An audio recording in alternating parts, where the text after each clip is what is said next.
talks louder than my lungs. Make it out and then I'm done. And now we're left alone, but you're next to me and our time's not over. And now we're left alone. One day when we leave, will we miss it closer? But you're next to me and our time's not over.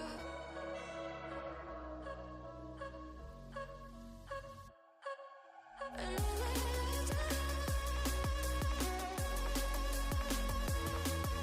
And now we're left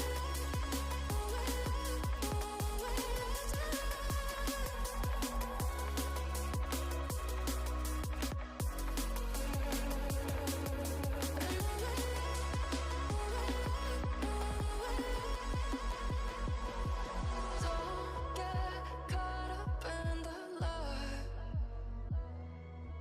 One day we'll get out alive. And now we're left alone, but you're next to me and our time's not over. And now we're left alone. One day when we leave, will we miss it closer? But you're next to me and our time's not over.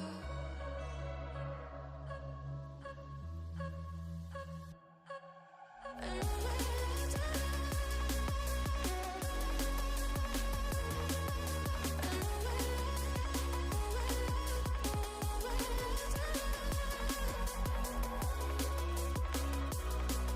we're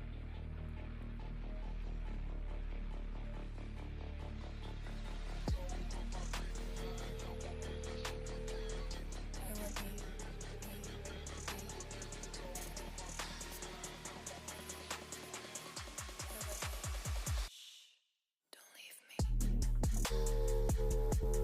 You got it. I want you.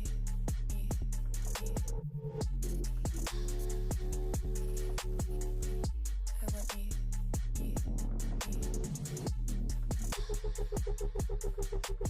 I want you. I want you.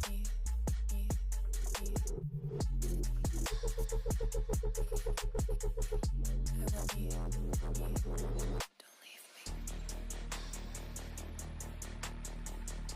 I want you.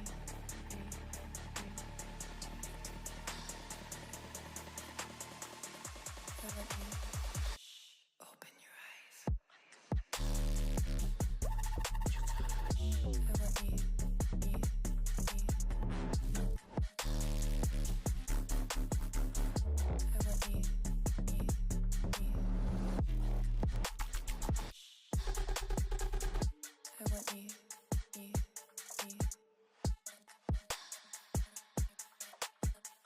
want you. I want you.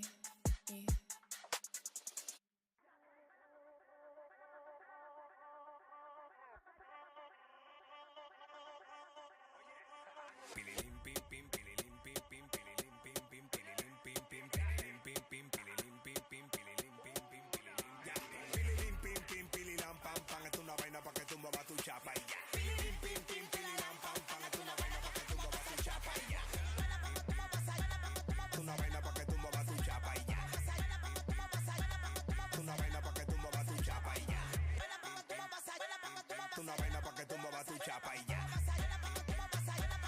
Una vaina pa' que tú muevas tu chapa y ya. Ella quiere bim bim y se suena blan blan, pero el piquete que yo tengo las mujeres me lo dan. Ella quiere bim bim y se suena blan blan, pero el piquete que yo tengo las mujeres me lo dan. Oye mami, muévese, cosa, mami, muévese, cosa, mami, muévese, cosa, que yo te choque, que lo tenga seguro. Pim pim pim pililam pam pam, es una vaina pa' que tú muevas tu chapa y ya. Pililim pim pim pileram pam pam, es una vaina pa' que tú muevas esa chapa y ya. Una vaina pa' que tú muevas tu chapa y ya.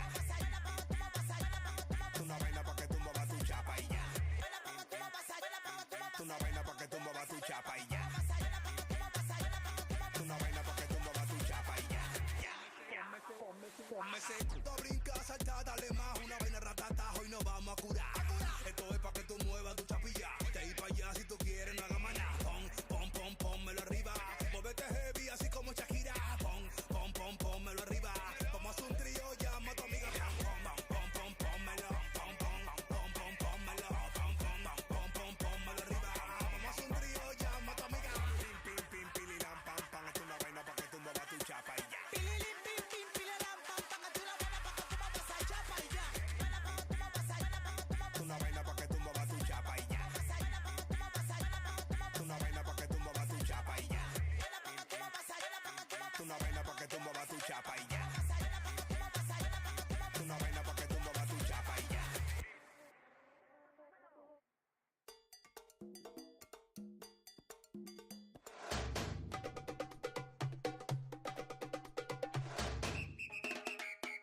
Samba, un maluco a bailar, que venga A-Town, Villa y esta samba. Samba, y todo el corazón gozando en V-Town, Villa y esta samba. Todo el mundo está bailando, la gente alegre está gozando, aquí el ambiente calentando. Que la samba que tú tienes muestre ritmo pa' bailar. Calor y color para la vida plena. Sabes que me gusta tu cosita buena. Olvídate pena, penita, pena. Sentir tus latidos en mis manos llenas. Sabes lo que tienes que me gusta a mí. Sabes lo que tengo, te lo doy pa' ti. Me dice que sí, palabra de cadera. Y me encuentro listo pa' la gozadera.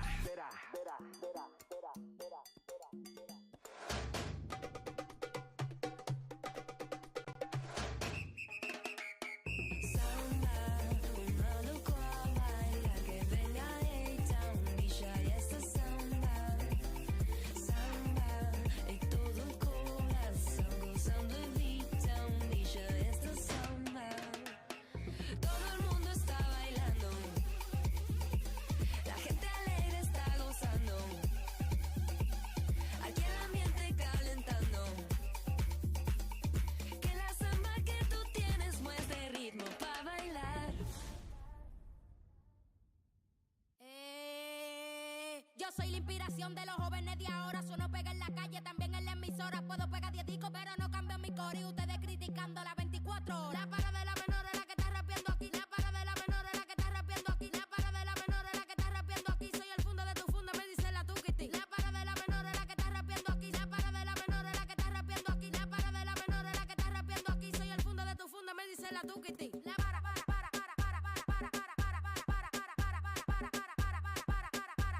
Es que yo tengo el piquete, el saoco que da la para.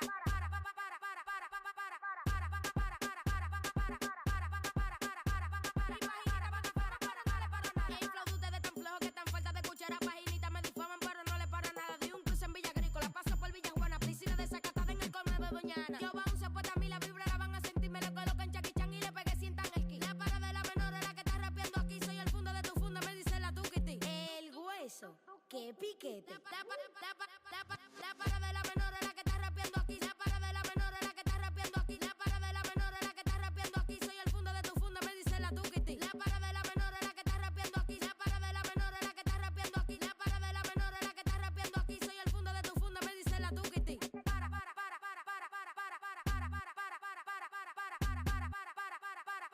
que yo tengo el piquete, el saoco que da la para.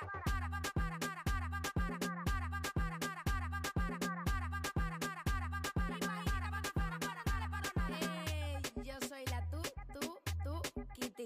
Ya tú sabes, la para de los menores. No te voy a decir más nada. 1, 2, 3 pegado, dije yo. Hablamos ahora, Priscila, la jefa mía. Miguelón, lo que hay bobo. Yo 11. Dile ale, te. Amenazante, a chavetea lo que tan queda.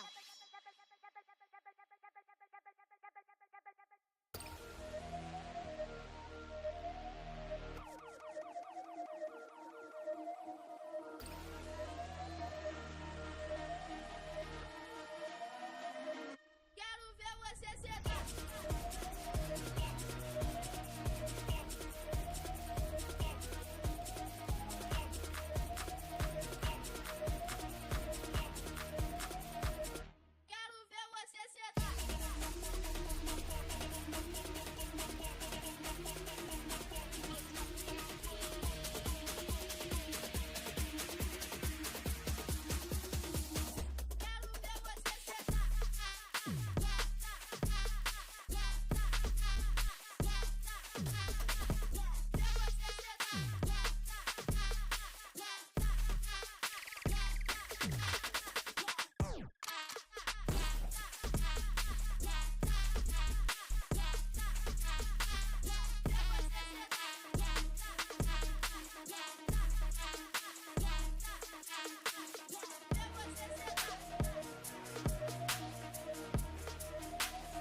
na treta, novinha, pega a visão.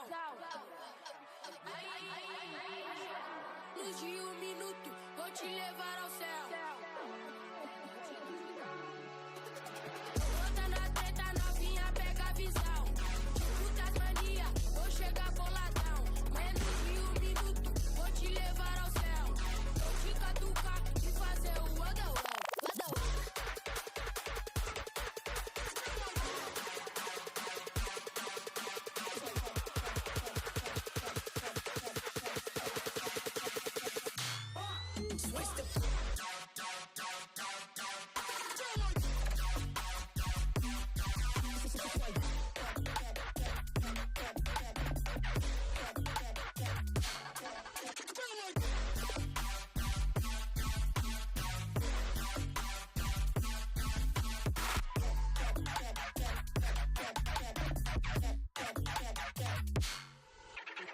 Te esperando, vem pra base da princesa. Se te representar, vai virar minha realeza. A sua posição agora é contigo. 300 por hora, vem acabar comigo.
Te pone media loca cuando suena el tum tum.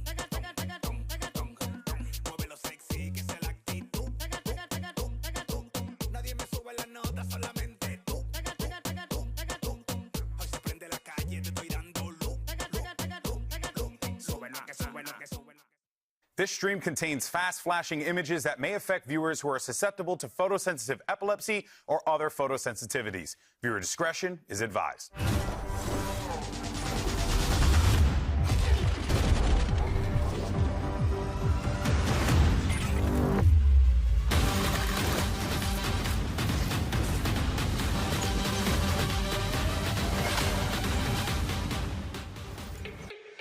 It's Saturday in Santiago, and the fans have arrived in force to welcome our final two teams to the competition. Hello, and welcome to Day 7 of Masters Santiago, coming to you live from Espacio Riesgo here in Santiago, Chile. I'm Mimi, joined by Sideshow and someone who's actually qualified to judge my pronunciation. You did it. I'm so proud of you. You did amazing. Yeah, very happy to be here, especially in a day like today. We have a full house. This place is absolutely packed. It is just as loud as it is from home.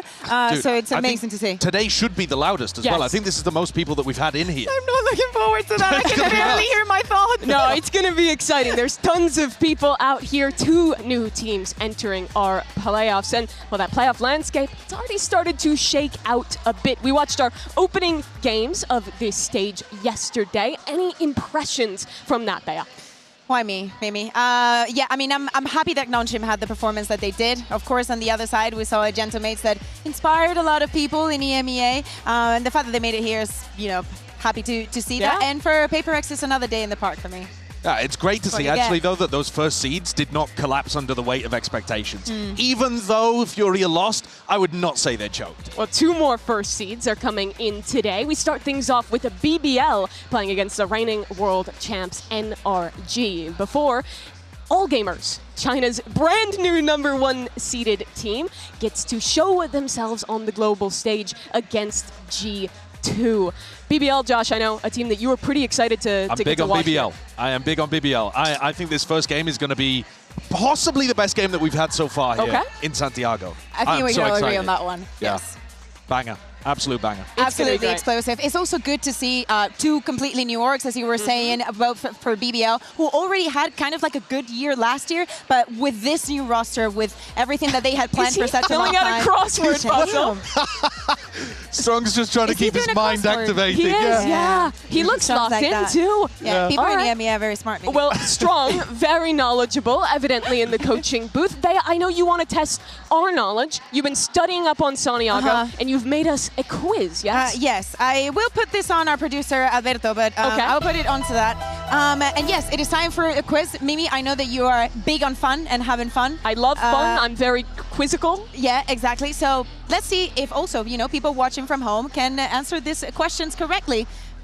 Sounds pretty familiar. So you both have to agree on an answer, and then when you have it, just say you lock that answer. All right. And let's see how many you get. If you get like 5, I'll have a prize for you. It will be food, because the food here is amazing. It really let's is. go with the first one.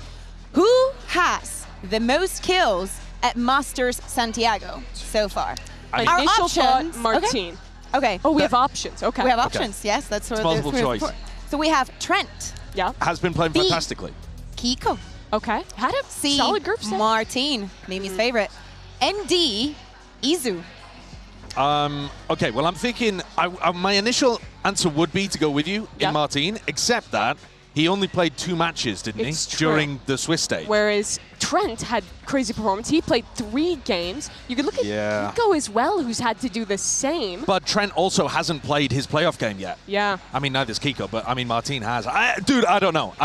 My guess would be Martine, All right. I think, just because even when they lose, he still gets like 30 Final kills. answer? Yep, let's lock it Final in. answer, answer. you lock Martine, and you are absolutely wrong. You need to try. It was Trent. Trent has been playing amazingly. Yeah, Come on. he's been a standout thus far. That's a tough Okay, one. you're getting further away from the food, but I will give you more chances of getting it right. Our second question: what makes un completo chileno Italian? Well, a completo is like the hot dog with all the things in it, right? So Josh? is it A, is it served with mozzarella? Is it B, made with Italian sausage? Okay. C, has avocado, tomato, and mayonnaise? What does mayonnaise have to do with Mayonnaise? Italy? I thought that was Or Furia. D, it's grilled in olive oil. Chat, what do you think? Makes a Chilean completo Italiano. I mean, Okay. mozzarella. I haven't had it, but I know the answer. Occam's razor is it's just Italian sausage. Okay, I mean, everyone loves a bit of Italian sausage. Famous around the world. Yeah? Sure, you wanna log that out? I don't know. That or I'm listening to mozzarella? women today. That's my Okay. that's my goal. You are carrying me I through led us this. astray initially. I don't care. I don't care. I'm not taking Okay. responsibility for All right, this. we'll do B. Final answer. B, made with Italian sausage. I can already tell you that you are wrong. Oh, dude. The Mayonnaise! reason why it's Italian is because it has red, white, and green. Oh, that makes sense, but also mayonnaise? What are we talking about? Yeah, What? that's... I'm You're disappointed, Chile. underestimating how good it is.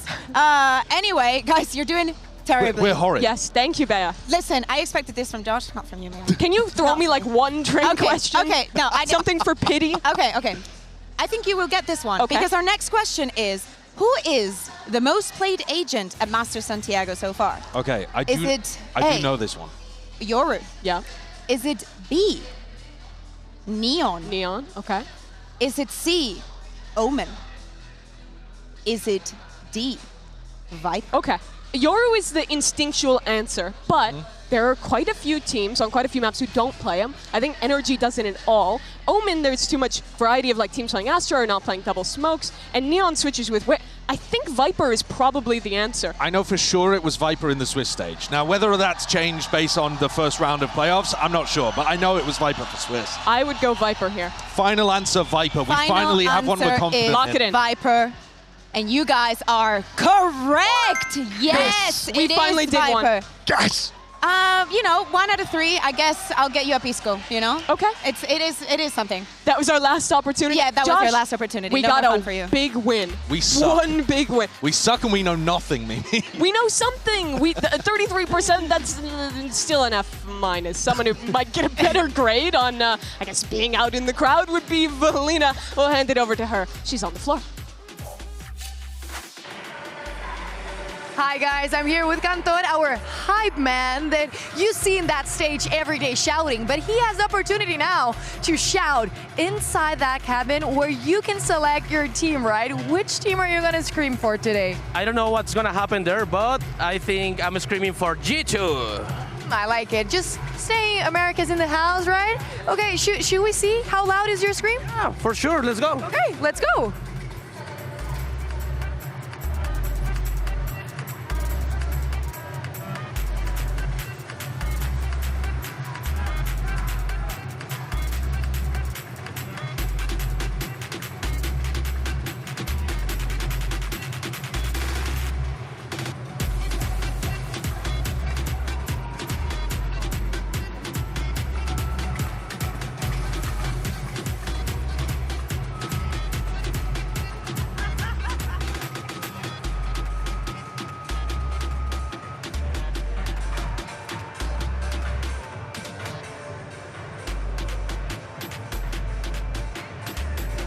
Okay, now my question is, are you gonna have any voice left for shouting into that stage today? I don't know, maybe not.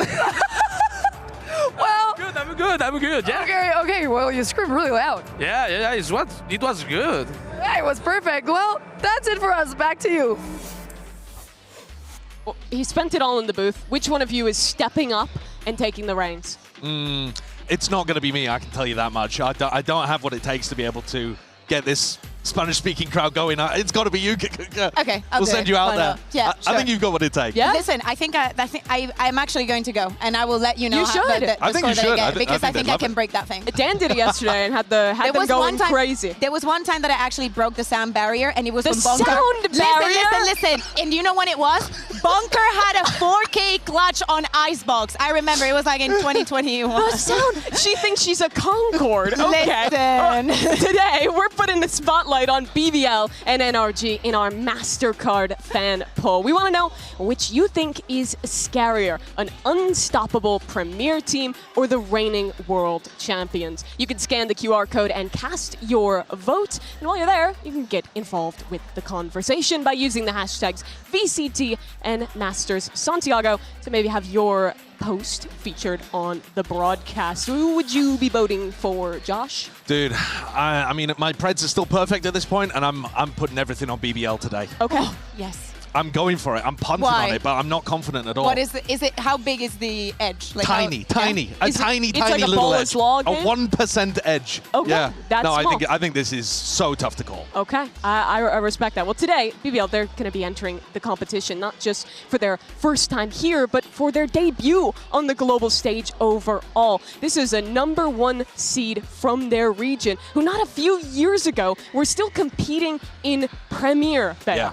Yeah, I think that the way to making it to this stage is different from all of the teams, right? We talk about all the stories, but specifically the one for BBL, it's been a long time coming. For the longest times, these players have been grinding the game, especially the core, of course, because they went on there a couple of changes. But we saw them in 2024 making it to the Ascension finals. Everybody was like, they thought they were going to win, but if I'm being honest, we were also thinking, why are you going to win? You're not even old enough to play. Yeah, they you're were going to 17. yeah, it's like you're gonna get the spot, and we just want to see you in our league. So it was no surprise when they were one of the teams getting into VCT this year. And let me tell you, these 5 players are completely reckless in the way they play. They have no respect whatsoever, in the best sense, for the opponent that they have in front of them. And it's so good to see that they are the living proof that the system that Valorant has created for the people to be able to get onto that stage works. Yeah, I think they're fantastic in terms of how they play, their level of play, the attitude that they conduct themselves with. I just hope the pressure doesn't get to them, but I don't see why it would. The way they conduct themselves make you think that they will succeed. They're all so young, most of them just turning 18 or 19 now, but they carry themselves like veterans. Let's hear from one of their players. in our mind, we are not rookies. We are just same as them. We just did our homework. We went out there, and we just do what we do. We are better at shooting, better at reading the game, better at analyzing. We are just better. We have no fear from any EMA team or any team in the world.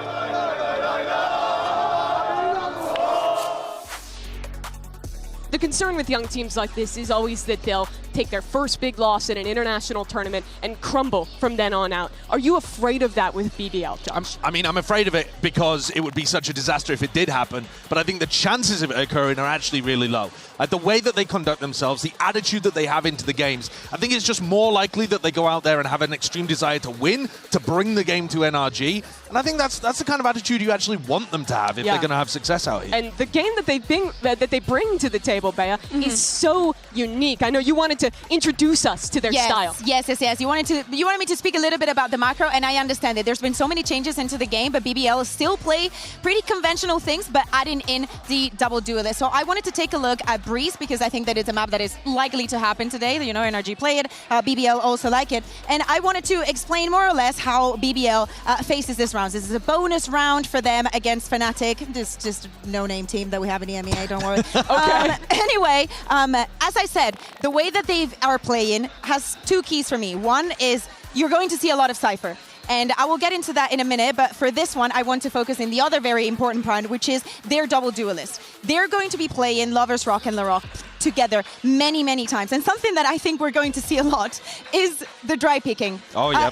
Listen, it's like you throw them a bone and they're like, yeah, oh, Viper utility, there's a player on mid, I go and I take the fight. From then on, they just rearrange in the rest of the map. You see Rose just trying to, move the threats a little bit. But to me, also something that is very important, as I was saying, is the Cypher. I'm just going to let it play because when an agent is nerfed and you still want to play, you still want to work around it, you need to focus on what is still strong about it. And something that I really like about Kervin and that we're going to see here is how quick he is. In one, you're not going to see this useless utility being put here and broken at the beginning of the round, but you are going to see a lot of adaptations and him changing those trap wires at the middle of the round, something that many Sentinels cannot do. So you still have that. I have another example very quickly for you guys, so you understand this. This is another approach. We see a different Viper wall, but look at the way that this trap wires are designed here. Larocque is going to be aggressive, again, dry picking in a corner, no surprises. But with the operator that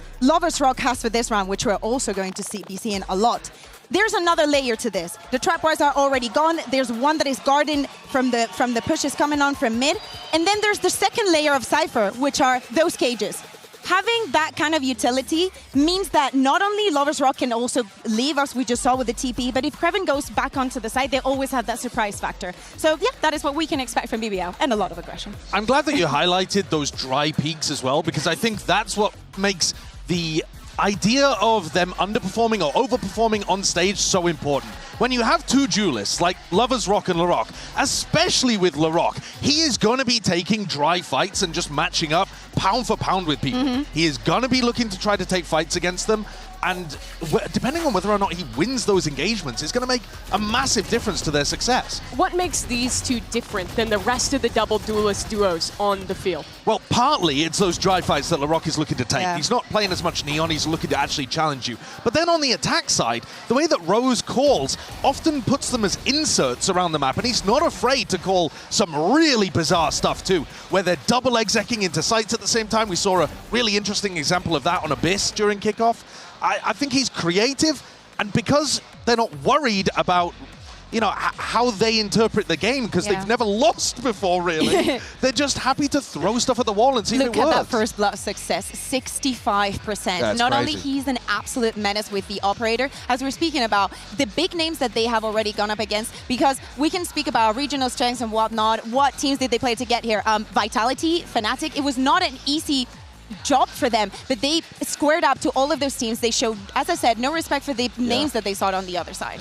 Yeah, the macro is so unique from this squad on both sides of the map. The round you're talking about, where they're just execing the entire map at the same time, you really don't see that from anyone else. Even though they're playing similar comps to international competition, the way they execute it is so unique. It really is. It's brand new, it's different, it's cool, and I think it's going to be a challenge for NRG to try to get on top of.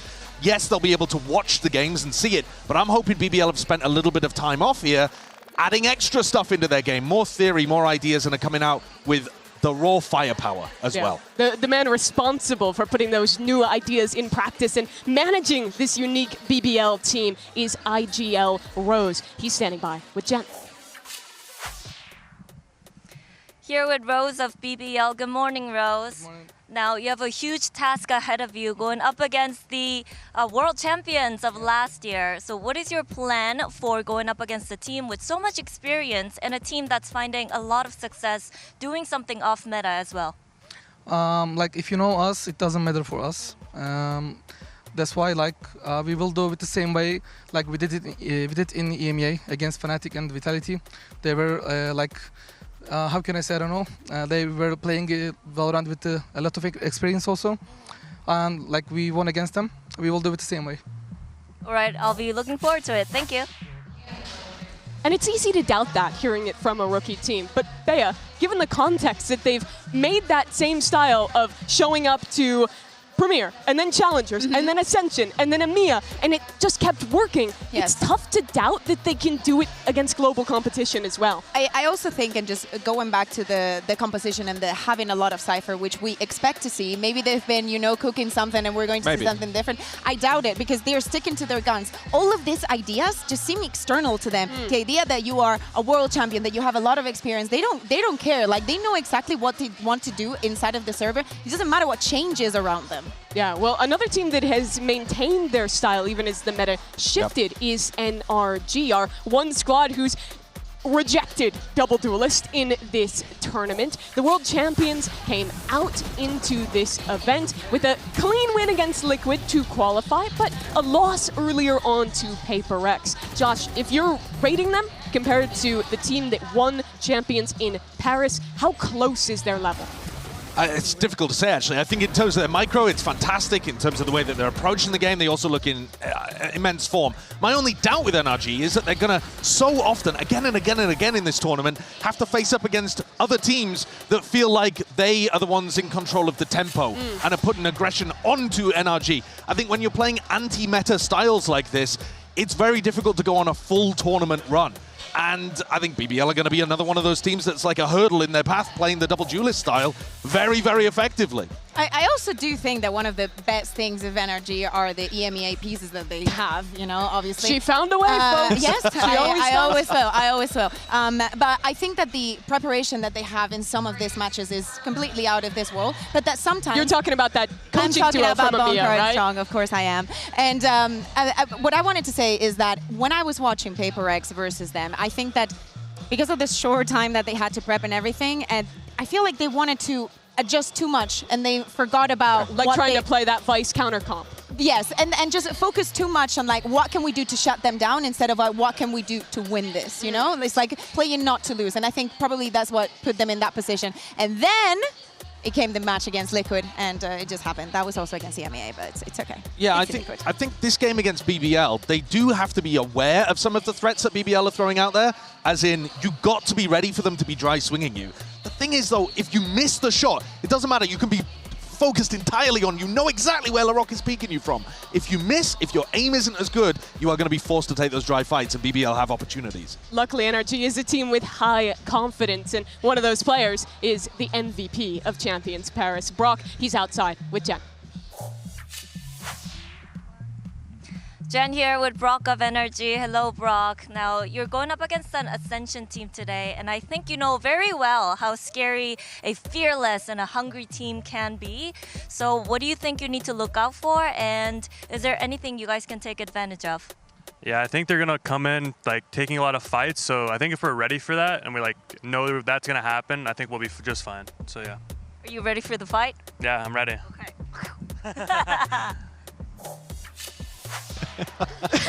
love Jen. We have to protect her. Oh, God. She is a treasure, truly. But Brock really knows more than I think a lot of other players at this level how much you have to respect these kind of hungry players coming from Tier 2. And in this NRG core really only arrived on the Tier 1 level halfway through last year. Yeah, I mean, they are those hungry players. They're just 1 year back. Yes, it's a bit of a different story, isn't it? Because BBL have come all the way through Premier, but it's a similar scenario, and we've seen rookies be exceptionally, exceptionally good. I like, though, his response, because it indicates that they are aware that they're going to get swung, and they need to be ready for it.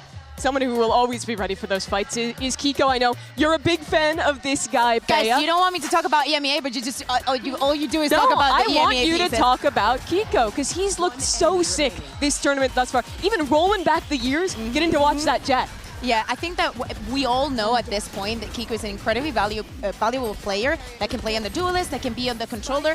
And I think that it's also very important that NRG realizes the value that brings. In metas that are constantly changing, even coming into these global events, having a player that is such a Swiss Army knife that you can put in and slot him in anything, and he's going to have a performance like this, only made in EMEA. We got to watch the Breeze playing double duelist with Kiko on the Jet. Do you want to see NRG lean into that more, Josh, or full commit to their style? I think on Breeze, yeah, absolutely. Continue playing that kind of thing. On other maps, though? On other maps, no, I don't think so. I don't think there's any reason to try to force the meta when playing off-meta, playing anti-meta is actually working for NRG.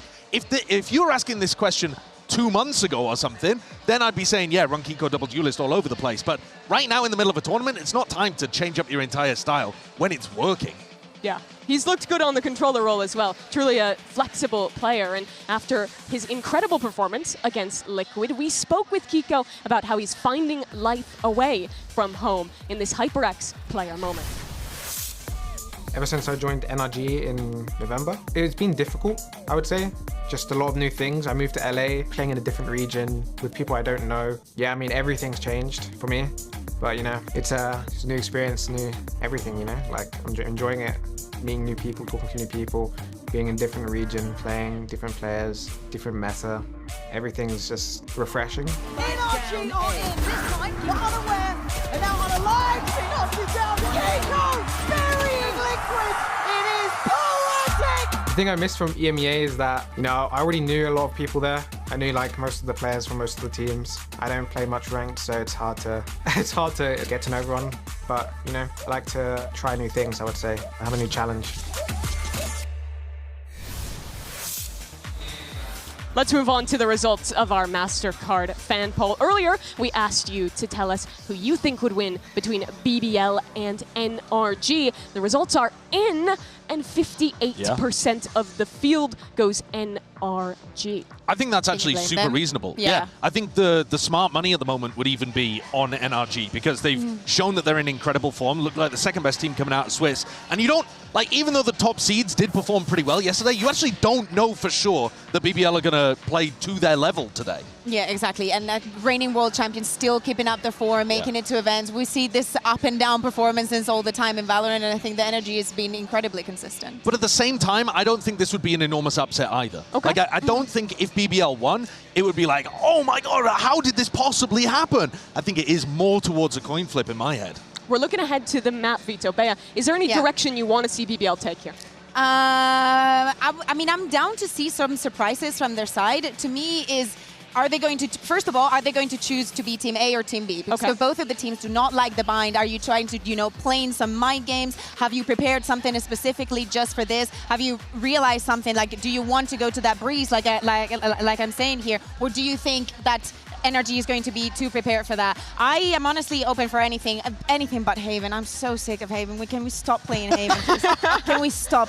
Please. Just the best map that Valorant ever made, please. but sure. Yeah. Please, no more Haven. Let's see if Bea's prayers are answered. The coach is standing by for the map veto.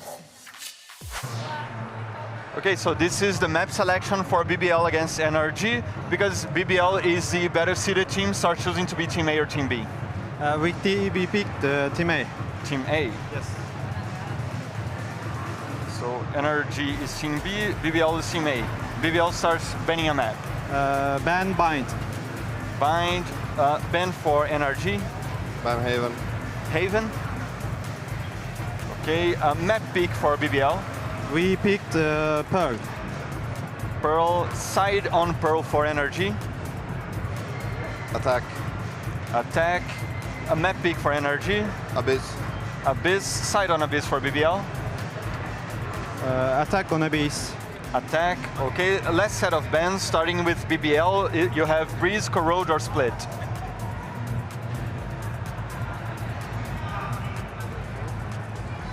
Ban Corrode. Ban Corrode. Last ban for NRG, you have Breeze and Split. Ban Breeze. Ban Breeze, so Split is a decider, side on Split for BBL. Defense on Split. Defense on Split, that's it. Good luck, have fun. There's so much unusual stuff happening in that map, Vito, in my opinion. And the final map, if we get there, of Split, is actually towards the bottom, in my opinion, of both teams' pools. So that could be a scrap fest. But I want to focus on the first one, Pearl, because an EMEA team picking Pearl into an Americas team, historically that doesn't go well. But BBL, somehow, across this roster's entire lifespan, are 23-1 on this map. 23-1, which is... I mean, obviously, crazy. a lot of that is against tier 2 teams. Yeah, we don't play a lot of Pearl in EMEA, but picking it against an Americas team, and then also NRG going for Abyss. I think that there's a lot of the mind games going in. Also, thank you so much, Bunker, for saying Banhaven. Thank you so much for not letting me down. And I also want to know what's in that crossword for Strong. But yeah, I think that, first of all bangers end on Split, and I really, really like, out of all the maps that we have currently in the pool, this is one of like my favorite maps to be seen. The first two are going to be electric because they are towards the top of both teams' pools. I mean, BBL are clearly very, very confident on Pearl. I love the way that NRG play that map as well. And Abyss, dude, both of these teams are amazing on Abyss. And not only that, do you guys remember the last time that NRG lost Abyss? Because it was one of those moments that you had to be there, and it was in Champs Paris. That was the third map that started with that 11-1 half. That, seriously, one of the biggest, you had to be there. I hope that we get another one here because this crowd would love it. Yeah, I'm so excited for that Pearl to start. I think BBL's attack side calling there is where they do some crazy stuff. The amount of embedding a duelist on both sides, such a fun team to watch. And they were excellent in EMEA, but I'm interested how many of us actually predicted BBL to win today against the world champs. As we take a look at this one, it's quite evenly split. You've both gone for BBL. I've heard from you, Josh, but Bea, what pushed you over the line for this team? Forza BBL. Like, for me, the things that I have seen in EMEA from this team, the way that they have gone up against the best that we have in the region and made them look like absolute fools. Do you know what it's like to see someone diffing Durka on Jet? Like, there are things that you think not many people are going to be able to do. BBL did them all in 2 weeks. This is such a test of form, I think, for both of these teams. There are going to be dry fights. There are going to be gambles made on both sides. And this meta leans towards taking fights. I think you couldn't find two better teams to demonstrate it. It's a team of rookies. They've been grinding together since Premier, waiting for this moment. And now, the biggest crowd we've gotten in Santiago yet awaits them. NRG, the world champions, their opponent. You could not think of a better way to start day 7 of playoffs. Let's bring out the teams.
BBL have grinded years to attain, walking out in front of a global crowd. This team, they've played together for so long. They've beaten the best teams at every level. Now the final hurdle approaches. NRG, a Swiss stage-tested World Championship winning squad against them. But if they could do it here, if they could prove themselves at this highest level, there'd be no one that could doubt BBL. Yeah. We have already seen them getting the first seed in EMEA, but this is a different beast. This crowd is completely different, and it sounds like they have a favorite here. I mean, I think these BBL players are going to be loving the fact that they're in front of a crowd like this. They seem like the kind of people to rise to the occasion.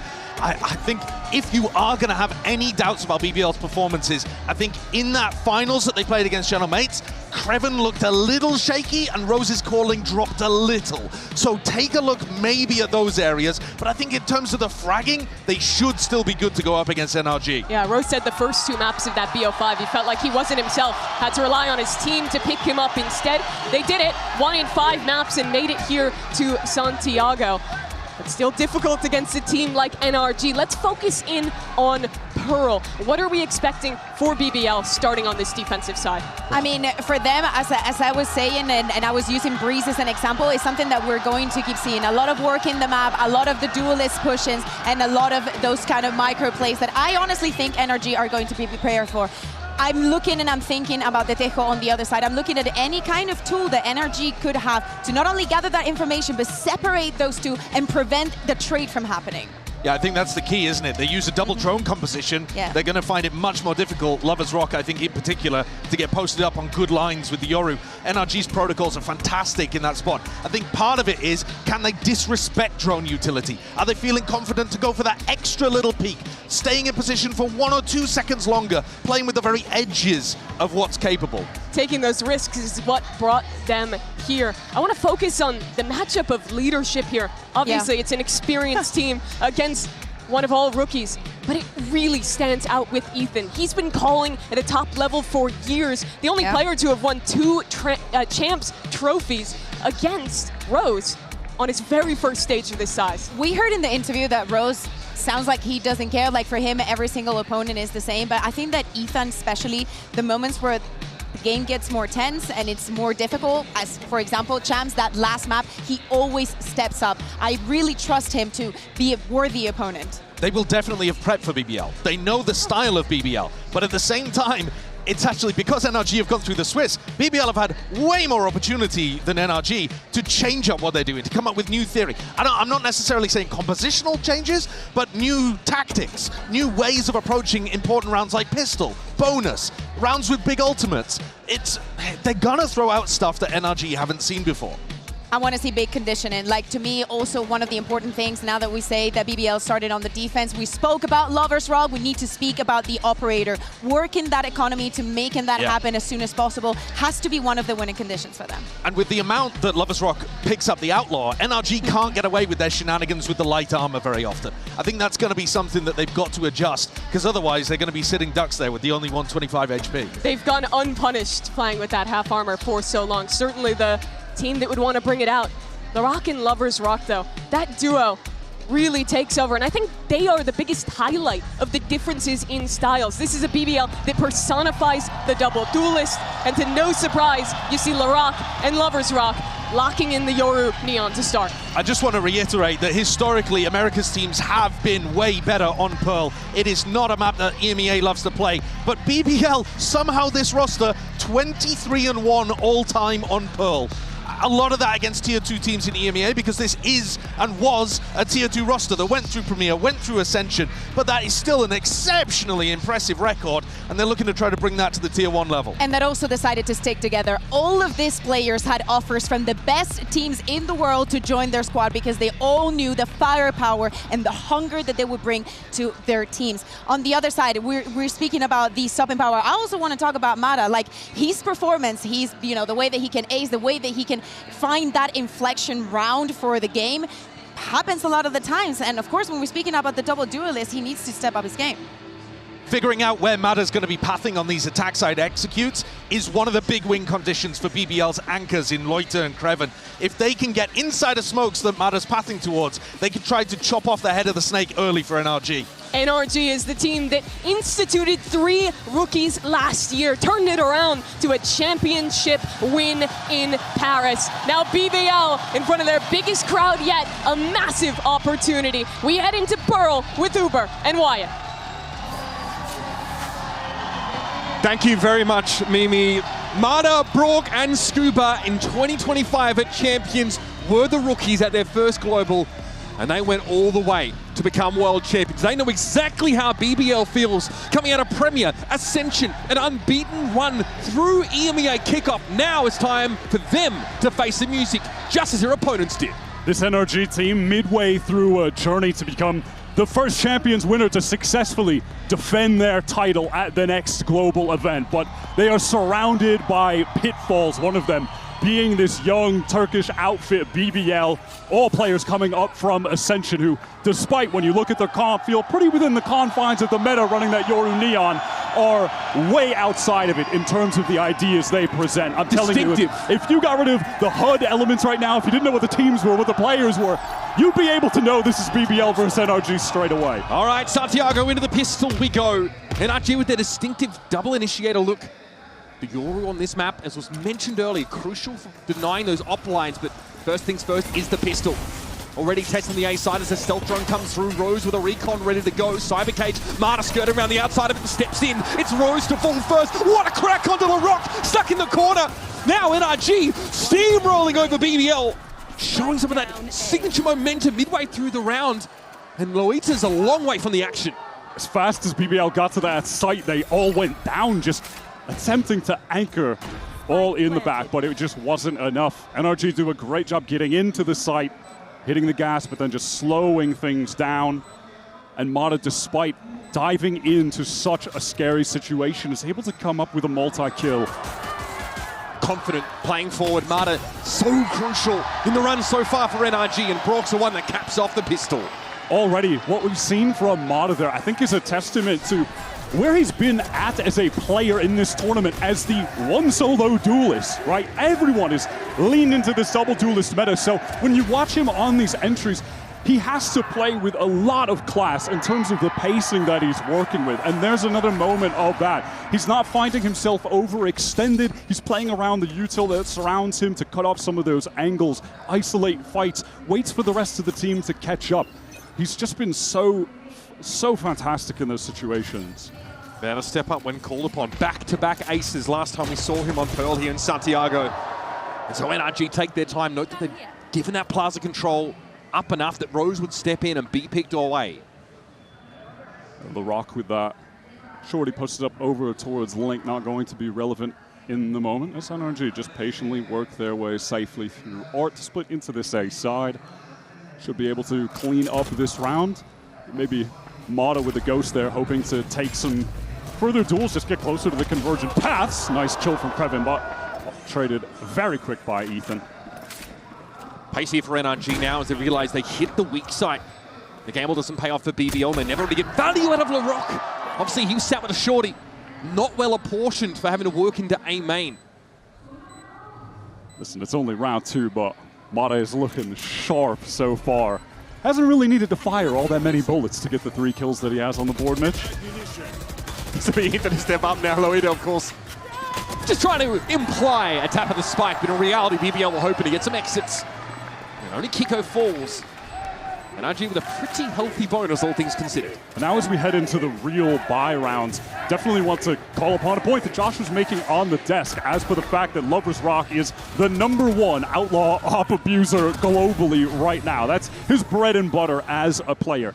But contending with NRG's more anti-meta style as they run the double initiator, are able to get more of that info gain and crucially push him off lines, it could be more difficult for him. Yes. This is a round where he can't afford the operator, just going to go for the Phantom. But again, it's been talked about how NRG have to respect this in terms of their armor purchases. They can't afford to come in half armor to get picked off for free, or with those one-shots from the Outlaw. Maybe a straight-up duel between Lover's Rock and Mata if he tries to peek out of this, but now the space is going to be acquiesced as NRG have postured themselves up in mid. It's another slow start here in terms of that plaza positioning for NRG, but as a group, we see them work their way into Art in that prior round, and This looks to be much the same.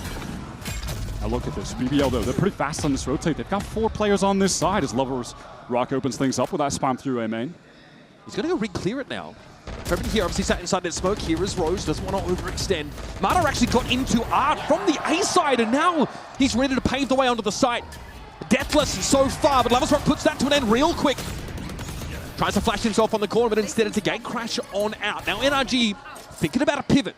Mid is essentially clear. BBL have no purchase there. And so we're going to bounce across to the B side. Pivoting over towards this B side, Loida has had no reason to leave back halls, and Lovers Rock off the teleport is going to be here in time to support, despite the low HP.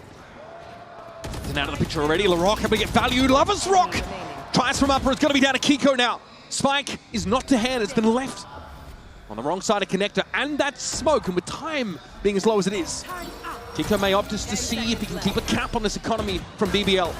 You expect a high-low swing potentially, or just a hold from BBL. So Kiko falls.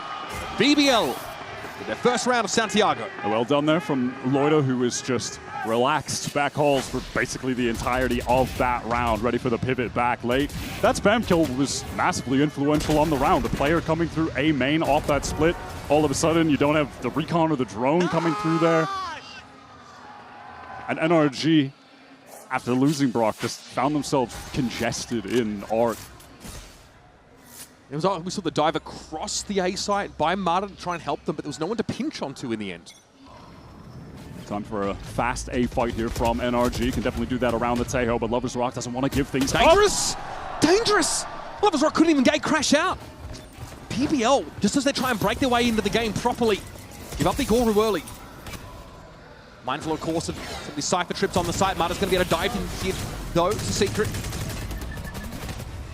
Rhodes on the other side of this cyber cage is going to have to get involved sooner rather than later here, but this util obscures his vision. He's stuck in Art for the time being, and Kiko accosts him instantly. Oh man, that was over in a blink. NRG are shredding them to bits on this A side, and it's not for BBL's lack of getting there in time to fight. They are postured up. And Lovers Rock, he loses that duel, isn't able to teleport away, and again, it's NRG. You watch them on these executes, you take that first part of the site. Mata dashes over towards Church, but then it's the slowdown. Everyone comes in together. And the team fight is just far superior for them there. Kiko, nice little multi-kill early on Pearl, where he really stepped up for NRG earlier in this tournament on this map. When they went up against HyperX, took this map away from them in that BO3. He was crucial in clutch, late round situations, late game situations.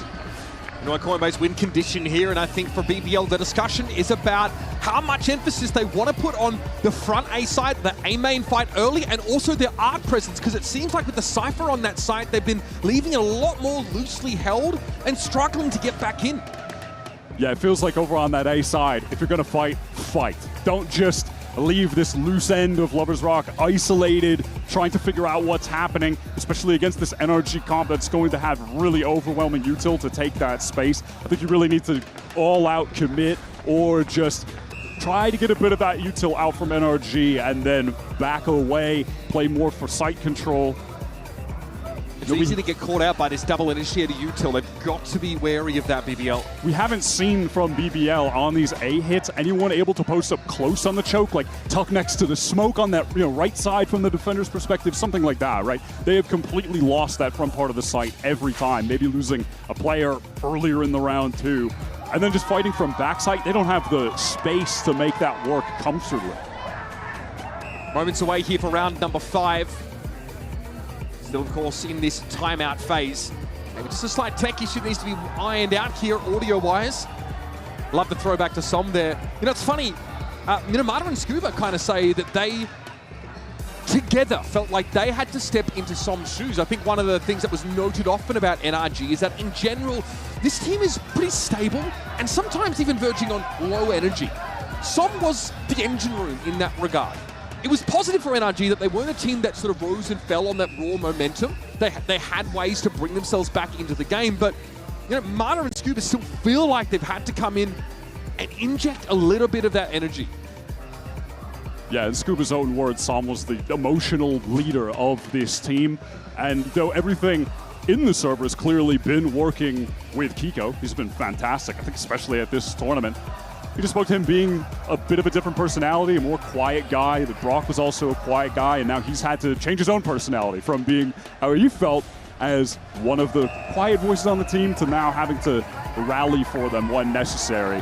I mean, listen, they've had no shortage of energy with this crowd, though. They've been a favorite this whole time. Mod has been playing to them the entire time. It's funny, you can see him subtly leaning back in his chair and just, you know, a slight grin. Yeah. You know, in the press conference, Bonker said, yeah, it's nice to play in an arena where they cheer for us. We're not getting booed by 20,000 people. So they're able to find success in front of 20,000 boos, and imagine what they can do here. The support for Americas is palpable. And so far, smooth enough sailing for NRG. His next round here going to be a half bye for BBL. Stinger and Bulldog in the mix, but outside of that, nothing to write home about.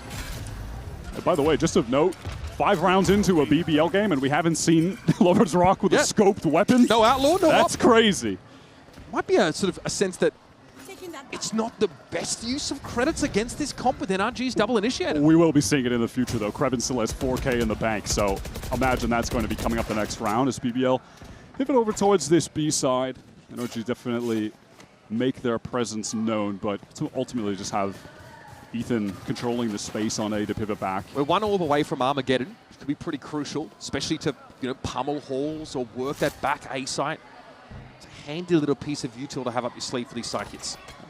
BBL off the only presence shown from NRG have decided for the gamble stack B, but it looks like they might make a nice rotate back to that A side just in time. NRG having made no noise on B then for 15 seconds after they did. So here are 4 BBL players backside as Mata tries to enter in. That guy just going to clear out that close corner. Still, the spray is good. LaRock is out of the picture, and Ethan's going to surge ahead on the site. Krevin knocked asunder. Mata trying to get around the corner, but taking it a little bit low. The ping out there makes it a little bit scary. Scuba revealed, but able to get the better of Rose. It's a Lovers Rock with a stinger. Has to take matters into his own hands. It's going to be easily faced from OMEN, and Mata steps in to get his. NRG are just going to keep going back to this A site. It has been free for them. Success on every single attempt. Nice little spam kill from Ethan. And again, it's this moment where BBL are exposing themselves, are fighting back site, and they just get collapsed upon by both sides of default. And where's the stall, right? Obviously, you know, there's a trip being put out on the side every now and then by Krevin, but nothing that's really significantly slowed NRG down when they decide to accelerate. And now BBL, it looks like they want to go for this aggro A fight. They have LaRock there with the op on the other side of the map. Yeah, goes past all these stars. Wants to fight Mata. Rose kill through the smoke, though, and now they can just relax. They don't have to fight any more aggro than that. Look at the B control they have on account of the Lovers Rock there. Things are looking good for BBL to get a second on the board. They are lightly holding mid, right? No killjoy in this BBL composition, so you don't have the typical turret or alarm bot. It means NRG can sort of start to take up this part of the map and thrust forward. That drone from Ethan really makes it seem like NRG could be scaling through R, trying to get over towards that A side again. There's some exploration towards B, but with still a minute on the clock. NRG don't feel any time pressure to try and accelerate. They can work the map. Are we going to go for this? Brook gets a ping? No way. Rose! No way! Okay. Oh my god. That wall is not quite as permeable as Brook was perhaps hoping, but Rose actually might want to follow this up. Can he catch him unaware? Brook, fortunate. Just around the corner, takes damage, and there's the spray through. You better get up early if you want to step into the Proctagon, Rose. Lovers Rock sees, though, all of NRG grouped up here, and here's that Armageddon towards back halls. This gets uncomfortable for Loita, but he can step up towards that kiosk. And here's the attempt at a stall, but onto the site come NRG. Kinko felled early, but it's going to be a trade out. The Aura's out of the picture, and so the op is dropped. It's Krevin from upper. Site crawling with NRG players, and Scuba finishes the job. I cannot believe they just make it look so effortless. What a fast, pacey, just pivot back over towards that B side. Instant usage of the ults were perfect. On the last round where they went for the B pivot, Loita was in that same position. Halls. Here it just gets Armageddon. This is ridiculous. I mean, Rose, the gumption to swing through sewer, crouched, is crazy work from him before there, man. But he almost got the better of Brook as well. Brook was reloading. Brook was reloading. But that's a beautiful, beautiful pivot from NRG. I mean, you think against BBL, they'd be the team, you know, controlling the pace as per how aggro they play. But right now, NRG really feel in control of the game's tempo. Couple of light armors brought up here, but Lovers Rock down to 10. That Outlaw already found its mark. NRG are going to take their time. They still have Ethan just containing on that opposite side of the map, so they can go for a late pivot back. We'll see if BBL expose themselves to these sight lines at all, to the crosshairs that are placed from NRG, just on that slow approach. Last round it was Armageddon to deny Halls. Cosmic Divide is in play. Nice little correction there from Scuba. Loida didn't know what hit him. Now again, the acceleration behind this stealth drone. Ethan wants to check Halls just to confirm. Kreven is going to go low, and Brock holds M1 for the boys. Yes, there'll be a spike plant now, and Lovers Rock down to 10 with the Marshall, and Rose have to salvage something from this round. That high load just got completely erased from the server.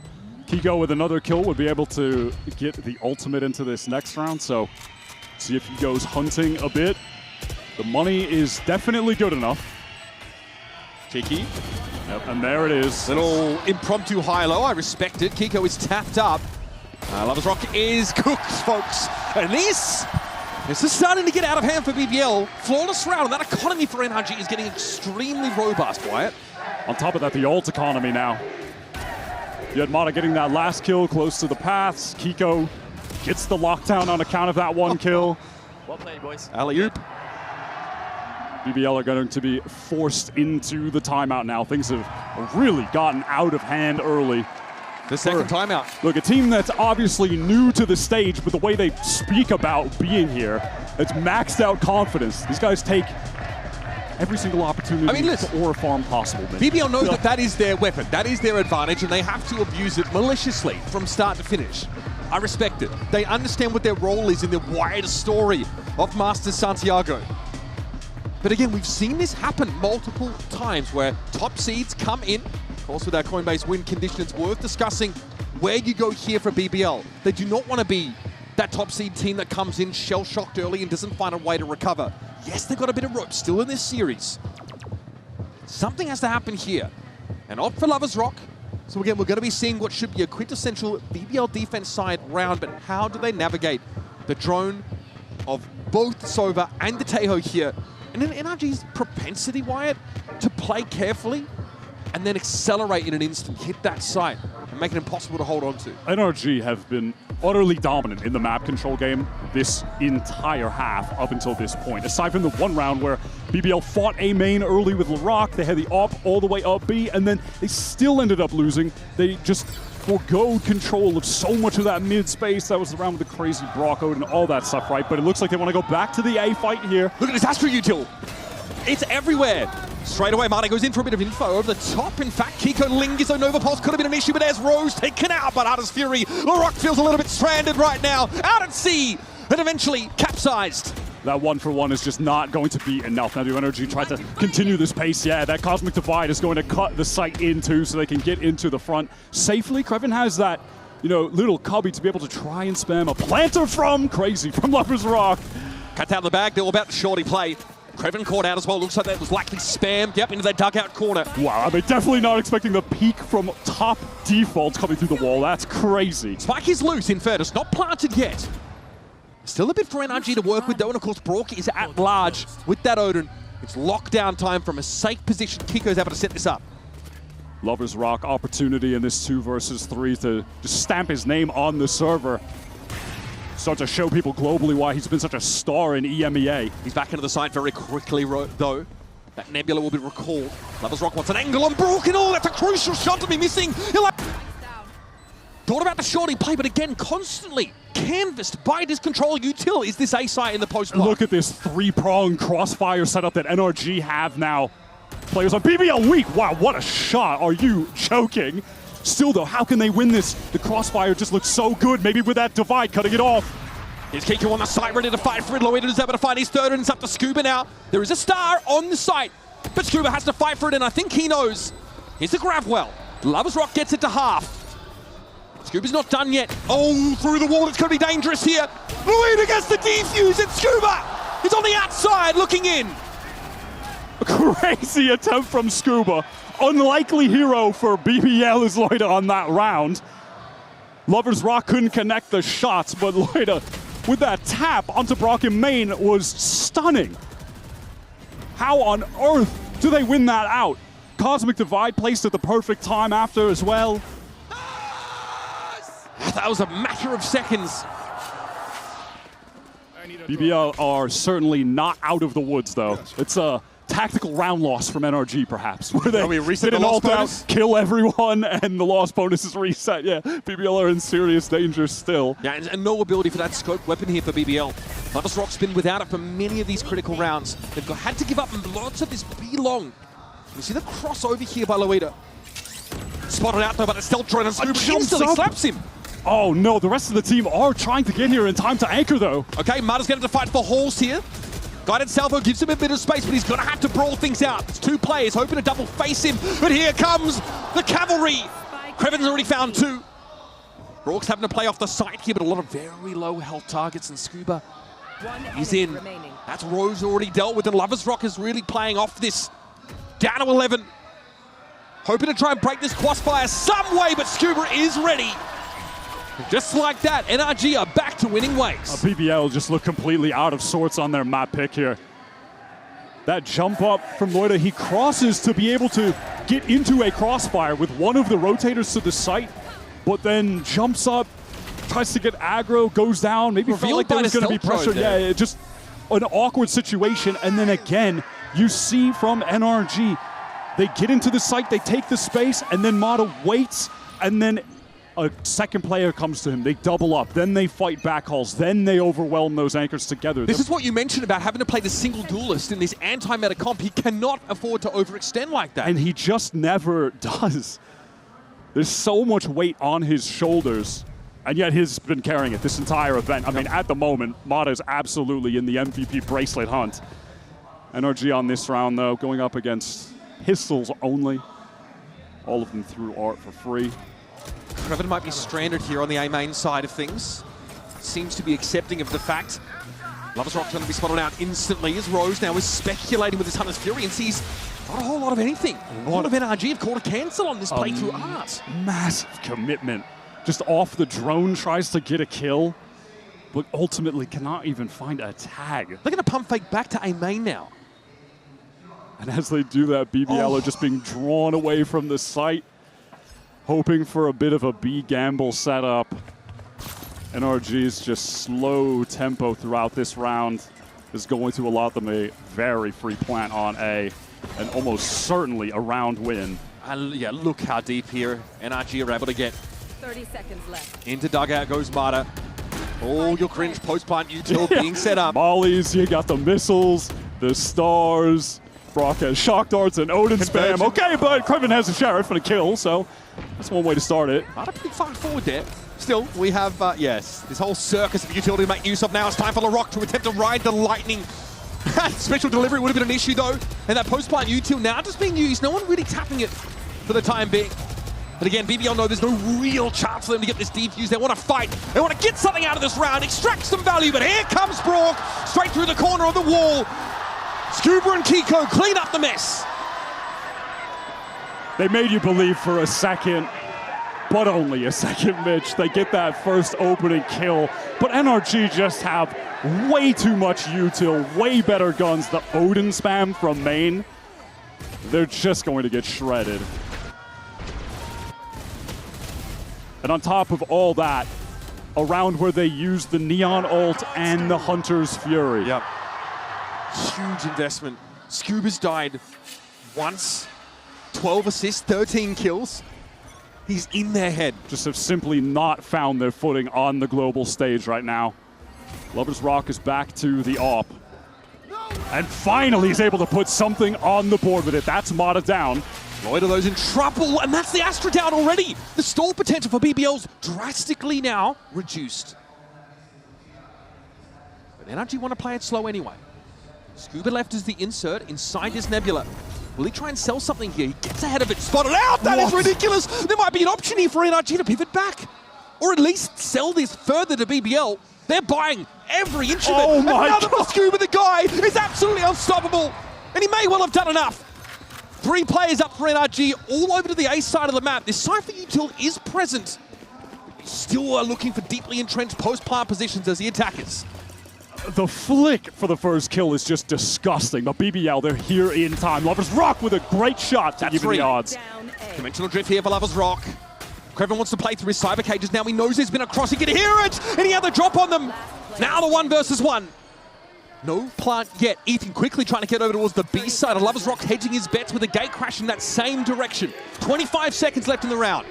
And he takes the gate crash right in time. Going to be posted on the angle. Oh my God! He goes down to the missile. Okay. BBL, of course, still come away with the round. Oh my God. But that's how dangerous Lovers Rock can be. He comes into the round with 7 kills, exits with 11 in total. If you can't force him off these op lines, he will shred you. They needed that from him bad. And Lovers Rock is quite possibly the best AWP outlaw scoped weapons player right now. He's definitely the one who feels like he's breaking those weapons at the moment. It just hasn't been able to in this game until that point. Maybe this could be the rally cry for BBL. No op though, he loses the op because of that guided salvo at the end of that round, Wyatt. So he's back down to a Vandal. Here's Marta coming in. LaRock somehow falls to the yeah, he's slowed, he's mollied. I don't know if he can get out of this one. Lovers Rock is down. And now, of course, this Armageddon makes it tricky to get into halls, but Rose has been able to find some purchase, and Kreven steps in. Now you've really got to make use of this position. Get an upgrade to the Guardian. A lot of info there for Rose, but he still needs to swing into 2. A tough ask at the best of times, and NRG post themselves 9 rounds in this first half. Outside of a couple individual glimmers of hope from BBL, utter domination from NRG in full control of the map. That entire half, you had this star round from Lovers Rock with a 4K. Loida had that other great round. But outside of that, NRG are just playing on a different level as a team. The America's support for NRG is cacophonous, and a 6-round lead serves them well heading in the next half. We'll be back, of course, with more Pearl after this. Can I help you, sir? Here's the bill from the dealership where I got my car, and I'd like you to beat it with a better deal on one of these fine cars. Not how it works. Guess you're not as cool as Verizon. Bring in your AT&T or T-Mobile bill for a better deal today.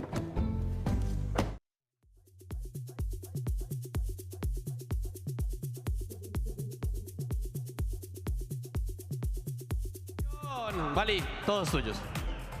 Me emociona muchísimo ver esto, estoy intentando no llorar ahora, pero son increíbles. Qué genial ver a tanta gente apasionada por este juego y los quiero mucho, gracias por estar acá, pero estamos acá para divertirnos. Así que, Cantor, si te tiras un paso, Cantor, tírate un paso, Cantor, tírate un paso, Cantor, tírate un paso, bien, bien. Pero ahora algo más importante. ¡Atención, chileno de corazón! ¡CHI! ¡L! ¡Chi, chi, chi! ¡Viva Chile! Qué increíble, en serio. Qué increíble. Quiero un ruido enorme, pero enorme espacio riesgo. Quiero que esto retumbe en todos los corazones. Ya se lo saben ustedes. Santiago, es momento. Grita con el alma.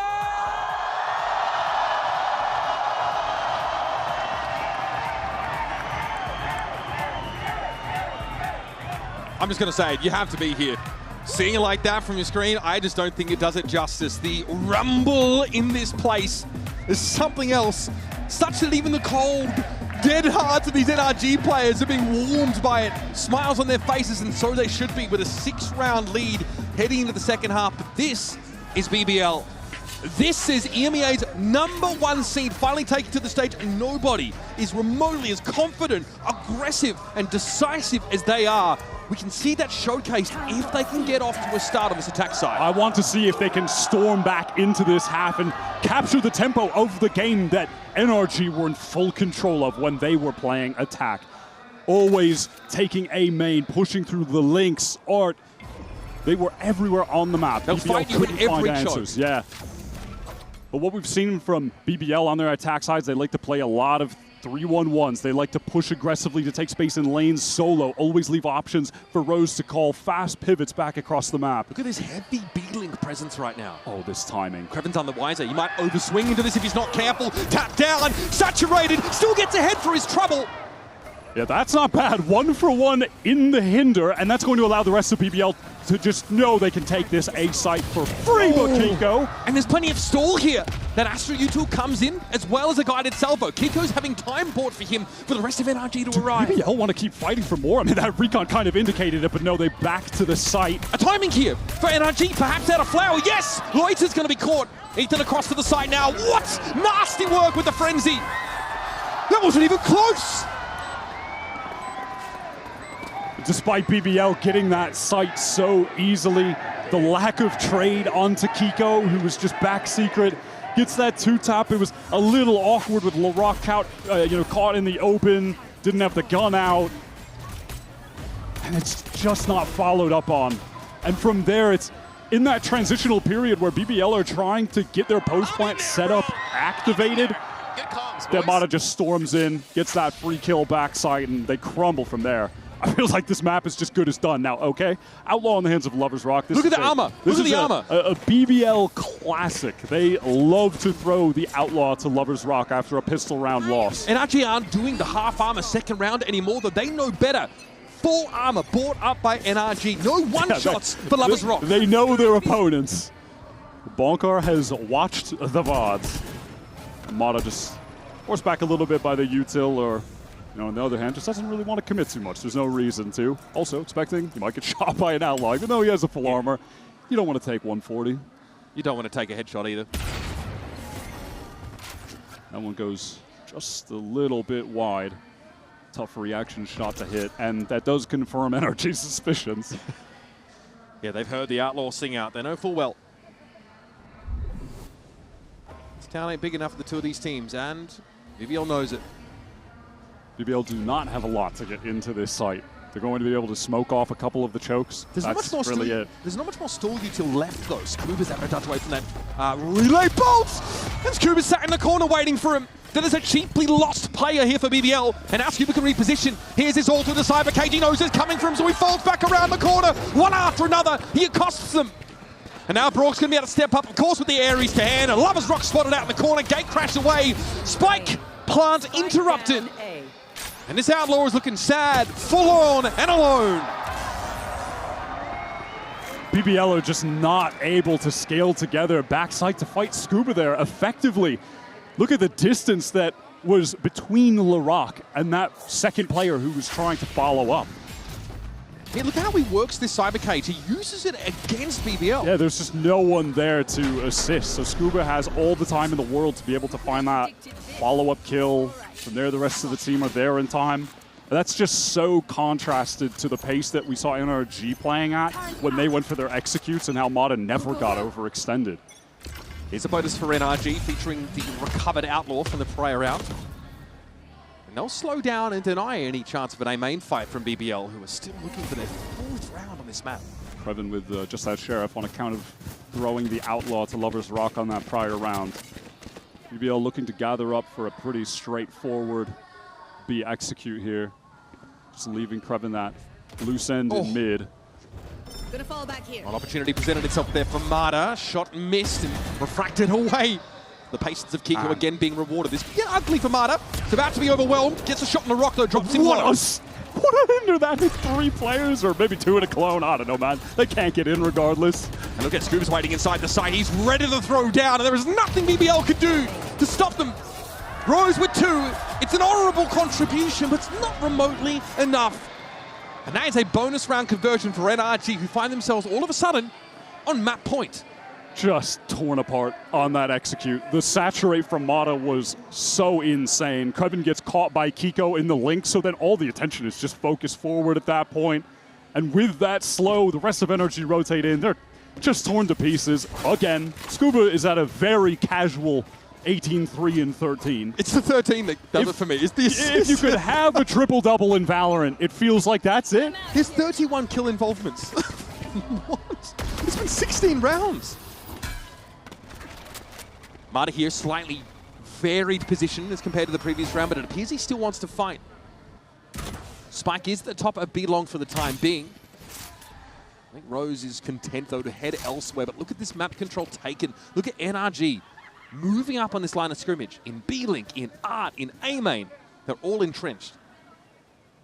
I was waiting to see if BBL would maybe try to pivot over towards A main if there's a situation where Scuba could have been overwhelmed, but not going to be the case. Well, it's a well-timed drone from Ethan. He's going to get the hell out of dodge and back up.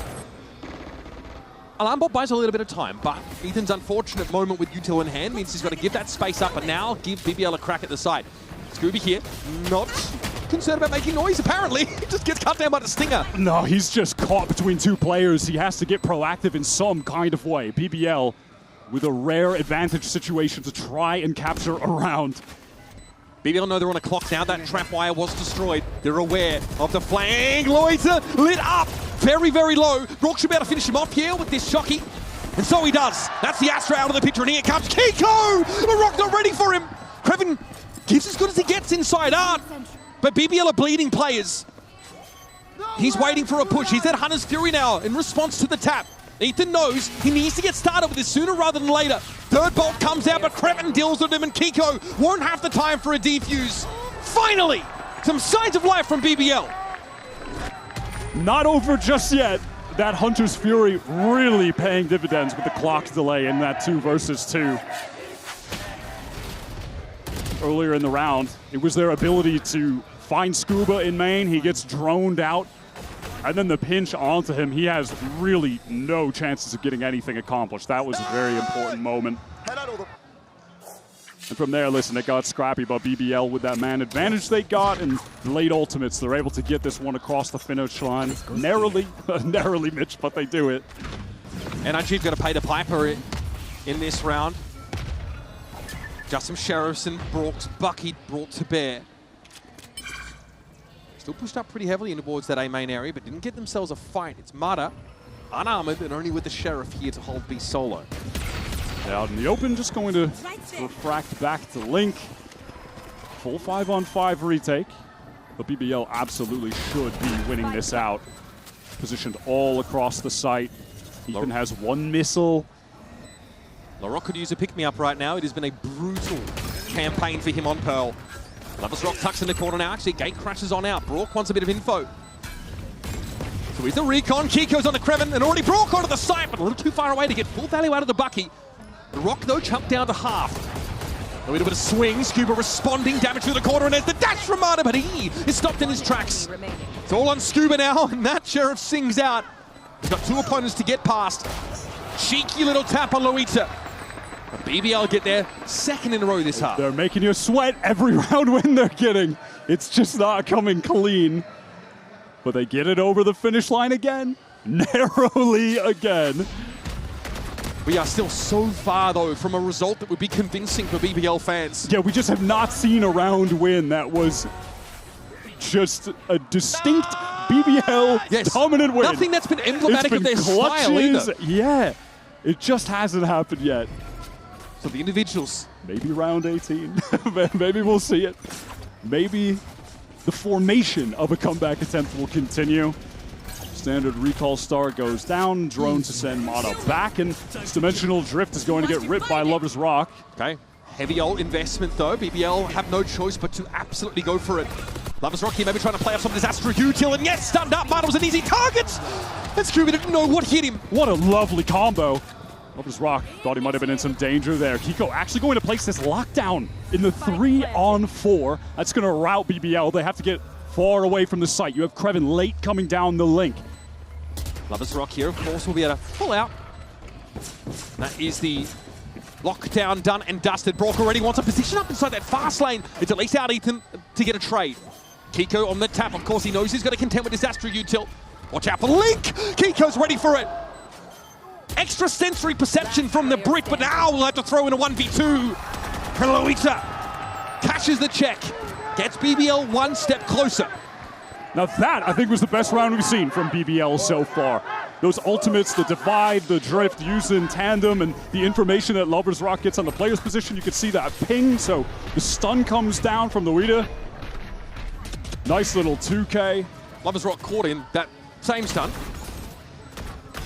Still able to find success, crack those heads together. And then from there, that lockdown gets used by Kiko. It sends BBL off the site, but I like that they went for like an active, noisy refight when they have Krevin late in Link. I mean, it was so heads up though from Kiko that, you know, Sixth Sense, he turns around and is able to win the 1v1. That's crazy.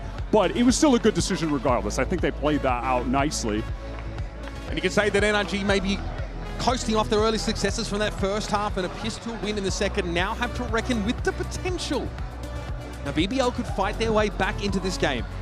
Last round was very ult heavy from BBL. Dimensional Drift gets Lover's Rock in, and of course Cosmic Divide cuts NRG off the site. Now without those tools, BBL had to get a little bit more creative, a little bit more inspired about it. And NRG are building up some key abilities of their own with Armageddon and Cosmic Divide at the ready, with Scuba, Kiko, Ethan firing on all cylinders.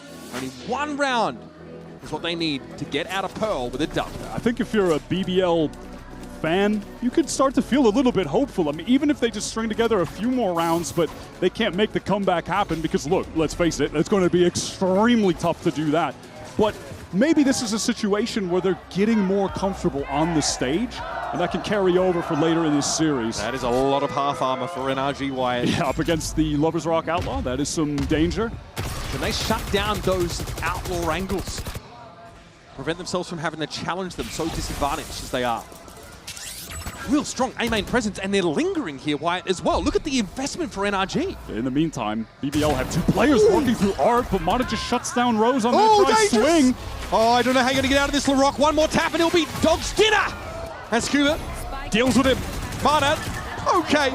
Struts up onto the site and has already dealt with Krevin. That's the Cypher out of the mix, and Lover's Rock can't find connection with that Outlaw. It's done, folks. Longita's too far away from the action. Spike dropped loose, and NRG free to roam the map to hunt him down. BBL just have not displayed the coordination necessary to take Pearl, one of the best maps of NRG, away from them. They are in champion contending form again. They have not eased up, man. I'm sorry, but BBL were 23-1 on this map coming into this match.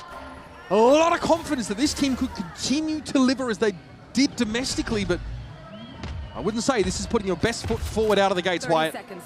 It has been tough. Lowita spotted now with only 25 seconds left to try and make a plant. It is all done but the crying for our first map in this series. NRG, galvanized, forged by their run through Swiss. Maintain that confidence with a sickening blow to your #1 seed from EMEA to start the series. Pearl is not a close map. That is utter domination, and I think some masterclass calling from Ethan. I mean, champion across multiple titles, so comfortable on the stage. I think he absolutely worked BBL. NRG were in control of the entire map, the entire game, Mitch. We're going to step away for now, but up next, Mimi, the analyst, is going to break down this barn burner of a map 1 and look forward to the rest of the series.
He's hunting down that title!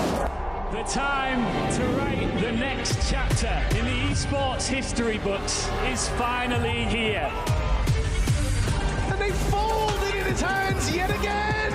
Steps up to the plate, and he could knock this one out of the park. They shall be engraved alongside the greats.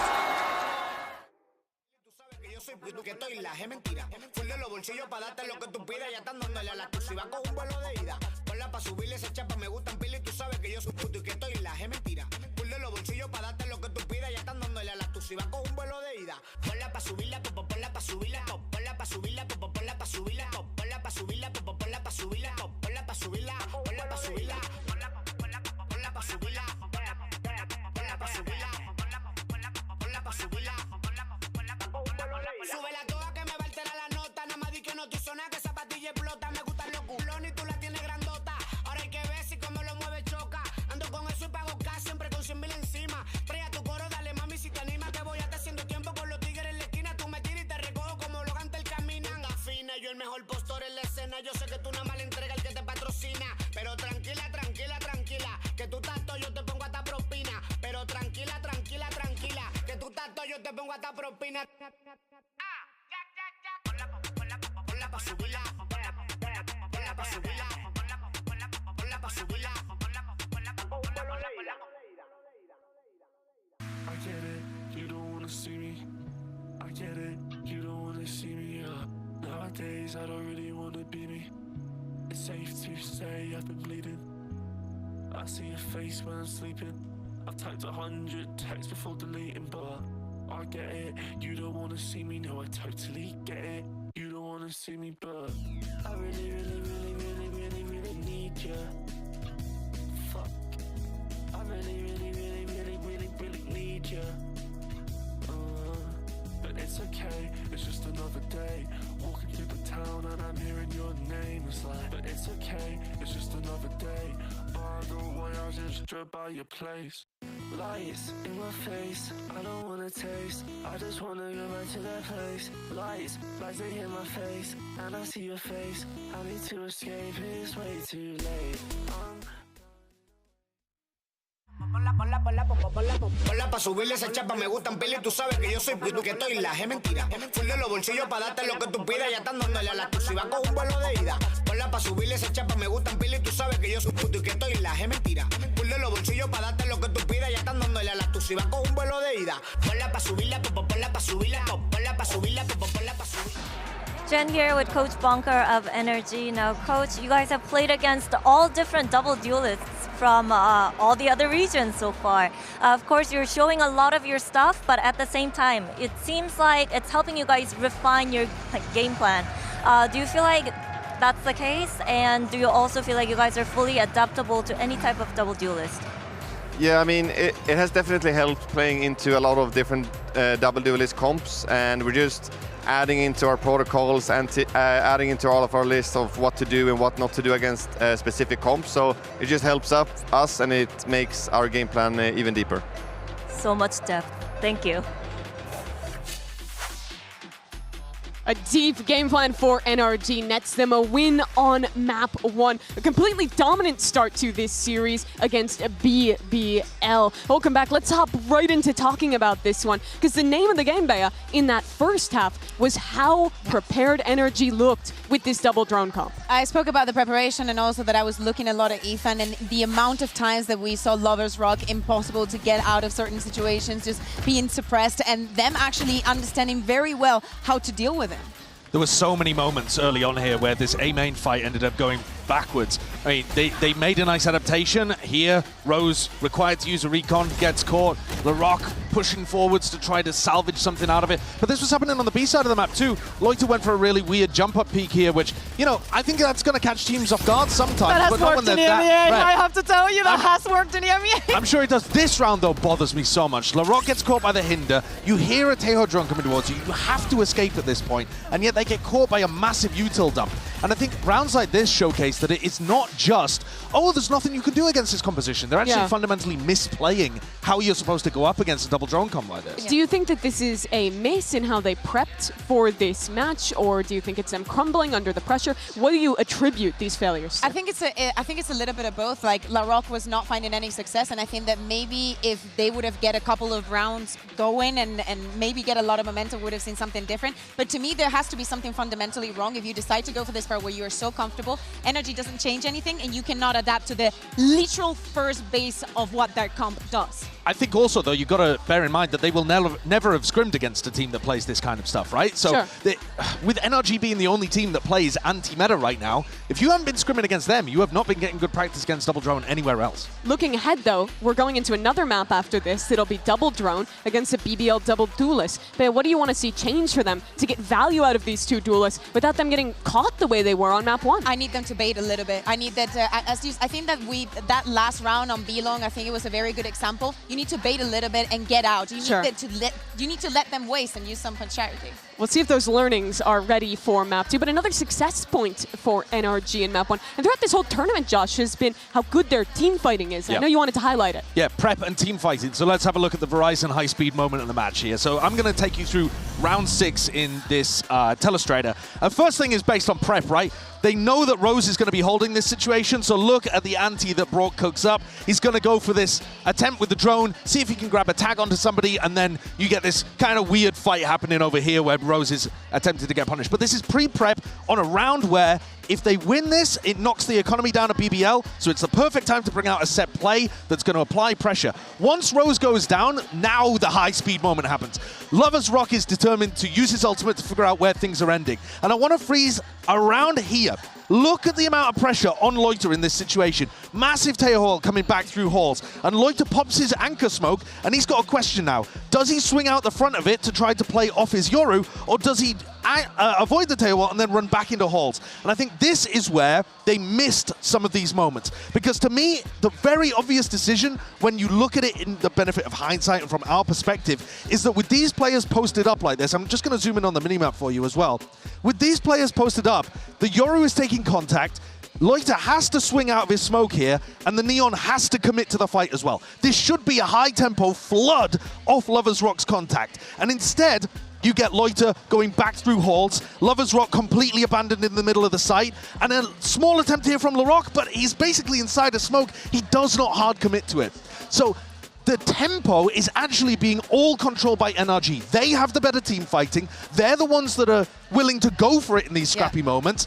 And I just don't think that BBL really had what it took there. We're going back on a loop here. But I think that this is also, when we're speaking about the experience and what separates these two teams, this is one of these scenarios. Yeah. Because it's not only that they have not screamed against each other, but the pressure that they were putting onto them, all of that utility was designed for the easiest plan to not be an easy plan. Yeah, absolutely. I mean, it is experience. It's not just experience playing against the team specifically. It's experience on the stage. It's in those tiny, high-pressure, high-tempo moments. Are you going to make the right micro decision? And I think BBL collapsed on that front. Yeah, looking at the match as a whole as well, it was so dominant, not just with those early round picks, with catching players off guard, with the late rounds, but yes, dude, the crazy. clutches, Scuba, just ridiculous what this man was putting up. There was a time, Bea, where I think he was 15-1. It was insane. Like, we kept watching him, and of course that gave him a lot of confidence, and we saw him pressing the W. But as we were showing in all of those replays, he was not only 15-1, he also had like 13 assists. All of this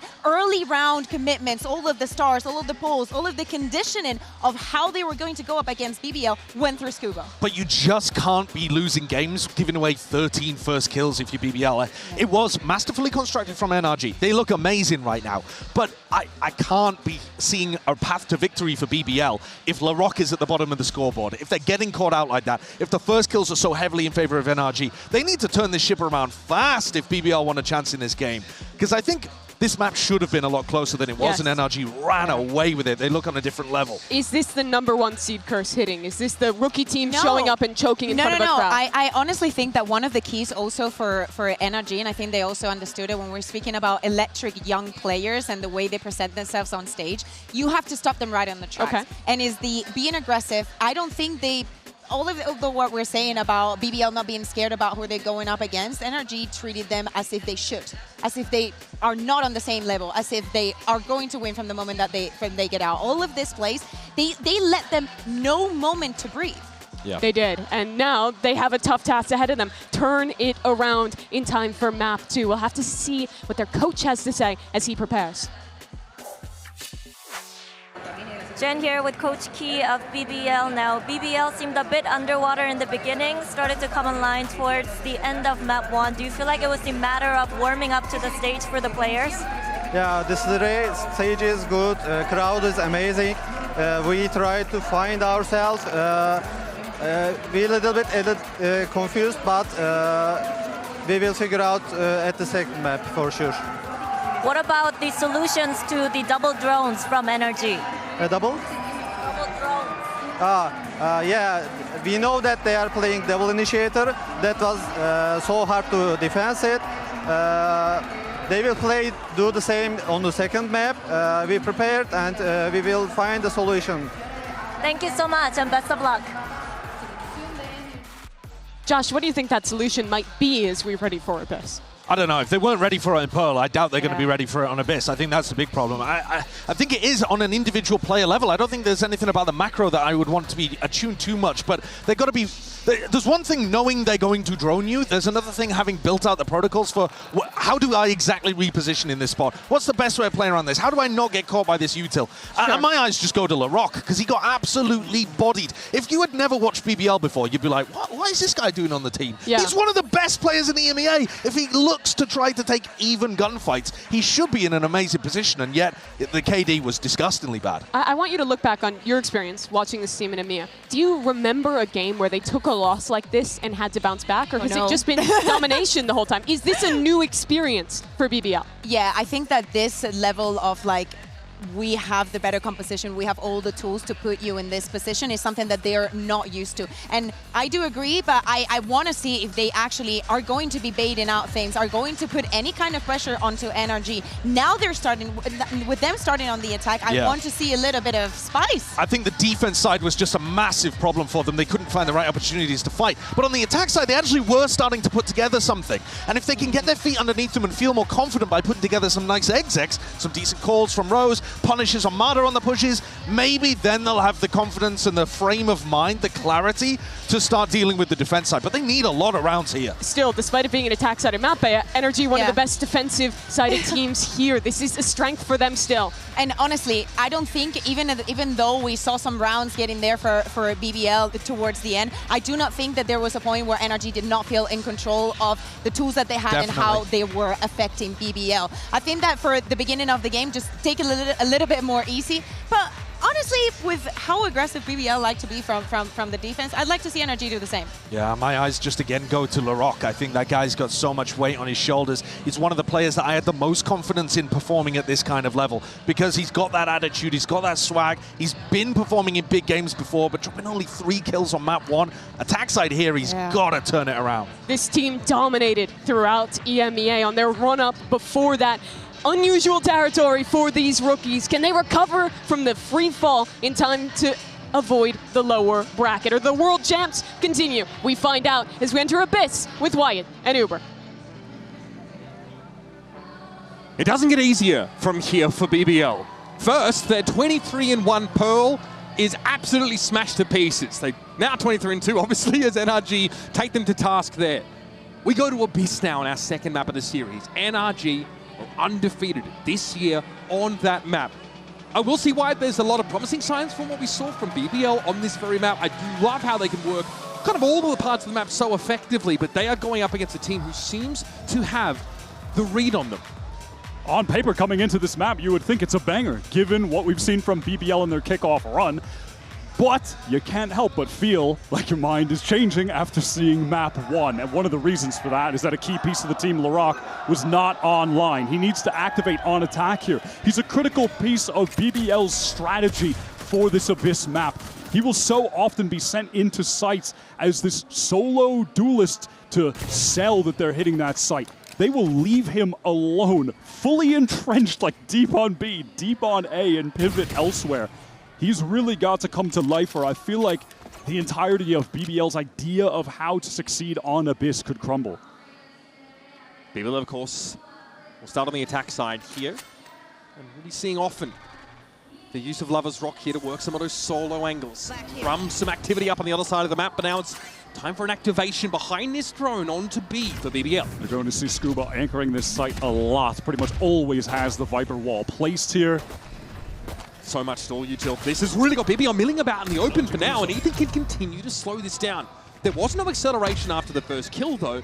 BBL were anticipating some more of this util. They've drawn all of it out of Ethan now.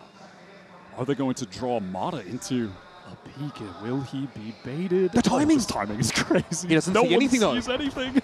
What? 30 seconds left. This could be ridiculous. It was Lover's Rock was watching for it, though. BBL did have a contingency in play, and Mata had no idea what he was running into. There's some acute awareness there. Ethan is trying to get some space towards the site. Low HP, less than half, pressing up with his Frenzy. Smoke going to now be thrown down by Kiko. Teleports into it to try and get even further onto this site. A bit of paranoia instantly, though. Has to play this slow. Sees the edge of Loiter around the smoke, apparently, but isn't able to best him. So Brock here with very limited options. And 5 players breathing down his neck. None of those sheriff shots connect. And BBL finally look like they're getting off to the start that they need. Can finally start a small while LaRock is cooking too. 2 kills to his name out of the pistol. Let's see if he gets involved. They needed that bad. Beautiful tap onto Scuba. But definitely have to keep your eyes on Scuba, not just because on map 1 he drops 22 kills and 6 deaths, but because he's anchoring this B site, playing the Viper, and there is so much emphasis placed on fighting around the site itself with LaRock diving in. I think that Scuba's going to have to be a critical piece of this NRG defense to find success here. All right, again, the 3-1-1, which is the standard for BBL. Kraven not really trying to work up the middle part of the map, but NRG certainly would like to play a death ball this round. BBL, just 3 players run right into the site for free this time. No hesitation. Kraven understanding that there are several players who wish to see his demise back in towards the spawn. Seems pretty unfazed about it, but eventually he's going to be overrun. The Saturate made it hard for him to fight for himself. Still, the weaponry definitely favors BBL, and NRG... Well, look at Lover's Rock. He's in the defender's spawn on the rotate over. NRG want to play through Link by the looks of things. They are going to run into Lover's Rock, though. He'll be set up for this, the Marshal. I smell a couple of one-shots coming. No armor to speak of. Brock cops one of the bread basket, and Lover's Rock knows there's going to be more where that came from. NRG just hoped to try and encircle him, bait him in, catch him out, and so they have. Rose flattened as well. Okay, Kiko off the map for whatever reason. Off the map as well. I mean, they're getting kills, but also they want to deny the orb, so they're jumping off. A little crazy. Maybe didn't fall. The round was far too deep. NRG just hoping to play for some kills there. Try not to give too many orbs up. So that'll be BBL with their second. Look, I'll say this. At least they didn't just jump off the map at the start of the round. We got to see some ideas. They worked mid together. We saw the Saturate play. For sure. I'm cool with it. And Lothar should be too. Lover's Rock is going to pick up the rifle. Always just hovering my eyes towards him on the scoreboard when we get into a round, just to see if he's picking up the Outlaw at any time. Everybody from BBL posted up over towards B. See if they just try and get in for a fast exec. Looks quick. That's a very early drone. Scuba going to be under a lot of pressure. Does he try to just get out of the site completely? Is Ethan going to fully commit, try and double up anchor? They're getting ahead of the guided salvo, but Scuba was ready. LaRock is going to be felled instantly, and Ethan was already there at the rescue. Scuba tests the clone. Krevin's able to trade it out, and the ping onto Ethan is instrumental in having the Teo picked off. The rest of NRG just too far away to be able to flood in time to support those guys. Mata second earlier, and he might have had a chance despite the trapwire in his way. Now he's going to have to be patient. Rose is on an off angle as far as he's concerned. He may not be ready for this. Look at the creep coming around! And there was no flick in time from Mata. That's an upgrade for Rose. Kiko and Brook have to figure this out now. Up onto that B site, Smoke being occupied though, still by Loita. He'll be waiting for his opportunity. Rose also, his position known and noted. Can he do much from there? No. Loita into the smoke here. Head first into the fog, and Brock is waiting with open arms. And he's got enough time to stick the defuse as well. NRG are on the board. Barely enough time. Feels like BBL really let that one slip out of their grasp, Mitch. In that 3-on-2, It was a really great kill from Rose to deny Mada's flank. They just have to focus their attention forward, but they get depleted one by one. The peek out from Krevin first, and then Kiko able to isolate a second swing, wins the duels. What are they doing? What are you peeking? Definitely feels like one of those rounds where your expectations get subverted pretty quickly. Great anchoring, I think, after the fact there by Kiko. Those guys are just trying to do too much. All right, buy those still for BBL. Outlaw in the hands of Lover's Rock.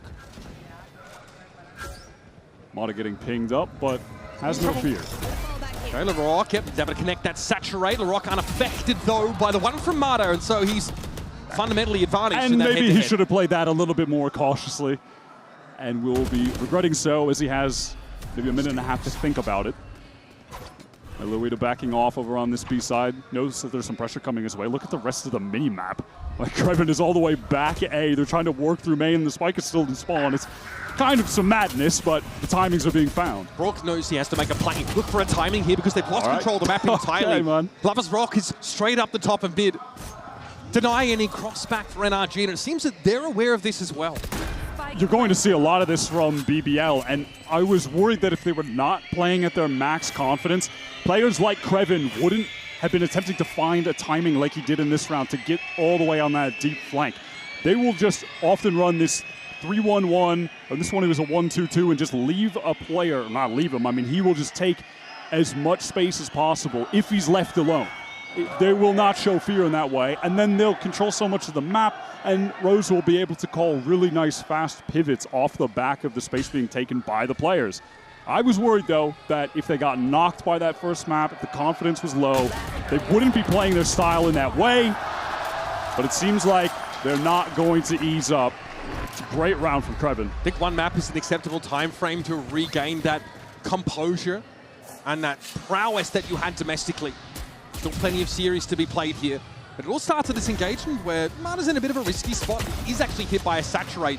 He tries to saturate the rock, but it gets blocked by the pillar. We are going to be heading into a timeout call from NRG. Bonkar doesn't want to let things get completely out of hand, as a BBL team with zero momentum coming into this game suddenly have the lead at 3-1. They're looking so much better currently on Abyss. So I think there's some discussion here in our Coinbase win condition for what kind of onus is on NRG. Yes, they're on defense on Abyss. We get it. But where are the edges they can eke out? Find some equity in this matchup and get themselves a respectable round total, because the map is being stripped away from them. They're losing a lot of control. A problem that they're going to have over on B is that despite having both the Tejo and the Viper there, it will still be difficult to actually completely slow down a Yoru, Waylay, a Teleport, Omen style exec. We saw them get overwhelmed by that even when they got the first couple kills. So that might be an issue. They may want to address how they're going to play that B side, maybe try and just take it more for a retake or position more for a flood just outside of the perimeter of the site. And then in addition to that, they're going to have to be extremely concerned about the willingness of solo BBL players to just take all the space down lanes, whether that be A main or walking all the way down mid. So of course there's going to be energy coming to this round without any opportunity to buy. Maybe just another death ball down mid and hope to catch some enterprising individuals from BBL out. On this one, it's just all classics for the walk down. How proactive will BBL really be in a round like this? I guess we'll see. You know, in terms of players trying to take any of the space solo like we were talking about, but they are very passive in the spawn, reading a play like this. Yeah. BBL, no reason to expect anything else from NRG. We saw it again on one of the earlier rounds from them. Now, though, pings over towards security. So they've actually read this in advance that NRG is starting to try and get into flood positions on this A side of the map. Still so silent for BBL working into this site. How many players could get caught by this paranoia? This is going to be a crazy engagement backside. Yeah, not a swing, though, off of Ethan. Lover's Rock able to find two before eventually he's going to be dragged down. Rose over the top. Easy as you like. BBL exit the round with 4 players up. Could have been a strange little situation that BBL may have found themselves in, with NRG just getting the timing for everyone to walk backside, but they had the much better weaponry, and Lover's Rock is on that angle just in time for the cleanup. Now let's see what Bonkar has in store for us out of the timeout. So everything you really want to see from BBL on that kind of round, they don't overextend, they anticipate NRG's tendency to group up together. Okay, look at this actually. Mata is picking up the operator. Just have to call that out. He's going to be looking down mid, but it's some pace from BBL on this A side. Classic combo, dimensional drift into the Hunter's Fury. Off the rip here, does get a tag as well. Brock going to be caught out here with a saturate, and now straight through OMEN come BBL. Wind in their sails. And they've also got a new rule theft, just to paint a pretty picture for them about how NRG are set up for a retake attempt. Oh, what a lovely sync of the util there. Brock just had no options, no hope. Pinged out by the dimensional drift, tagged by the Hunter's Fury, gets hit by the saturate. He is so cooked. Can't do anything in that position. And then Kiko just gets deleted as well, I think, by Lloyd. We'll see that on the replay. Just a good straight-up execute onto A to mix in, especially, I feel, on the round where you know that it's going to be the NRG timeout cook-up round, right? Whatever they had in store is just made totally irrelevant when you get a big, fast alt exec like that off. And it feels like this map of Abyss is such a good showcase of, BBL's playstyle. Very quick to overwhelm that A side and make it virtually impossible for any retake. I think the util came together beautifully. Crucially, though, Mata has maintained possession of the op. Yeah, BBL had more than enough money to try and push forward. Now, I want to see, with Lover's Rock going down, will there be the purchase of an op? Are we getting an op v op battle? So he definitely likes to buy it on attack as well. Might not be the case here. Just rifles and a pretty heavy A presence. Going to stick to the rifle. And again, you've got to be careful playing in these chokes. BBL are going to love to look for a fight here in A-main with that saturate and other utility. Looks like they want to just run it back, maybe this time with the convergent paths. Another fast exec, keep things simple. Shocked out off the rip here for Brock, no connection. Drone to herald the approach of BBL through A-main, and here comes that convergent path straight away. Poison orb activated, but Larocque's going to go in and over the top. He is in that site, and there was nobody else from NRG to stand.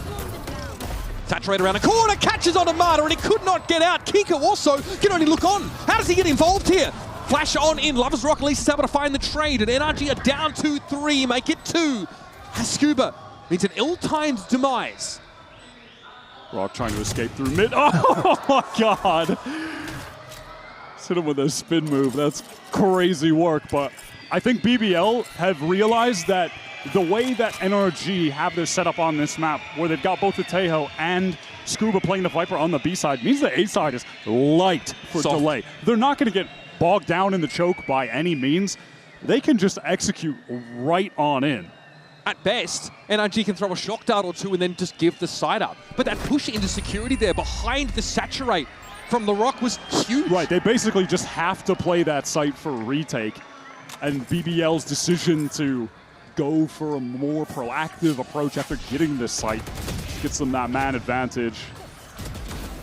Double swing into security, take the trade. Mata got taken down. Op was knocked out of his hands as well. Yeah, they do what they need to do though, which is disrupt the attempt to set up for the retake after the fact.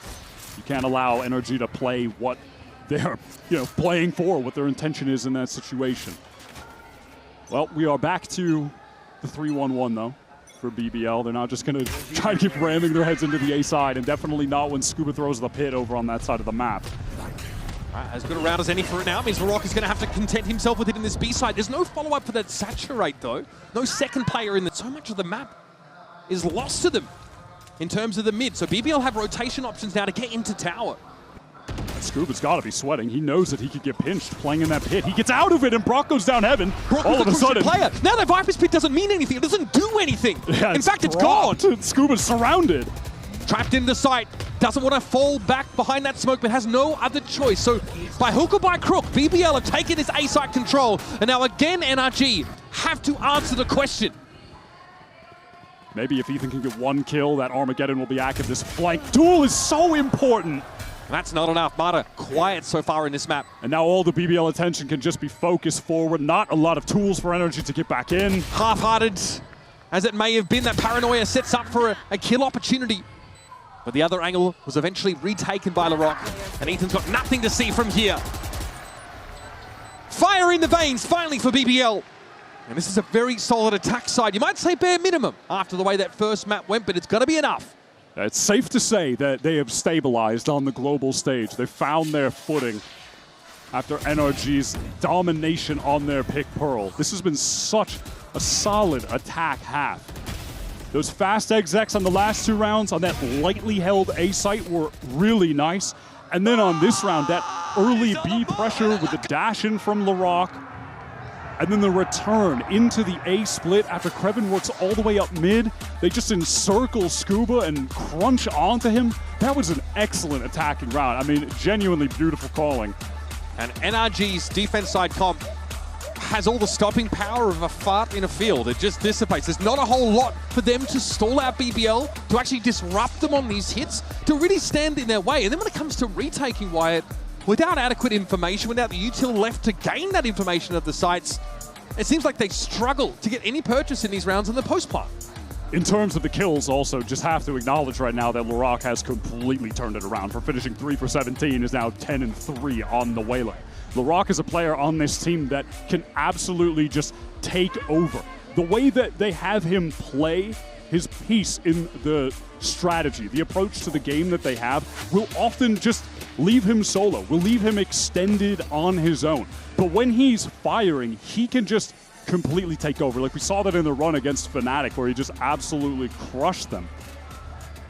So far, this is looking like much the same. Bonkar out of his second timeout here. Has an NRG team with both initiator ultimates. Maybe those will be used later in this round, or a bit earlier as Brock just hunters Furies into the wind. Yeah, nothing to see at all. And space being taken through mid here. BBL keeping their options open. There's heavy A main presence for NRG. They want to get ahead of these side hits, and I don't hate the timing, but LaRock was watching for it. Now, though, the Waylay's out of the picture. Rose, though, at large still, and finally Mata gets involved. Before this, his kills only came in junk time with the op. Now, though, carves out his spot in the round and gives NRG a staging ground. Nice little timing caught there from Scuba as well. Mata on the jiggle peek. Just going to give it up. Doesn't need to overstay his welcome in this situation.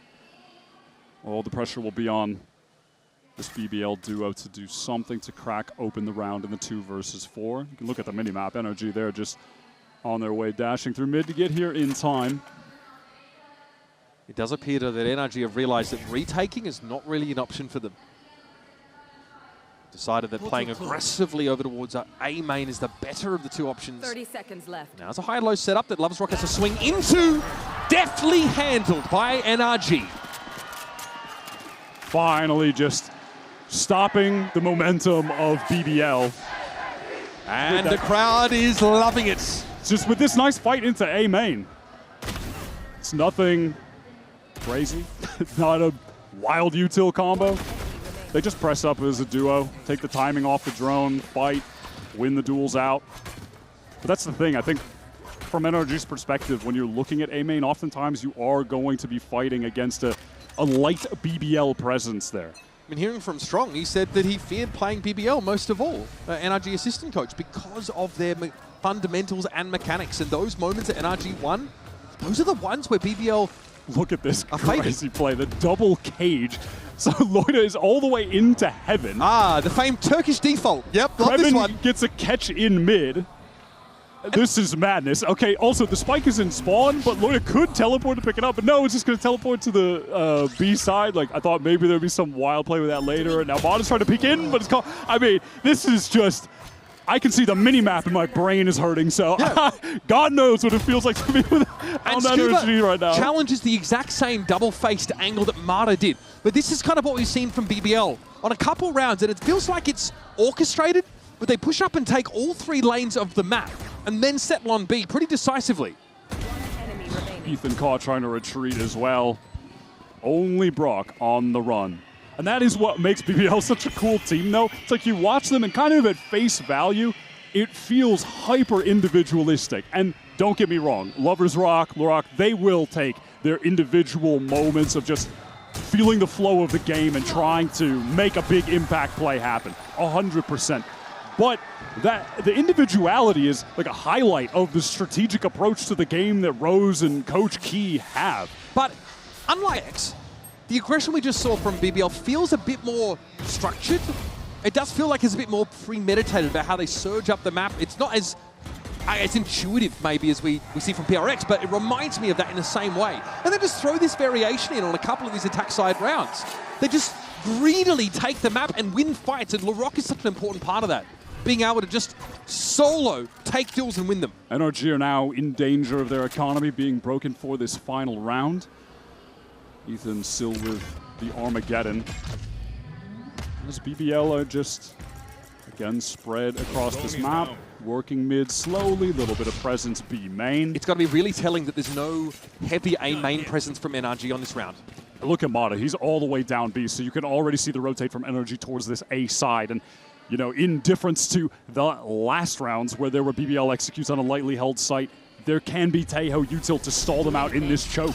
Kiko's going to have his crosshair positioning broken. The Armageddon's going to force BBL into the site, but this is what they wanted to be anyway. A 1-for-1. Kiko only gets his tucked in the corner.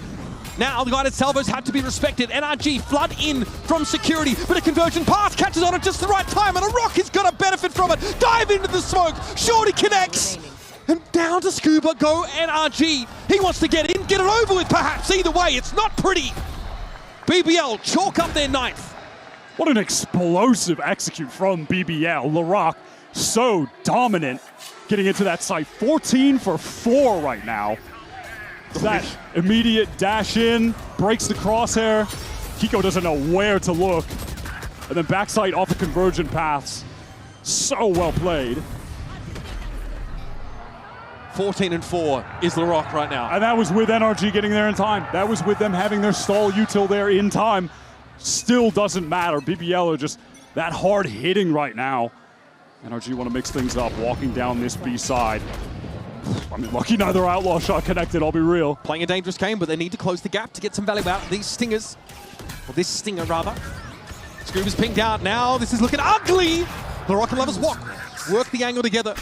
Ethan hoping to slow things up a little bit with dimensional drift and, well, and light speed means they all get in past him anyway.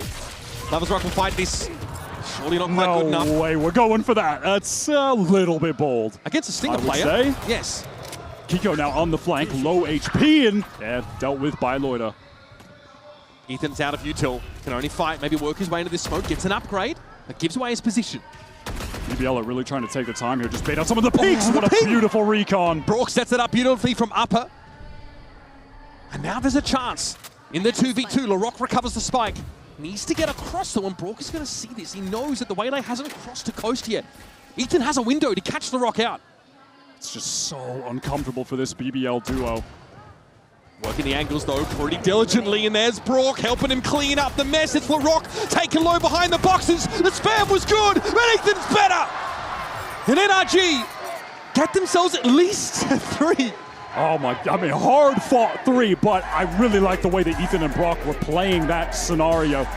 They were just never easing up. You could see the BBL players just stuck in those positions, and that's how they were able to win out that 2 versus 3.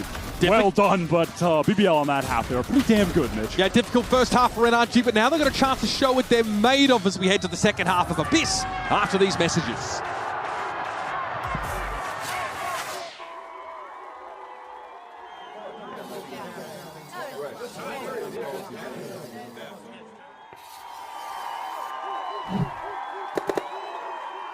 Red Bull gives you wings.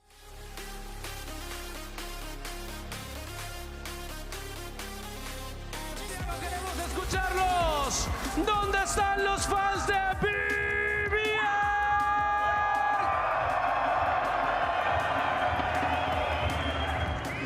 ¿Y dónde está la fanaticada de NRG?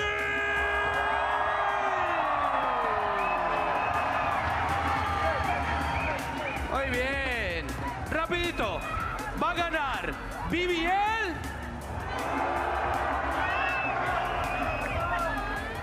¿O tendremos el 2-0 de NRG? Muy bien. Me gusta. Nuevamente. BBL. BBL. BBL. BBL. Creo que sabemos para dónde va esto, ¿no? NRG.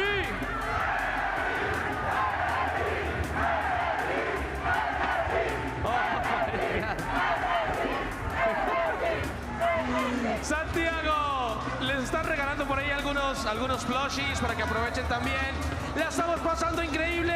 Es el día 2 de los playoffs desde Masters Santiago. ¡Grita con el alma!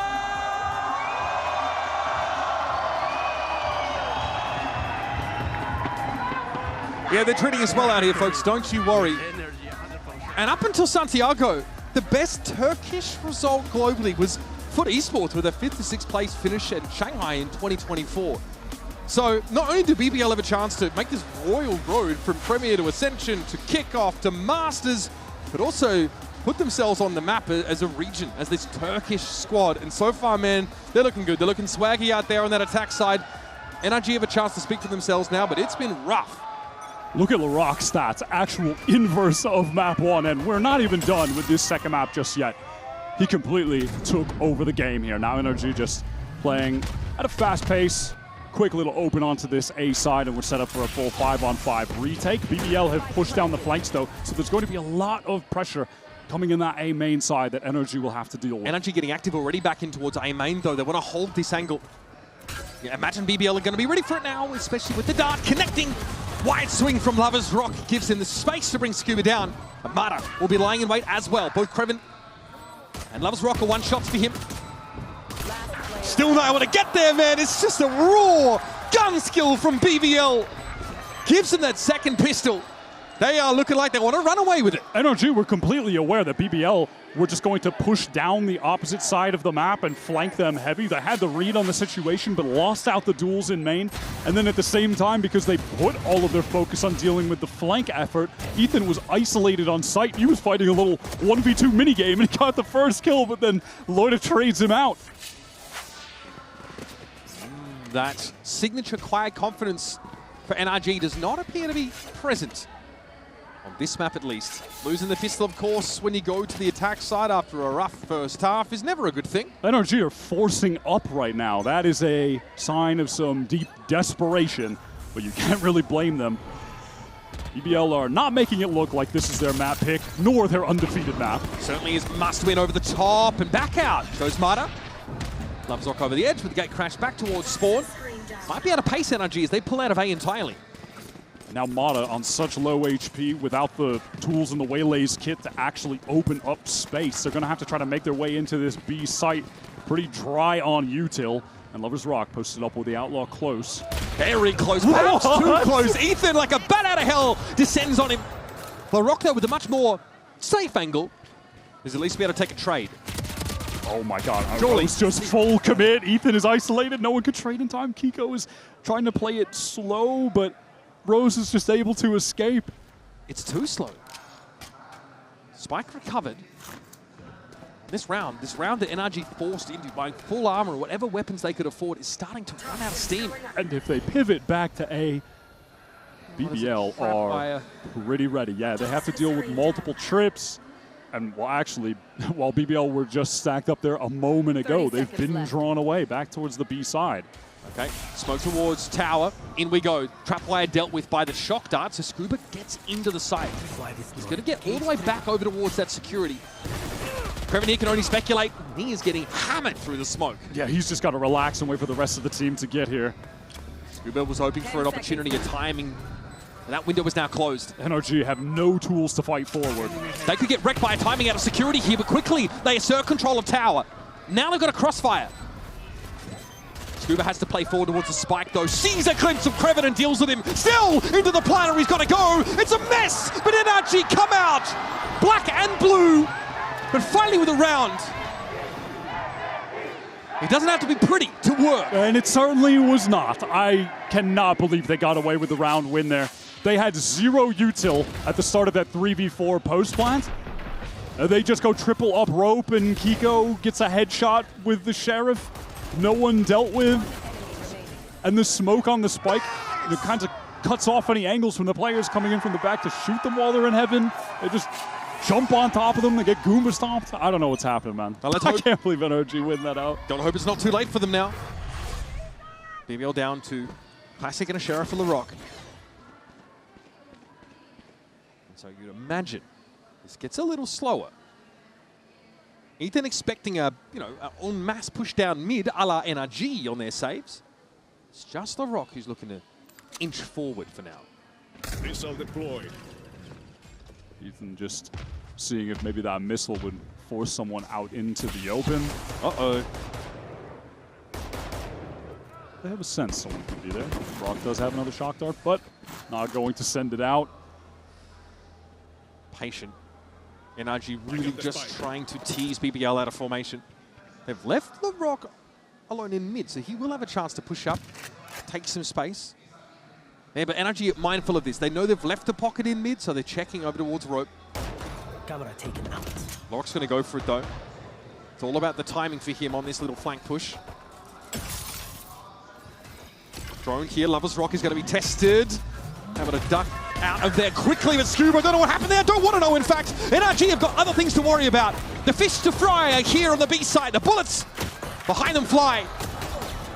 Rose will be caught surely by a right click here. It's going to be Ethan that salvages. It's still messy, Wyatt. It's still aimed pretty. Oh, look at the HP on NRG.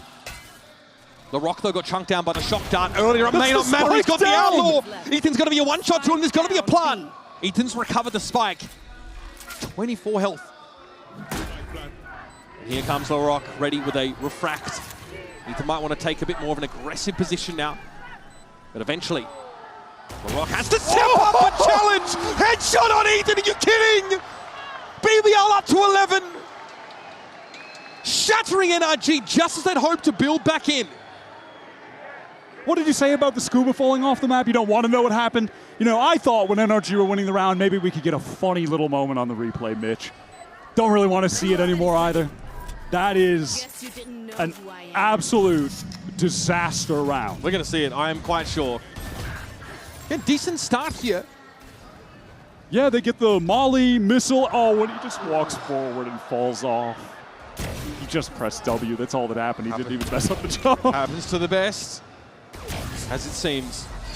That's beautiful from LaRock, man. Fate feels like it's guiding his hand. He's 21-7. I mean, Ethan just wants to sink away in his chair and disappear after that round loss. BBL now, with the headsman's axe in hand, waiting for the chance to let it descend. Into mid go NRG, trying to be pacey about it. LaRock already refracting away, but Rose is pushed up pretty close. Marta, being a cure for my hypotension there, he's going to get himself back on catwalk. Kiko dropped a pretty low HP already, by the way.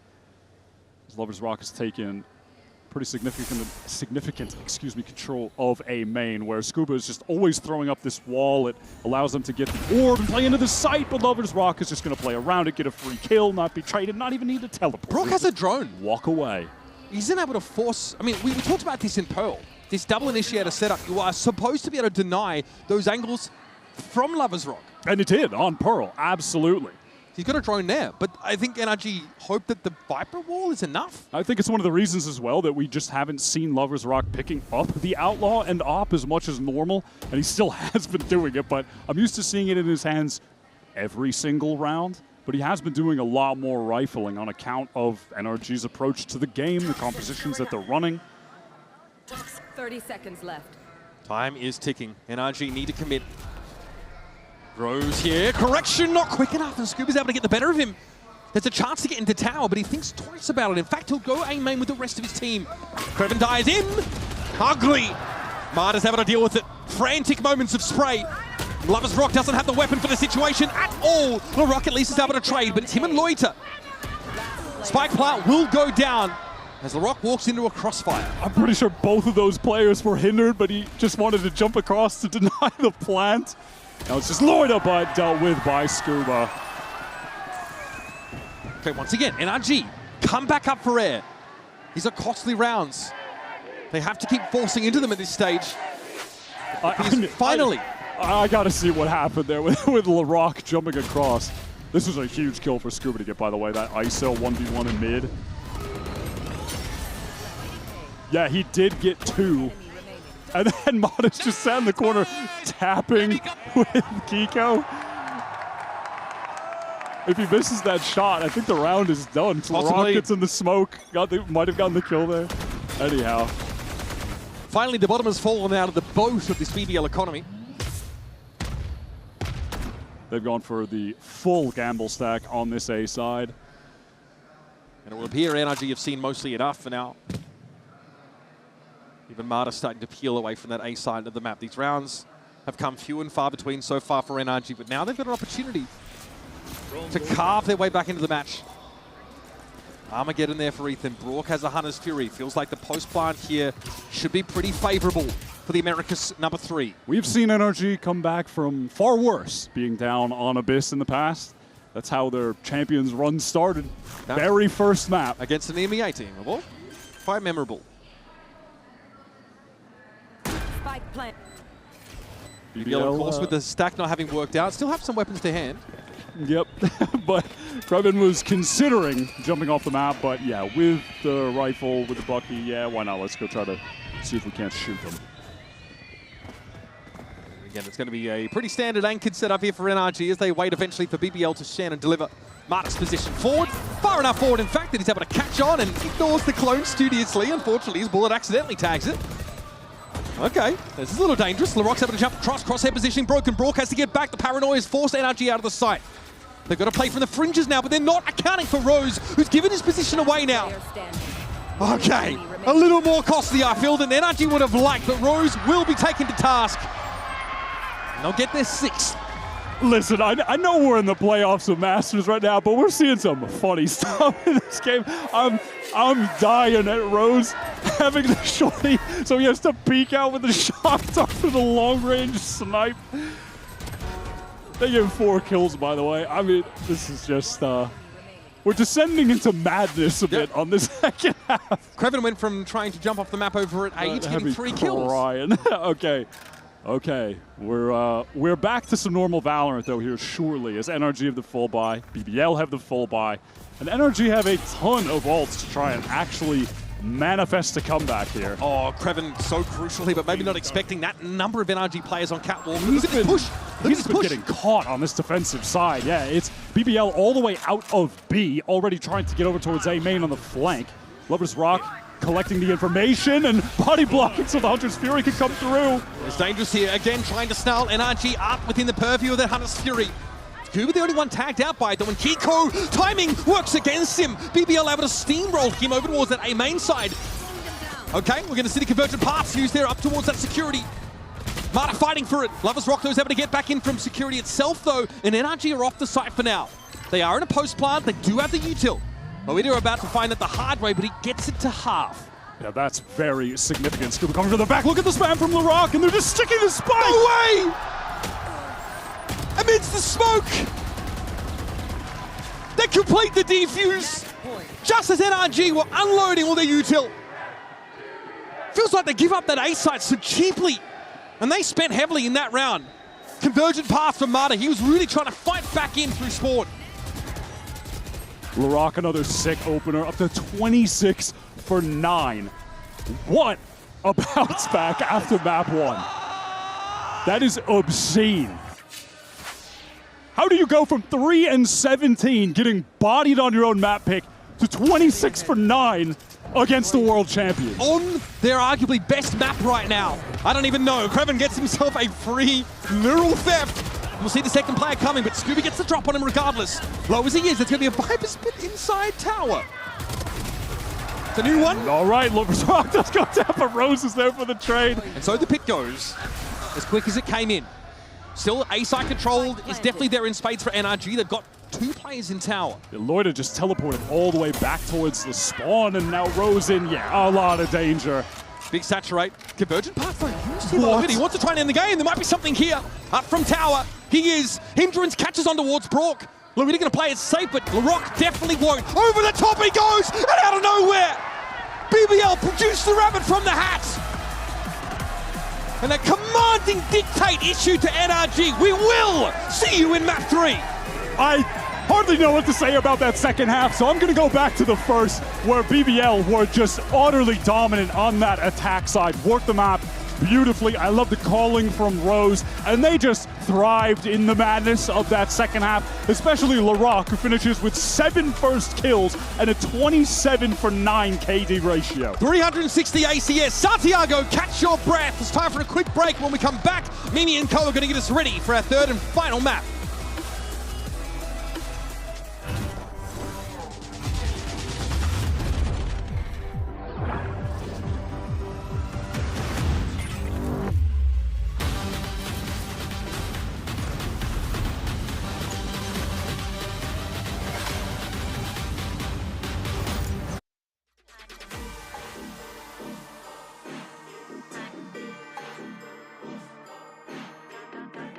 step for baddies.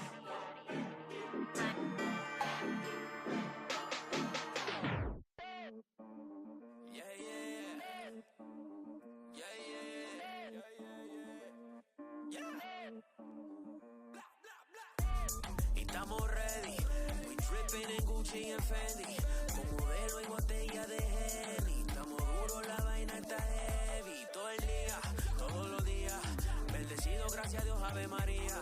Todo el día, todos los días, tu envidioso y yo gozándome en la vida.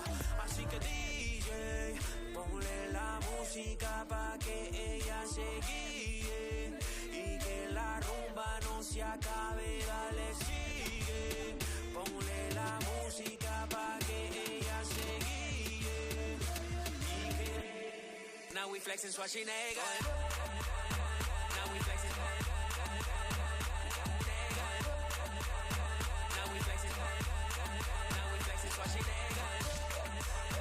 Now we flexing. Now we flexing. Now we flexing Schwarzenegger. Y un saludo especial pa' todos mis haters, que estoy adelante, ya we made it. Si es mala vibra, sigue alegre, cause now we flexing Schwarzenegger. Todos los días, bendecido, gracias a Dios, Ave María. Todo el día, todos los días, tu envidioso y yo gozándome en la vida. Así que DJ, ponle la música pa' que ella se guíe y que la rumba no se acabe, dale sigue. Ponle la música pa' que ella se guíe y que... Now we flexing Schwarzenegger. Now we flexing. Now we flexing.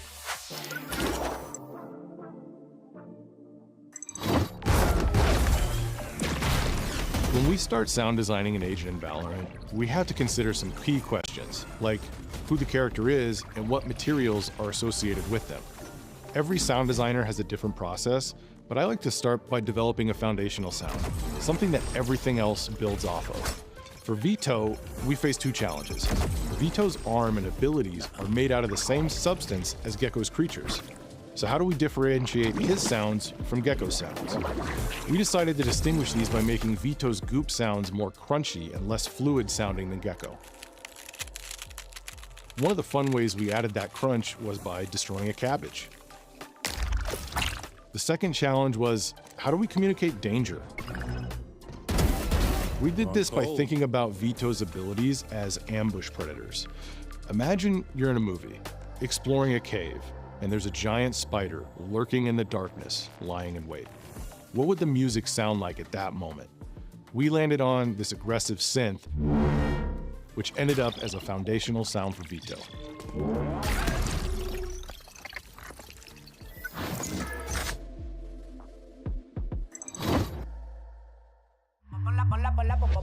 Ponla pa' subirle esa chapa, me gustan pila y tú sabes que yo soy puto que estoy la es mentira. Full de los bolsillos pa' darte lo que tú pidas, ya están dándole a la tu si va con un vuelo de ida. Ponla pa' subirle esa chapa, me gustan pila y tú sabes que yo soy puto y que estoy la es mentira.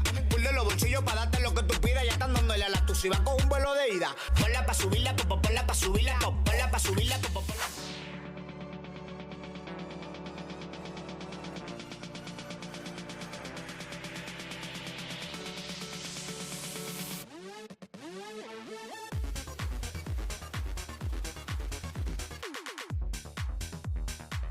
Seen this KO It's so good. I don't think just how tiny do I look? Like I'm having a Dance Riot moment because I can only imagine how warm it must be in there because it's very warm in here. I love it. Can I have this one? Making friends already. Yes. I love that. Shame he's out of the meta. Here. He had to show up to the tournament like this instead. Josh, though, this was a huge bounce back for BBL. It was not them flying map one. At least that's how it looked. Yeah. But here, it was their style through and through. People are talking about this being a micro, not a macro meta. Rose just won this map based on his macro. They were really playing their game. So aware of those Mada flanks early on, round 1, round 3, completely shut Mada down when he was going for those flank plays. Hyper aware of how NRG wanted to play. And then when you get set up into really important rounds to get the ult snowball going.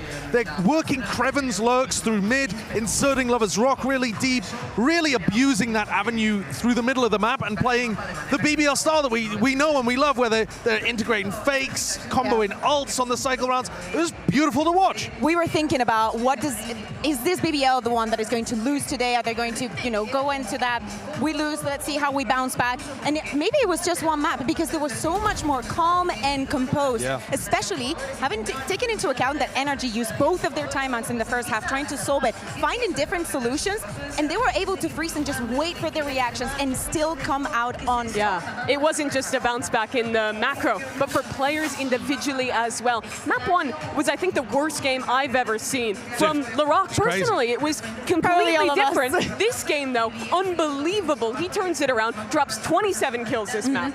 Yeah, I think it's amazing to see that he can bounce back in such a short time, because trust me, what was it, like a 3 and 17? Yeah, 3 and 17. Yeah, that is not easy to bounce back from, and it is not that he was there putting out the numbers. He was going in first. He knew that there was a huge weight in his shoulders, especially with them starting on the attack, with him playing the way that he would have to step up. And in every single one of those rounds, oh my God, he did.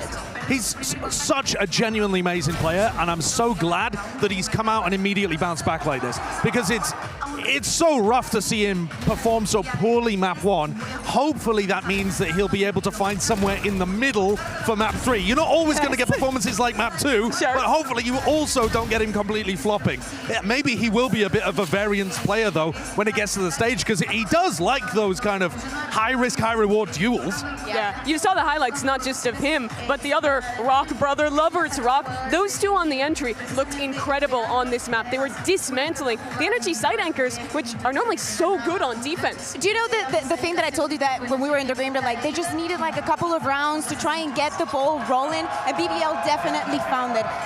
Especially the way that they were working the map, that they were working mid time and time again, putting NRG in such a difficult position to make decisions, because it really looked like every single time that they went for a bit, looking for those duels that we thought BBL wanted to give them, they were not there to reciprocate. Maybe a trade here and there, but that was about it.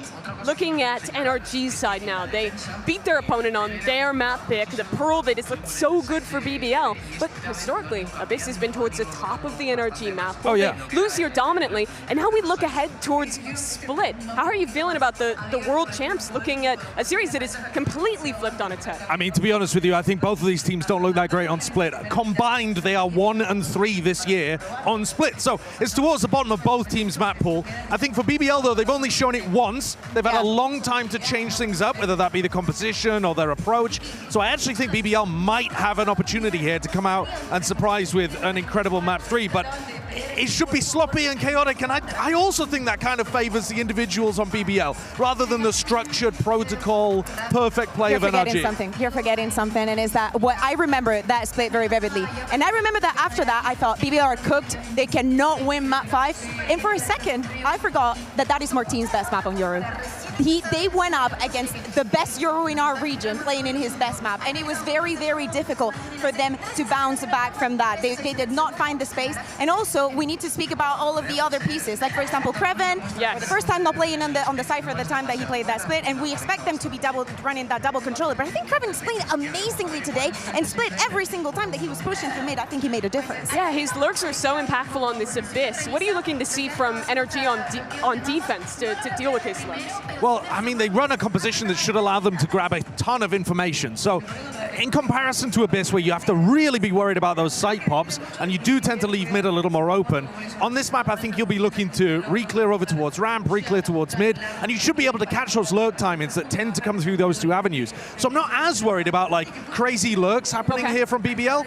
I am more worried about big team fight scenarios. Yes, I agree. Those were going the way of NRG on map 1, but when it's not a map towards the top of NRG's pool, I think there's more opportunity for BBL to thrive in the team fights, especially if LaRock is online. Yes, especially if he is online. He was on the second map.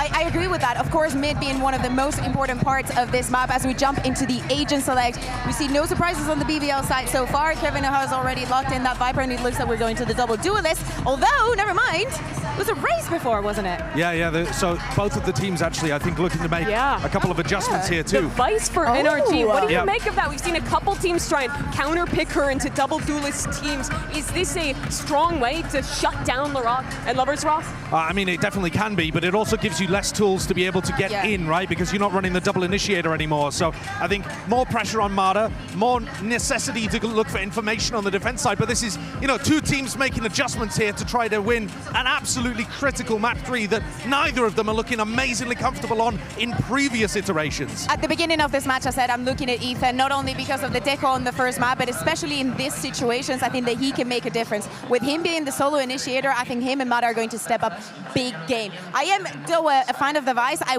wonder, though, how much BBL is going to play onto that and how much on top of it Lovers Rock is going to be. I look at the two IGLs going into this map, Ethan and Rose. We lauded him for his calling on map 2, looking at Rose. For Ethan, though, he's always been excellent at adapting on the fly. And that's really the task for both these teams as we get ready for map 3. The rookies versus the world champs. Only one continues in the upper bracket as we enter map 3.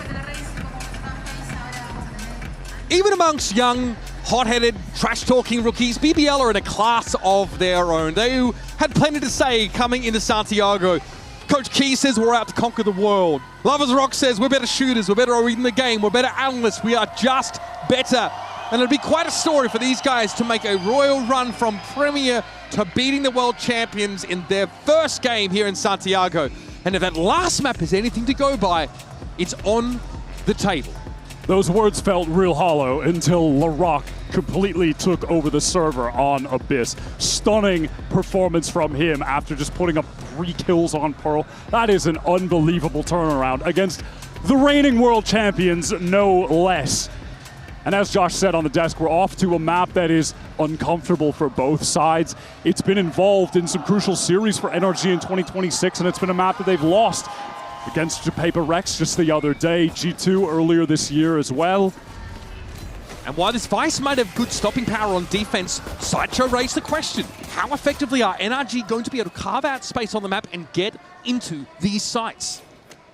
Lovers Rock has taken some early control of the main, but decides to pull away as BBL are just so convinced that NRG are working towards the safe side of the map. They've got 4 players entrenched. Okay, fast lane gets Mada up into rope room, wasting 0 time, making enough noise to wake the dead. Feels as though we are just inevitably headed towards a 5-on-5 retake unless LaRock can maybe get a kill here on Mada if he overpeaks with the shorty, but you have to imagine he's going to want to just stay tucked. Mada gets ahead of the relay bolts. And LaRock heard some footsteps there, so he's going to be patient. Mada, though, is playing just on the edge of this smoke, though. Prowler doesn't catch Mada, so he actually might have a timing here. Oh, no! Spotted it, apparently, as a run out from the smoke occurred. LaRock spots him, and now through mid. Kiko's trying to go for a later re-hit. Now that snakebite's going to make it a little tricky for the Omen, though, as Brook might just have to fight tooth and nail here on the side itself. Lovers Rock steps up, focus here over towards that upper area, but the reload is awkward for Scuba. He is caught out. Loida peeks, Leekton has to step up, right click gets the job done, but it's always a crossfire. BBL is a pretty comfy retake, all things considered. That's so well done, the re-clear into heaven. Getting the haunt just after that Prowler was Mada's undoing. Brock got dealt with very early. Brock, who, by the way, has not been able to get anything started on pistol rounds in this series, and normally he's going to give you one Brock Sheriff pistol takeover. That has just simply not happened once today. And then after that, you saw Kiko trying to go for the flank in mid. Krevin delays with the molly and then crosses when Kiko's forced to teleport. So he's basically a non-factor. He's basically already dead. They can just fight forward. That was so well played from BBL, man. In order to see what NRG's composition is supposed to do on defense, we just need a respectable attack side round total here. So far, it's controlling util to try and give them some space on this A side, but it's tenuous. He's got himself in a precarious situation there. So there is some degree of heaven control that NRG take for themselves. BBL's focus was the A site proper. So they'll be in heaven. There is going to be a step up here, though. There is a clone, and Ethan knows it. LaRock. Okay, he's got a weapon for it. Scuba.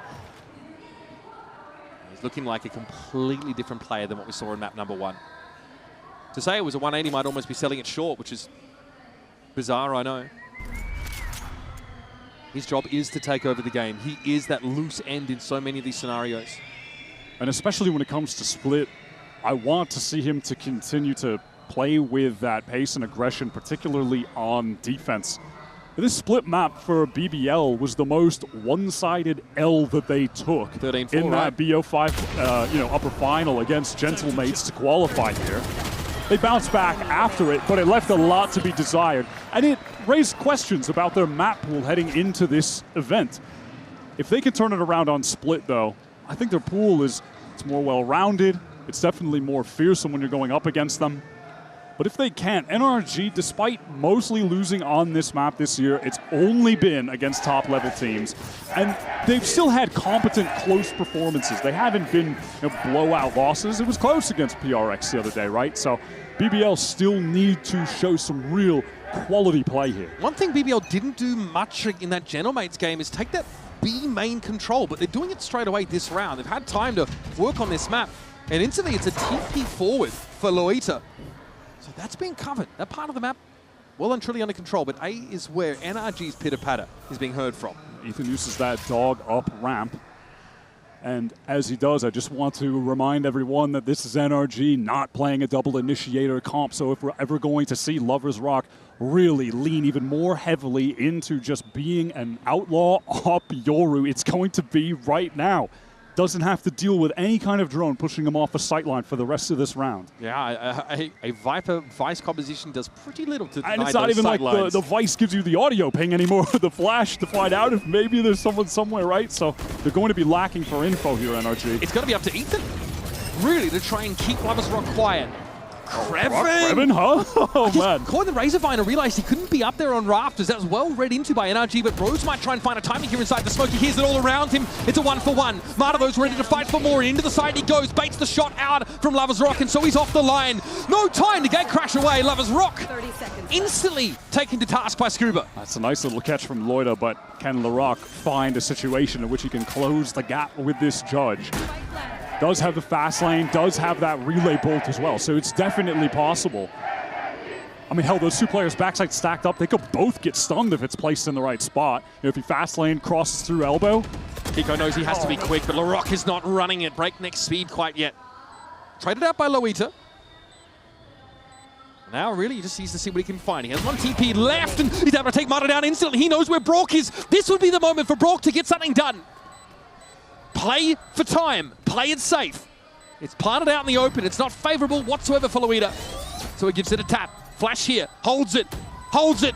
Gets it to half. But time is short, and he's got no choice. Brock just teases him out. And NRG land the play on a rocky round. That is beautiful from Brock. Really holds his nerve late into that 1v1 when the spike was getting tapped, when the pressure was on. Crucial 1v1 clutch to win. At that, though, NRG still in a dangerous place with their economy. If they lose this next round, it's effectively completely broken. You have Lovers Rock leaning into the op, picking it up now. Judge still in the hands of LaRock. Both of them doubled up, wanting to fight A main. Flash into mid, Mata right behind it. Straight through the poison orb and early heaven control. He's pushed all the way through. This pace is insane. There's no way BBL expect this, right? Prowler at the head of it, but no! Mata gets, as the cat amongst the pigeons, does overextend, but Brock at least is there to make it a favorable trade, and he hears LaRock coming. He knows the Neon is encroaching. That is excellent follow-up from Brock. Had to cover so much ground to be able to help Mata, and he retreats. Seekers now being used by Ethan. They're all going heaven. They're all going heaven. This is very illuminating for NRG. Paranoia catches on to Brock, but he's still ready to fight for it. Every angle covered. Crossfires in place for NRG, and now it's a matter of just sticking it. And Loita's going to have to saunter away from this fight and hold on to the rifle. Would rather get that op than go for anything more. NRG call a really good multiplayer face into heaven there after the Seekers cause a little bit of delay, stir things up, and ultimately give them the information that they needed. That's super well played from NRG. A cool round that they come, or like idea for the round that they come into it with, right? With Mata just pushing all the way through heaven, getting downstairs with the judge. I feel like most of the time in that exact same situation, if you replay it, he's killing both players. The Prowler missing him is crazy. Yeah, look at it. He goes around him. He's ahead of it. Jump scare, central. And again, it's Brock with the clever follow-up there to make sure Mata's job ultimately is done. We virtually get the 2-for-1 that they were looking for. Yeah, it's Brock being able to follow up and retreat that is just critical to that entire round working out. So, I mean, yeah, amongst the range of options for getting site control, NRG, with this Viper and Vice Comp still find a way to get in. I don't know if you can run that one back too often, Wyatt. That's the issue.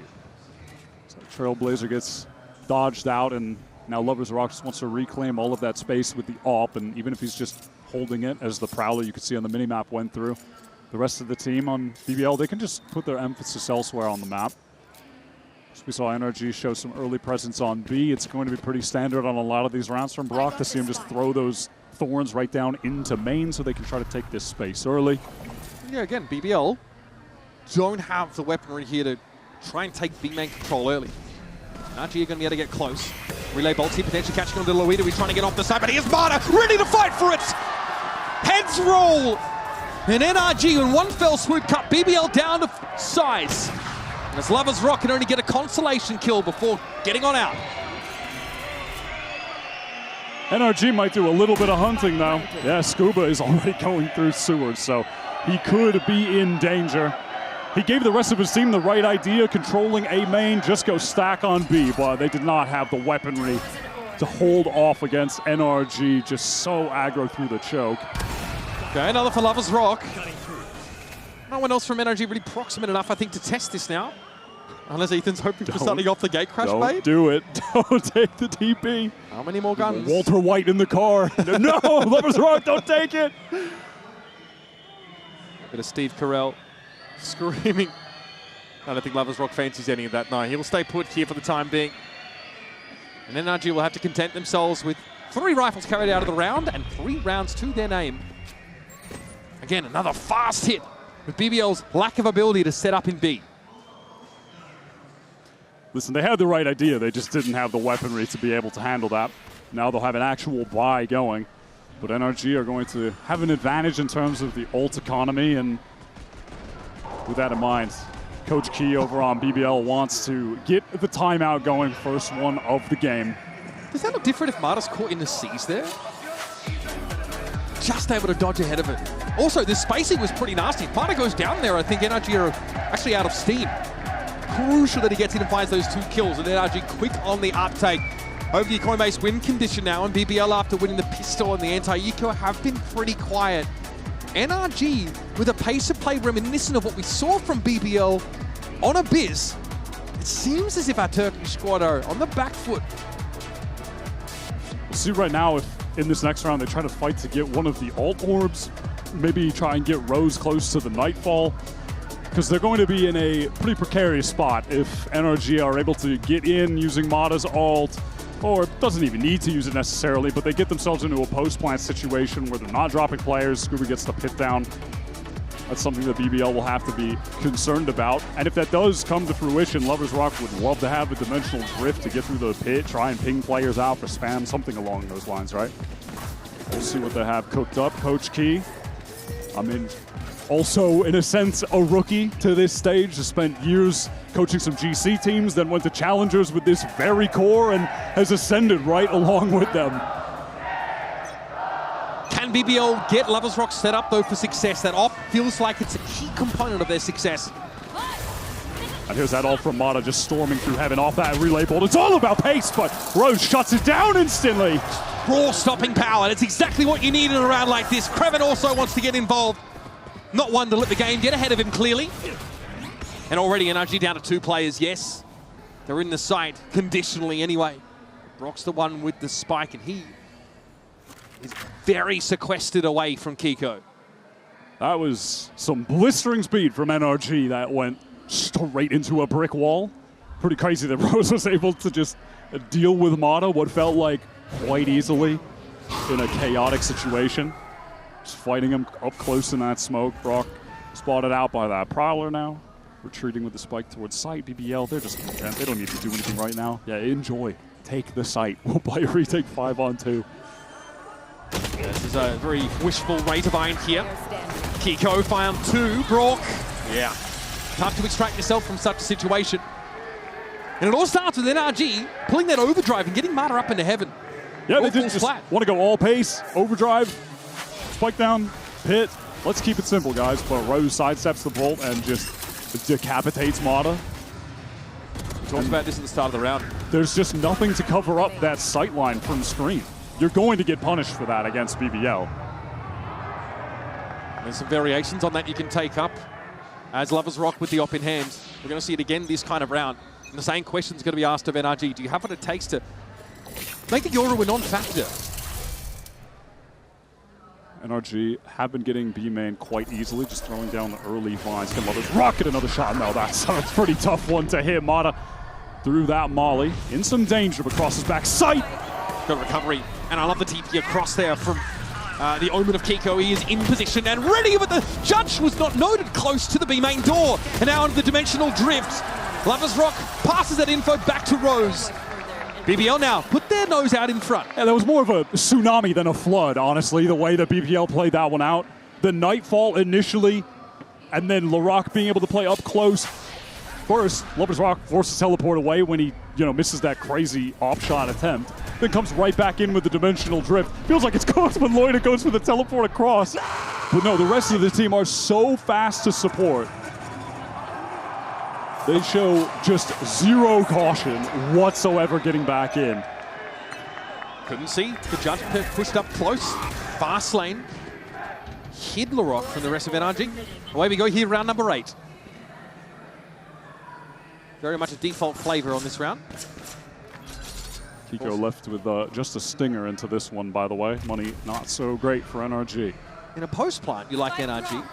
It's a matter of getting there, that's the question. Steel Garden and Viper's Pit are at their fingertips. It's a really ponderous start to the round. None of that pace we saw prior. A brief acceleration here now as mid is claimed. The multi-face gets him into heaven now as LaRock, I'm sure, will look for an opening.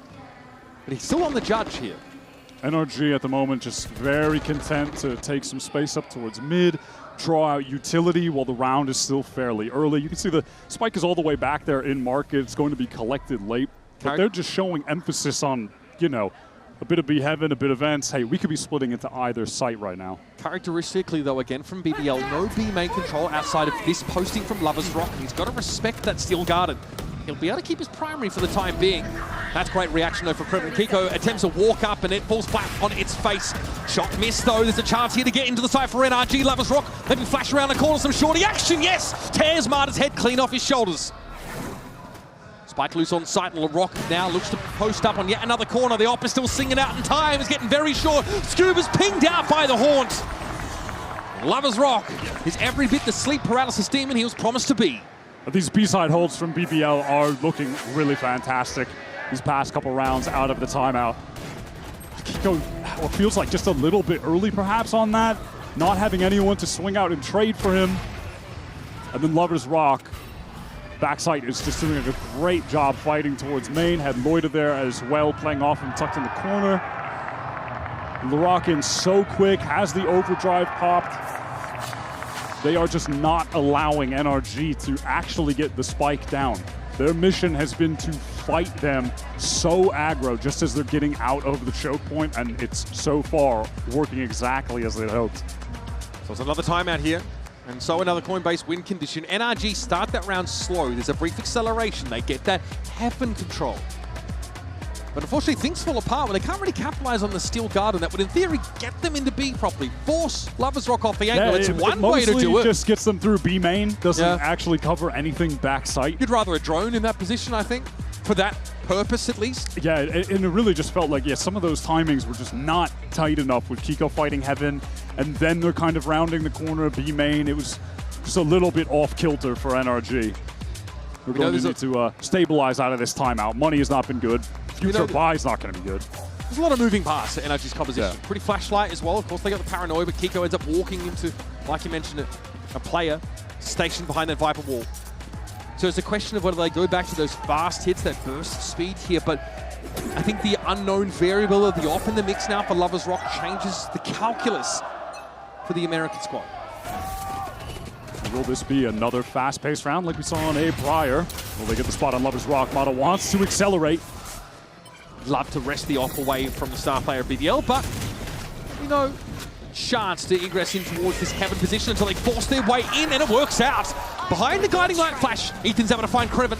LaRock spotted out now as well. He tries to play the rat angle, but he has been revealed. And perhaps NRG Bites might be looking elsewhere for now. Oh, the barrel is spotted by Lovers Rock. Oh my god! His gate crash, I don't think it has the effect he wanted it to. He might have wanted that back towards spawn a bit further either way. Lovers Rock swings himself onto the angle. Takes the Vice out, but now he's got to contend with the Viper's Pit. Oh my god, I mean, Ethan is so low. Even mid-range, he could have gone down to the shorty. Now, though, the question of getting back into the site for BBL is a difficult one. Screens is covered up by that Viper's Pit. And they've got Mata in position to watch an A main play. Dancing the bullets past the wall, but Loita's still able to make short work of him. Now they've got a real chance, and they have more than enough cash to go for a risk like this. NRG are in the pit. They can play themselves back into the site that way. But their information now is kind of expired in its usefulness. Loita's already playing forward onto the spike. Doesn't know if it's going to be a swing out of this pit, though, to try and challenge him. And Lovers Rock's trying to get ahead of it. Scuba, that's the swing. And there's Lovers Rock ready for it. Loita, that is dirty stuff. Gets it to half, and now it's on Kiko. And the Guardian's just not going to cut the mustard, is it? 6 up for BBL, and a sick retake. They cannot be allowed to get away with that. NRG, I don't know, wires crossed, things getting scrambled. The pit isn't covering the spike, backside. Ethan rotates up to heaven. The spike isn't planted for him either. Really bizarre situation. Oh, free haircut, anybody? And these little mistakes adding up just give BBL enough room to win the round out despite only having 2 players remaining. They win the duels that they're gifted for free. They shouldn't even be in a situation to be taking duels like that. I can't believe how much that crumbled for NRG. Just miscomms on miscomms, it felt like. Fast playing towards the A site now. Oh, he's going to see all of it! It's a disaster for NRG! Now what do you have to work with? Pieces to be picked up, I'm sure. It's going to be a grim mosaic that NRG try to construct. Kreven, here's the TP. Faked as it was, as NRG are no further than ramps, and they're down to 2. The BBL are just applying the maximum pressure to NRG at any moment that they are trying to get through a choke. They're being stuffed by players by way too much util, and a willingness from BBL to just run down the world champs. No respect. Just as promised from BBL. Rope's making those shots a little wayward, but Brock is still dealt with it eventually. Just a suspension of disbelief, perhaps. Kiko next out. And BBL now with a head of steam. Eyes forward. 7 rounds on this defense side. Already an impressive first half. Despite this being a map that heading into this tournament you would have had at the bottom of their active pool. Oh. It feels like their game plan is working exactly as it's drawn up. You're seeing Lovers Rock at his best controlling the map with the op right now or with the outlaw.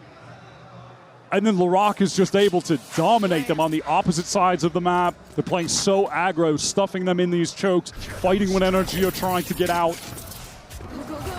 Hey, Loita, maybe not expecting Mata to be there so early, but it's the customary sort of fake TP and B main setup to try and dissuade any further presence, though it's fast up ramps for NRG.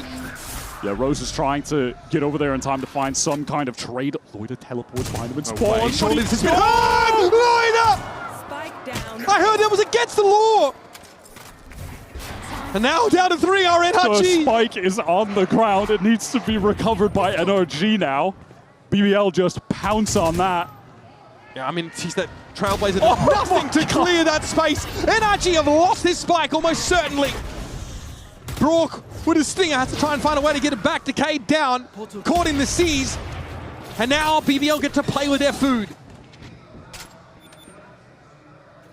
Don't worry about it. So there's bigger fish to fry for NRG. How do you get back into this if you're NRG? Mata has the full kit. Maybe there's a way he can fast lane to get the spike or like relay bolt one guy, try to isolate, slide at them with the Bucky. Maybe off the chaos, Brock could try to make something happen with the Phantom. All right, just a recovery mission. They got the spike and they're out. In the meantime, Brock is just hauling his way to the B side. He can't cross to heaven, and Mata knows it. He's got to go the long way around. BBL are not far behind. Rose is already posted up in B heaven. Brock does have a rifle, though. Oh, no, noise made, and Brock's able to capitalize. Now there's a glimmer of hope. Dimming by the second, though, as Lovers Rock gets closer under Dimensional Drift and emerges in front of Brock. It's an absolute capitulation for BBL. And the Mastercard Thrifty snatched up for NRG. that can't be the first round that NRG put in the board. Did we just overdose on the silly sauce? I cannot believe that. I mean, also just what a call to say, Brock, just start running to B. You're a little slower than I am. I'll grab the spike. I'll meet up with you later. That seems so hasty for Lovers Rock to emerge from the trip like that. He thinks he could maybe, I don't know if he thought he could deny the plant or scare the planter to getting off or just trying to catch them like someone would be. I don't know. That was a bold risk to take. Defense side, Viper's Pit though, BBL looking to stuff the choke on the A side of the map. Sharp for Mata. Sharp as attack. That's exactly what they need from him. Has not been a lights out split game for Mata so far. And that's a lot of the rig clear potential denied from BBL. Laroc just has one gun on the buy menu. Judge. No rifles, nothing else. The Judge. Can play yourself into B main in a multitude of different ways. What an annoying setup though for BBL to just Judge B main, hit A main, sure. And NRG trying to test every other possible avenue before they go for one of those two. Looks like they're getting to heaven from mid. That's where they got that control. Mata is actually going to go deep yet again. Going to play close up down those stairs, and he's gotten two. Once again, it plays beautifully, and this time Mata was on his own there. It doesn't matter. Enough rope given to BBL for them to hang themselves with. And Kreven is in a 1v5.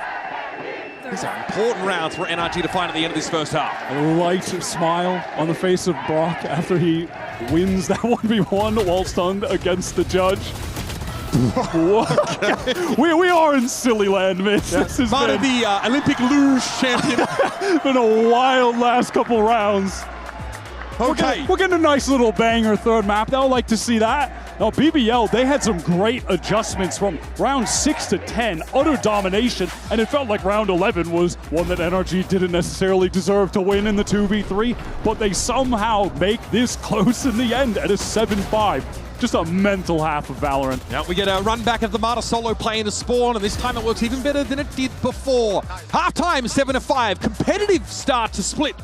Only one way to find out how it all ends. That's to stay with us.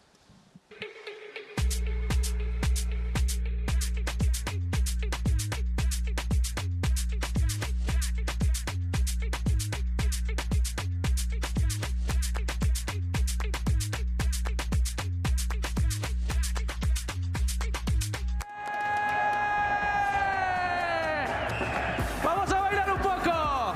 Eso es una línea, ¿eh? Por acá.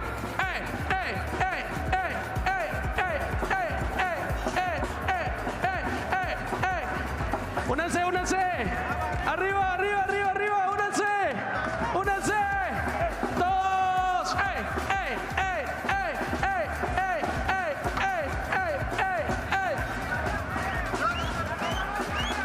Arriba, los que tengan el carnalito, vengan, vengan, vengan, vengan, vengan.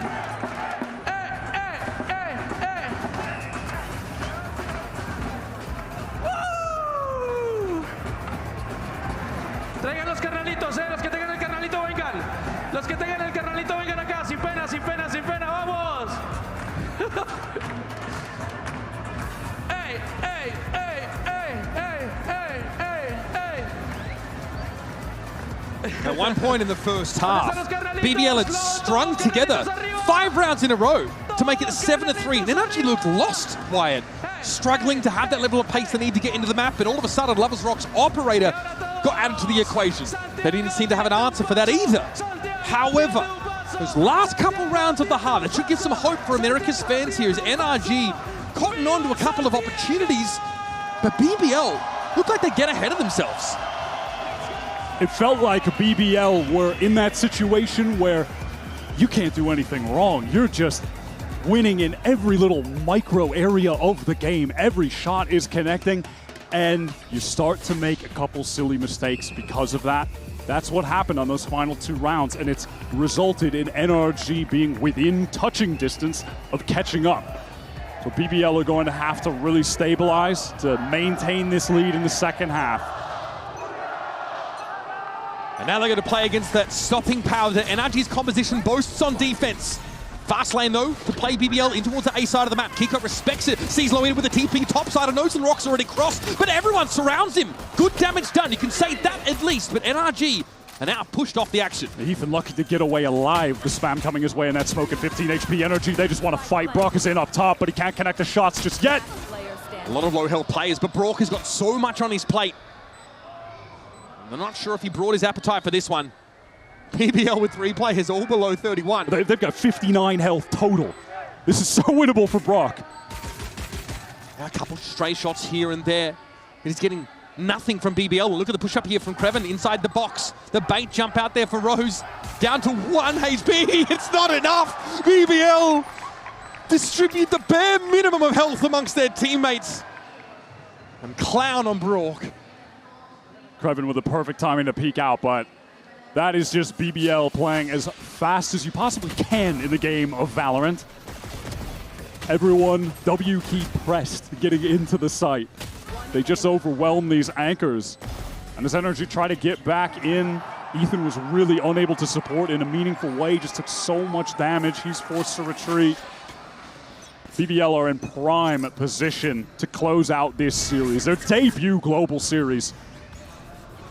Once again, same play. Kiko going to be pressured on the side. This time he tucks. Doesn't look for a cross. Again, NRG, they're here fast. They have 4 players on this site. His classics have to go to work, but BBL are just not going to let them find their footing. And they're swept away. So it's on Brock again, who with the classic will simply challenge from rafters and ideally make a swift but dignified exit from the round. Rose will be the one to close it. With the triple with the spike plant, Rose is just 1 orb away from getting a nightfall on the very first buy round for NRG. Everyone on the defensive side there were just gathered up in the site for the slaughter. That was just effortless for BBL. 9-5 now. So looking for a conversion on this bonus round. That would be backbreaking for NRG. 3 of those heavy armors brought up though by the American squad. See this push up to the barrier on this ramp direction. Might be an early thrust here from NRG, but they're all caught in paranoia, and Creven finds his early. The Rock still wants to go for it, and the judge sings out. He'll take the trade. BBL favor now as Scuba's looking for a timing here up mid. It's only the clone that's there to see. I might get a free one on Loida though. It's proactivity from Scuba. Oh, you're kidding! Unless... He'll know, he'll know. Scuba knows he can get this one. Waits for the last possible second. But again, it's still a player advantage for BBL. Scuba on ramp, cut down, and it's on Kiko. Has that side presence, and in fact, I don't know if BBL know where he is. That was such a crazy fast reaction from Lover's Rock. Kiko now walking through main. Was he spotted? Yeah, he definitely was. BBL, they're on the move over to the free B site. Rose is going to have the nightfall as well, just in case Kiko starts making it close. Why not? Kiko doesn't have the time to check every single angle. The weapon is out, and the pocket sand deployed by Lover's Rock. Delivering on the hype. As advertised, his little 17-6 on this last map. And when only going up against 1 initiator, being able to outlaw so much on that first half, he is racking up kills. I mean, that now paranoia. on attack with the rifle. Yeah, that paranoia, that's just a sick play on A. And they do it against NRG on the round where NRG go for a 3-man swing on ramp. That is so unfortunate. And kind of demoralizing, I think, for NRG, who go for that variation and have it countered by 1 little piece of utility. A timeout here. 5 rounds behind of NRG. The weaponry, it's not pretty. 3 Buckies, 2 Stingers. It's a full house of tomfoolery in the arsenal. We might expect a fast play into one of these, an early pop for NRG, maybe to get value out of Marta's duelist nature on defense. But really, very little of what was promised by NRG's composition has come to fruition yet on this defense side. Losing that bonus, or seeing the bonus converted by BBL rather, that stings. We have seen a completely different BBL from Pearl to Abyss to now on Split. The turnaround is unbelievable. It looked like they were falling victim to the first seed curse, to the debut global event curse. They just did not have their bearings on that map. Well, they take a deep breath, come back, and are just in phenomenal form. And in phenomenal form, playing their style, playing their way of Valorant. And being permitted to play their way too. Yes, it's with the meta agents, but they have their own approach, their own flavor to running this, you're running the Neon, and it's just working so well. Can Bonkar find an answer for NRG out of this timeout? On this round, it's a pretty meager buy with just the Stingers, though. Yeah, little offensive pops here on this defense side is what they're going to have to go for. Some fancy footback there by Marta. Twinkle Toes, but dazzles low eater. LaRock, though, has gotten deep into the B side, but is solo, trying to sell something here. How long is he going to get away with this? He's hoping for a push on the corner. And when is he going to get some help? I mean, does he even need the help? How is he not gone down? Okay, so ultimately it's not a fake being sold. BBL trying using to pave the way, but here's Lovers Rock for 1. Marta comes in around the corner though. And this thrifty round for NRG looks like it might be secure. BBL getting way too thinly spread across the map there. Not able to get back to LaRock in time. He had all that space on B, but the other 3 players are rotating cross map. I did feel like we got to see once again the Turkish default. Deep A, deep B presence for BBL, but they're not really knowing where to end up in the end. Marta's having to take 4 kills out of the round. Mastercard thrifty, locked in. I like NRG taking that aggro timing with the fight up in heaven when the wall was up. Just pop flash out of it with Ethan. Yeah, it's this moment here with Mata. Able to dodge out, get the second shot connected, pretty sick.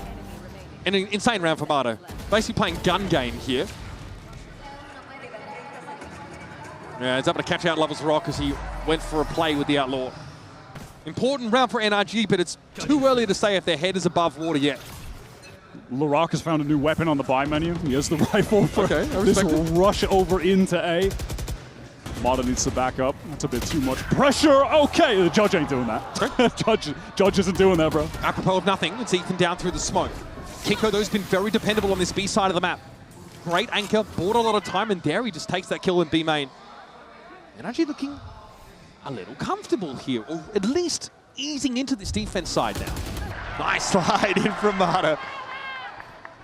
And LaRock has his ankles broken, and now it's up to Lovers Rock and Rose. He might need to find a mid to B as their solution. This round and the last, BBL had felt really scrambled. Things not being coordinated between players, going down isolated, and NRG finding nice moments to aggress onto some of these isolated players like we just saw there with LaRock. Now NRG just need to close things out as the clone goes forward. Sees the gun barrel. Lovers Rock handled now. Pretty clean from NRG, and it's nothing. They're not reinventing the wheel here, Wyatt. We're seeing some of these little pops up on the defense side behind like a Paranoia and then a dive in from the Neon. It's what you should expect if you're going up against, a defense side of Neon in general. And still, BBL seem to be a little suggestible in those moments, getting caught out by some of these aggressive moments. Yeah, they had gotten that opener, and then Loida just exposed himself on the other side of the map, so the team doesn't have any smokes to play with going anywhere else. And from there, it's just easy for NRG to catch out individuals. And it's going to force BBL into a timeout here. Really can't blame them. The last couple rounds have not been clean for them at all, and it's given NRG an opening. A lot of what was working for BBL on that defense side now gets a little bit harder to employ on attack. I'm talking about contact angles with the op, for example. LaRock having those pops up defensively. Getting value, for example, out of a C's to disrupt a fast sight hit. BBL have to adapt. It does look like, I think, they've shored up this map quite significantly since we saw them against Genomates there in that playoff match, that qualifying game. But even still, NRG now been able to slow things down and use these moments from Mata where he gets ahead and tries to break that conditioning to give them an advantage and punish overextension. Into this round, BBL don't think it's impossible that maybe they go for some kind of crazy ult play. They have a rifle, the Guardian, the Stinger, and then Larocque does have the overdrive. BBL are a team that have cooked up some pretty creative ult rounds that they use throughout kickoff to catch teams out, get free round wins. Do they take a risk like that here, though? Map 3 against NRG, popping ults in a round where they don't have a full buy. Early clear of A here. This should be pretty important information for NRG. Paranoia catching on to Scuba. He's going to extract himself rather quickly. Mata is there, though, to step up in his stead. That's an overdrive completely stuffed from Larocque. There's that stopping power. Razorvine denies a fast push from BBL onto B. Grabbing the lone rifle on BBL. He's trying to just see if someone on NRG would maybe expose themselves in mid. Not going to be the case, though. As the rest of the team group up. Mod has really started to heat up in this game, hasn't he? Dropping spike. He's absolutely the build around for NRG in terms of this defense side strategy, Wyatt. I don't know if he actually saw that play through mid, and yet they have the crossfire set up as is custom towards heaven. There's a glimpse of some headgear. Okay, Kiko, tap it away. And that'll be enough for the time being for NRG. Kraven and Rose, last two up. And once again, Kiko flexes his dominance on B. Kraven would be fortunate to leave the round with a rifle in hand. Probably going to get the spike down, though. So there is a chance. No reason not to go for it. That is for certain.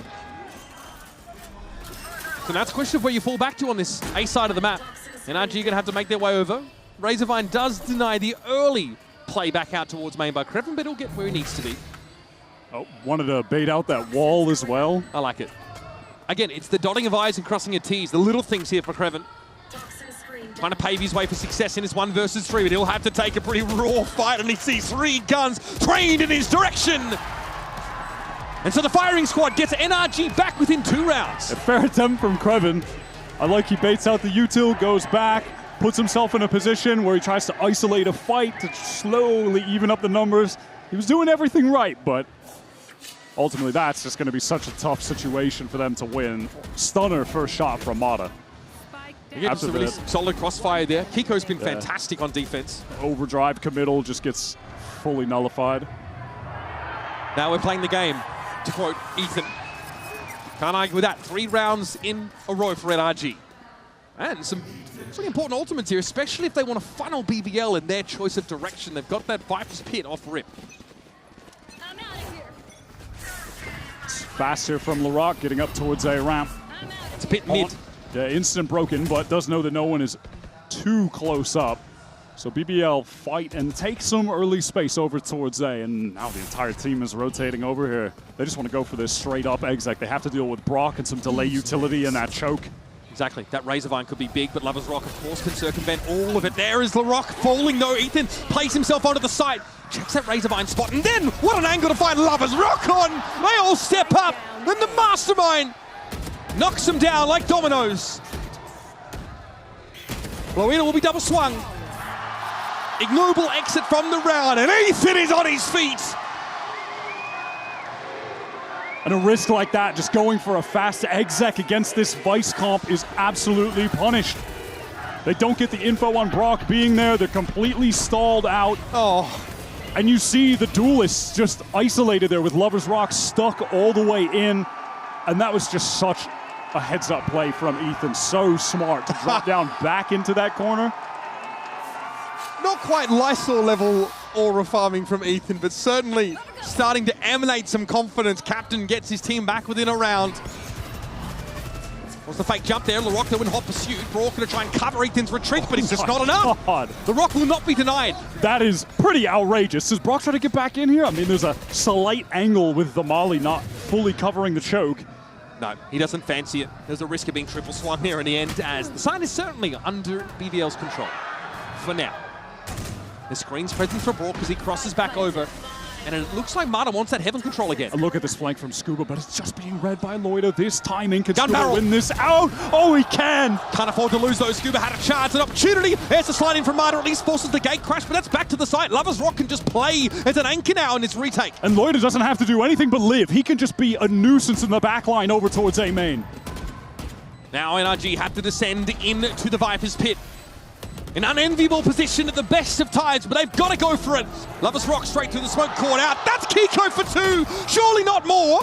Loida steps up, steps out, and finds that 3 kill for the Mastercard Thrifty. BBL, the lights are still on. This time, they go away, but let's just ignore Brock on the site. We're going to run up ramp and just get in Ethan's face. Not much stall utility where they're playing with the sky. Look at this. Relay Bolt is so good. Yeah, just the dash in. The C's, man.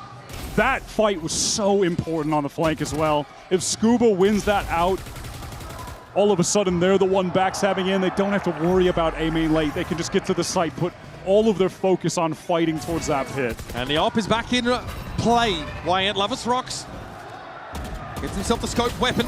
Oh, they gotta deal with him there, yeah. Again, just found himself in a 1v3 scenario unbeknownst to himself. BBL love to run a, like a full exec play, everything behind aggression with LaRock there, and then they'll mix it up and just kind of send him solo and try and play off that, like a bit of conditioning, but NRG really don't want to give up A right now.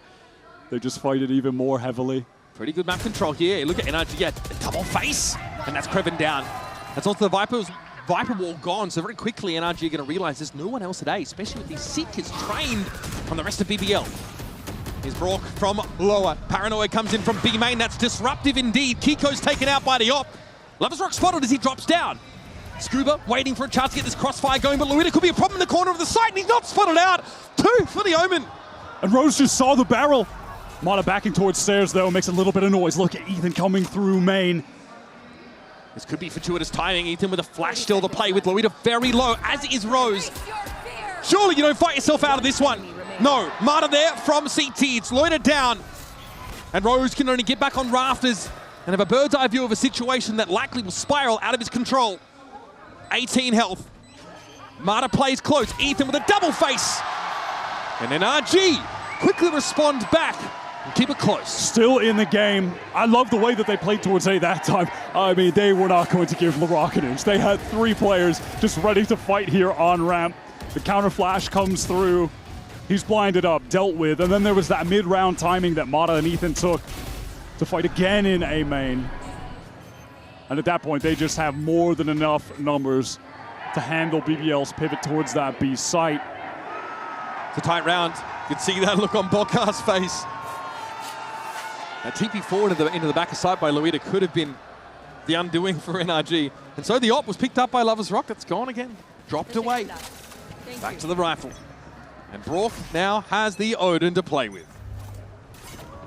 An interesting buy from BBL late into the timer. There was some swaps around with the guns, figuring out what to do, but it's left them with 3 rifles, and it looks like a desire to get into this B site quickly. Relay bolt here. Odin could be very powerful in this spot, but Brock's going to be flashed off the angle. Rose into heaven. Kiko, though, is there yet again. Great opener. Rose has to be huge here. He needs to find the undoing, but Scuba's watching for it. Great correction. We're looking at an even game if things keep going in this direction. HP on BBL is horrifically low. No control of the map. Where do they try to finish in this situation?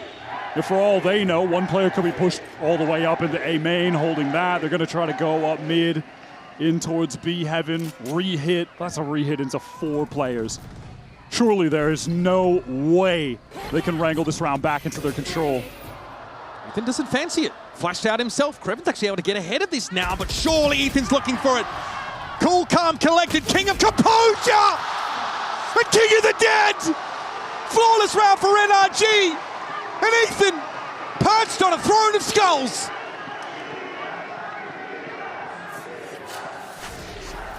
Him and Mata have been outrageous in this second half. That duo has been bringing NRG back. Sick lineup. The game is even. The heads are in the hands for the BBL coaching staff. As for all their bluff and bluster, NRG have taken this game to a standstill around 23. Smoke goes down towards Vent from Loida in this 1-3-1 for BBL. As they want to press through that cloud, flash, prowler. LaRock up quickly. They've got this space towards Mail. Still very early in the round. How do they want to work it? They've got control of B main as well. Little high-low crossfire. Marta shows first, backs up. Haunt dealt with quickly enough, but they might have had the second weapon here in Heaven. Oh, that paranoia goes through. LaRock not going to fight it too aggressively, though. Look at the map right now. NRG have 4 players towards B. BBL have really convinced them that that's where they're going to be headed. Brook understands the assignment, though, Wyatt. Play post-plant with this Steel Garden. And now look at this. Loida can teleport across, so they can have all 5 players on this execute. I love what BBL are doing so far. Brock, he has given up the site, retreated with the Odin. Can he get anything done with the spam? No, it doesn't look like it. Nothing to see from that crossover. No way to light up BBL as they get into the site, but again, there is a Steel Garden in play. Here it comes. Tough to get out of this one. Kiko trading out for Loida.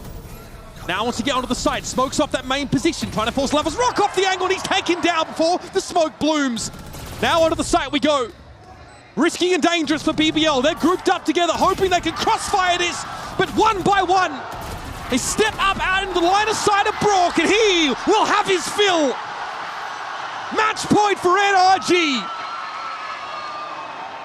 BBL just trapped in the site after planting. NRG with all of the space. They tear them apart. The Odin from Brock just a bit too much.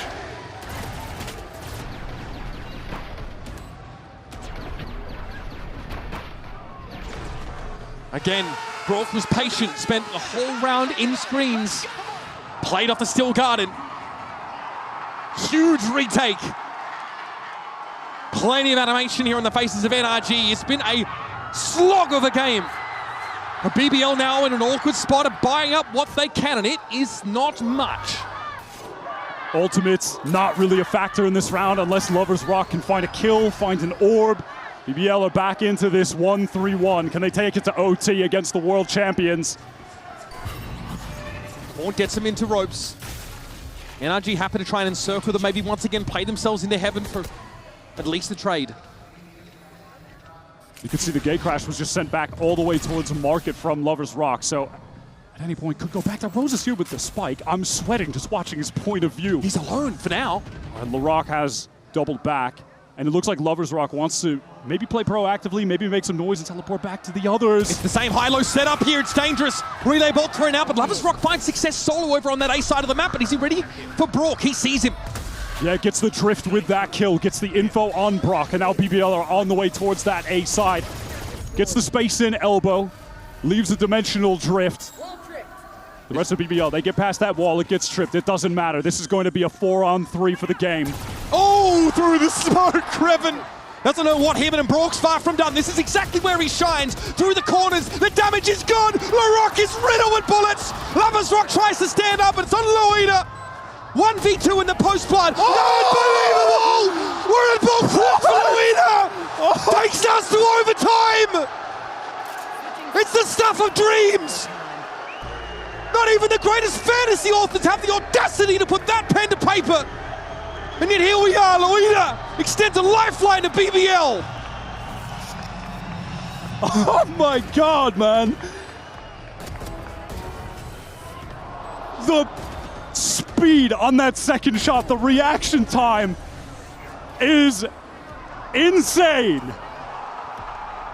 How the hell does he adjust back for that? You are joking, man. I am just stunned. I don't know what to say. And it should be done. NRG should be moving through the upper bracket, and yet we're in OT. All right. Oh my god. So we have as little time as the players do to gather ourselves as we head into overtime. NRG is starting the attack side. Lovers Rock has that defense side off that gave NRG so many issues in the first half. Full control of A. And BBL have even pressed up into B main. Extremity control on either side of the map. NRG working fully through mid, now fully through B heaven. Following the Trailblazers, Mata downstairs into the spawn. So now these BBL B-site players have to be concerned about an additional lane that NRG could be pressing them from. And so they've had to reposition, but they do have that B main control, so they can just flip the map on that side of things. Big shot, Kraven knows also where Mata's going to be coming from. Mata thinks twice about fully committing to it. Relay bolt, fast lane, you name it, distracts him from the reality of Scuba descending. Loida in the back corner of the side, and Mata slides on up. Rose will get the drop on Kiko though. A backstab pays off, and NRG still need to find a spike plant. And LaRock is just still in B main with his judge, has to find a moment to close the distance. Just a bit of the head was enough for Ethan to take Lovers Rock out of the game. It's all on LaRock. With the judge, gets an upgraded weapon, understood. Scuba's going to be able to set up that high-low crossfire. LaRock with it all to do. His hands on with the shorty. And NRG say, well, perhaps second time's the charm. Mata is just relentless in these rounds. The fact that he is able to get the kill, backside here, yeah, the movement into the slide, the kill on Loida. And because LaRock has the judge in main, can't even really get traded. There's not a great crossfire setup there. NRG had neither extremity to work with, so instead they take spawn control away from BBL. Crazy, crazy approach to the round, and it works out. It's becoming the signature for NRG on this map, but now they'll flip the defense. Brock and the Odin. Match made in heaven. 3 plays with the paranoia, and look how quickly BBL had to disperse. Mata though wants to get in there. Perhaps a slide over extension. Sees, catches Kiko, TP across, and the snake bite hits the spike loose. He just doesn't know where to go. Felt like he was going to walk into a sight line. This is recoverable though. There is a gap in the smoke, but Loida moves forward and gets the spike to hand. They've still got to deal with Brock on these off angles. Spamming through the wall, and now with a razor vine to slow BBL down. BBL have enough time though. They don't need to overcommit right now. They get those thorns out. Lovers Rock daring Brock to swing that line. But he knows better. LaRock slaps him down. That's the Odin out of the game. Kiko now has to be as dependable as he's been all game, if not more. Tucked just below Rafter. Lovers Rock sees him first. Well, now Ethan and Scuba have to work this from different angles, pick apart the tapestry the BBL are put together. And we're just going to show. Kreven tries to find a timing with it. It's a trade. So it's up to the captain yet again to save, to salvage, to bail water out of a rapidly sinking ship. And we're doing it again, folks. BBL, stay alive. They had no util to work with there, just pure crossfires, fundamentals, and they trade out well. This was so awkward in mid for Rose. Great first kill, but it gets traded out by the Molly. BBL then just slowly work their way into that B side, and I think Brock maybe regretting taking that aggro line where he swings through the smoke with the Odin. That's really where the advantage is found in the round for BBL. So BBL are going to opt to call a timeout here. Out of that round number 26. Listen, there's no other way to say it. BBL right now are in the highest pressure situation of their careers, from their coaching staff to all of the players. This is a brand new experience for them. They've been undefeated so far this year to get here, but bear in mind, this is the team coming up from Ascension in an OT Map 3 debut against the reigning world champions. Absolutely insane. We've said this before, NRG, Mata, Scuba, and Brock were here at Champs in their first global. They had to do the same thing. This kind of pressure, this kind of crowd, and they went all the way to be crowned world champions last year. So they know what it feels like to be in BBL's shoes. They've been there themselves. But does that mean they have the answer? Do they have the stuff to quench this flame for BBL that is starting to spark a wildfire? Curious to see when we get out of this if we're just going to get more Lovers Rock opping glass cannon as well. He did that on the first round, and we have seen this map of Split be the most successful for Lovers Rock individually. And I do feel like it just comes down to the fact that NRG are not playing double initiator here. There's more opportunities for him to pick up these scoped weapons and find success. This is an NRG timeout called after the BBL one. Both teams using this opportunity to take a breather. And I imagine, Wyatt, a lot of the conversation for BBL is about this fast play up mid into heaven, into spawn from Mata. He's mixed it in 3 times or so this game, and it's almost always been successful. Last time he did it, he was in their spawn. That is something BBL cannot afford to do. Even the push into B main to try and take some space of their own in response wasn't enough. It has felt like the longer this game has gone, NRG are being more dynamic with Mata's pathing around the map. I mean, even on that round on defense, they had him sliding into that fight in mid. They're getting a little bit more adventurous with him to have an effort of closing out this game, or back late in regulation to tie things up, bring it to this position. NRG start this on attack after the double timeout call. Lovers Rock does have that operator over on this A site, on his lonesome. That teleport doesn't even get him all the way out. It gets him to elbow, by the way. Well, this is play up mid from Mata, okay. Ends up being traded out. Scuba, they're going to play close with the shorty towards right room. He hears it. Oh, it's ham-fisted. It's haphazard, and ultimately it falls in a screaming heap. Now to salvage, there's just nothing left to gather up for NRG. Lovers Rock makes sure of that. It's Kiko on his lonesome. A long way from home. Deep in enemy territory. Lovers Rock in the meantime, just a free little 2-piece over towards A main. Control of the spike for BBL. All in the hands of Kiko. The lone change in the roster for NRG this year. He has been so good. I think especially at this tournament, he's been playing even better than he was during the kickoff run to get here. Has had some phenomenal maps, but what a task he has in front of him. Spotted out, blinded up now by the paranoia as time is just slowly dwindling. The consideration for NRG is now they've got to win that defense side round themselves. Stay alive in this series. They said, Strong at least, said that BBL were the team they least wanted to play. They felt mechanically they were the strongest, and they always overperform expectations. This game, I feel, is no exception. Kreven puts Kiko out of his misery, and NRG are faced with the grim prospect of fighting for their lives in this next round. Need to see this again on the replay. Fight in Vent was just so chaotic. Scuba coming through with a shorty, but whiffed. Ethan gets caught. Lovers Rock just switching up the angle there. And the dry peek from Brock and a little snapshot to remove him from that OT round. Feels like the coaches for BBL still playing it kind of cool, calm and collected right now. It's a tense moment. Keeping their focus. I wonder if BBL just have a set piece coming into this round, though, to try to close out the game. We had back-to-back timeouts before these last couple of rounds. Time to see the fruits of the labor from the coach's box. Fast lane coming in towards B. Lorak is in fast as a fight in mid as well. Okay, everything promised to BBL. And they will snatch it up happily. Mata slides in, but it's a little too late there, I'd suggest. Plant here over on the B side of the map. Scuba has to play his way into mid, but he's marked up. Prowler reveals his presence, and Rose just walks away. He's done enough. He knows that Scuba is going to be up against the odds. The deck is stacked against NRG. Such that Brock has to try and work his way into B with an Odin. Good start. Lovers Rock out the game. Player advantage still there for BBL, and Brock needs to find more. How?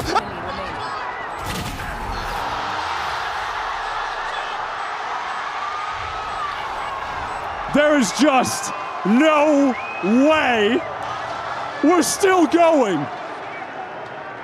How the hell is that possible?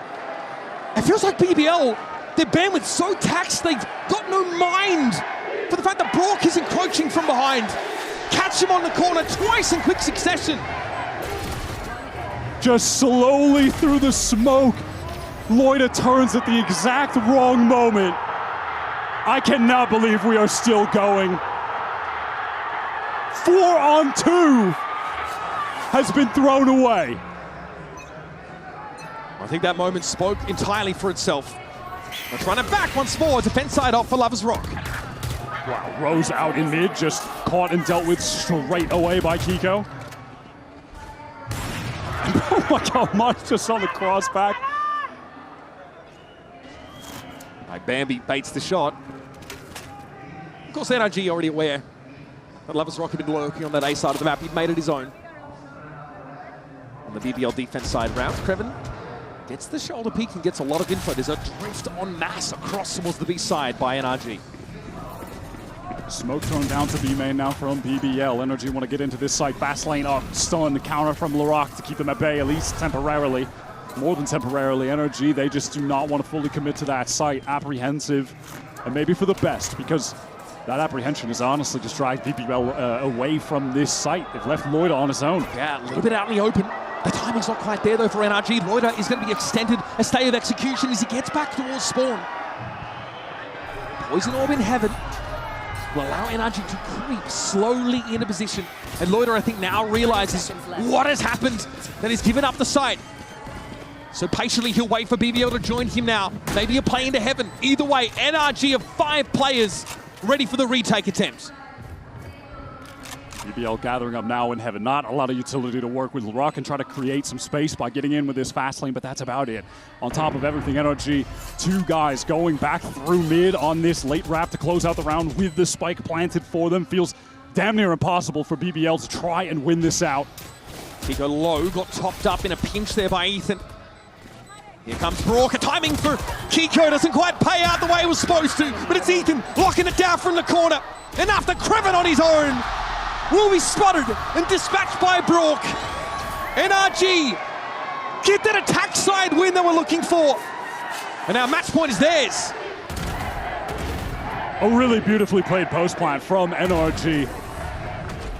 Just having the plan to get the spike planted for heaven. Immediate double wrap comes all the way back through. Made it effectively impossible for BBL to win that round, retaking with an AWP with such low util. And now speaking of, LoversRock is going to keep the AWP. Glass cannon into this attack side. BBL trying to stay in the game. NRG can close it out here. Send BBL to the lower bracket. Collected up in mid. Glass cannon up on the attack side. To say that LoversRock is attempting a gambit would be an understatement. 27-19. Spectacular map for the Yoru player. He's not getting anything out of NRG for free. Scuba looks to buy some time, surely, with a snake bite here. There's an encroachment in rope room. There could be some shenanigans there. No, here's the activation. Scuba's going to give up that ground. Kiko getting ready, trying to stall out the B main push here, and it works. Inside the smoke, Scuba needs to find a timing, and it might be now. Yes, he emerges, and LoversRock is dealt with. Still has to be a spike play, but BBL have lost all of that heaven side control. And in the meantime, Kreven, he's just way too far away. He can't help his teammates at all. Loida tries to stop the flash as it comes on in. Kiko boots on the ground, and here's the spray from the Odin. Loida left, black and blue, and Kiko gets the fade out of the game. 4 health and a dream for Loida. And it's enough to take down Kiko. Numbers even now. Scuba knows Loida's low. There's a player towards his left. He may not be able. That's a throw for Loida. Get out! There is just no That's unreal! Of all 9 billion realities, I failed to see which one included that outcome. 4 health, 3 kills, and yet another lifeline extended to BBL. This is one of the most outrageous games I have ever seen. They're breaking all the rules. No regard for the way things are done. I cannot believe it. Any player that is called upon to clutch up in the moment, they're just going to do it. Mata is in so quickly. Loida forced away on account of that, as is LoversRock. Cross-map teleport. No defense side up, though, for LoversRock this time. A switch up for BBL. Spike left back towards Ramen. As NRG are just getting exploratory early, looking for a fight, a raw one. An off might have served LoversRock better there, but we'll never know. Mata brought very low, but Ethan maybe an opportunity to heal up Mata back to at least that 100 HP. BBL have gone for a re-clear over towards A main. You just saw the Prowler expire there. Perhaps some false info. As NRG, they do want to end on this A side. Rose. How is he going to get out of this situation? I mean, he won't be getting out. He just has to get kills. 1 kill might be enough. It feels like one and done for Rose. And under pressure, he wilts. Smoke towards that heaven side now, and you can see LaRock tries to play himself into the side. He's going to get there. Awkward now. And the judge is a well-apportioned weapon for just such a situation. He gets away with that too. Spotted though by Scuba. Spray into elbow, deals with the neon. And here's Kreven from up on high. Can only find the one for the time being. And NRG whip around on him. Yet another match point set up for the Americas squad. Another chance for them to just close out this match. Send BBL to the lower bracket. But the rookie team, the Ascension team coming up, under all the pressure in these OT situations, have not given up. Even when the rounds look lost, they're still in it somehow. Fair enough, Kiko, fair enough. I did the same 2 rounds ago, so I get it. Sometimes you just stand up too quickly. I almost flipped the table at that. Would have been justified. The setup here is being put to the test, folks. The energy is absolutely electric. And it looks like NRG are moved by it. And they are lapping it up despite the pressure, despite the seriousness of the situation. It's NRG with their fate in their own hands. A match point here on Split. A map, heralded as a tough one for both teams, right? One where they both had slip-ups in time, but it has resulted in the most compelling back and forth, knockdown, drag out brawl we could have asked for this decider map. They've given us just a moment to catch our breath before we get back into the game. Looks like Lover's Rock doesn't want to continue with the operator. Didn't find success with it on that last attacking round. Just going to keep it simple, stick to the rifle. Still top kills in this game, living up to the hype. Can BBL stay in the game, or will NRG close this out? Trying to find out what's on the other side of the horizon, folks. Straight up mid, BBL determined to use strength in numbers, but Marta's tucked in Mail, and he'll follow them. What a timing! Kreven dealt with, but now Marta's been revealed. Back into mid he goes, behind that relay bolt. Just overwhelmed by the numbers, has to get away, but Kiko on high! And that might be enough! Luida steps around the corner. Again, salvages the situation, but it might take a little more than that. Marta re-emerges here over towards B main this time, and NRG know they've got a bit of time. Ethan tentatively, dutifully, looking for a free opportunity. BBL are going to group up and make the playthrough small, but guess who's waiting for it? They've stepped into the Proctagon! And that's Luida. A double face here surely means that this is the end of the road. Surely LaRock can't get it done either. And so, the brash and boastful BBL join a long line of supplicants forced to kiss the ring. NRG are in that form to be the first team to go back-to-back winning champions and defending that title. They look like they could do it. This BBL squad had everybody worried when we saw Pearl. Were they not going to live up to the hype? Yeah, it didn't end up being the case. They put on a hell of a show, absolutely flattening NRG on Abyss, and this split game is just an absolute banger. That is one of the most insane maps of Valorant I have seen since the game was released in 2020, Mitch. What the hell did we just watch, man? And now we know for sure the BBL is not just a rumor, it's not just an exaggerated idea, it's not a psyop. These guys out of Ascension this year are the real deal to take your world champions to their limits and almost get the better of them. And these are situations you take away from, I think, if you're BBL, Wyatt. You've got much more tournament here to play in Santiago.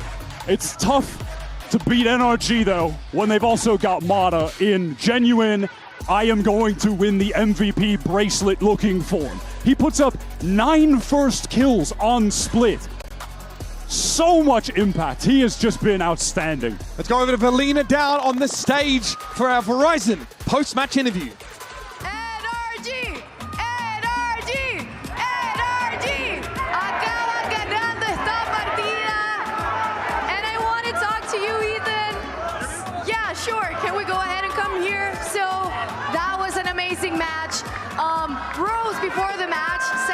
was not afraid of your experience as a team. Do you think in that moment that you guys turned around this match, the experience was the turning point, was the important thing? Yeah, I mean, when it gets that close, experience is everything, and trust in each other as well. And we've grinded it out. Eventually, we would get 2 rounds.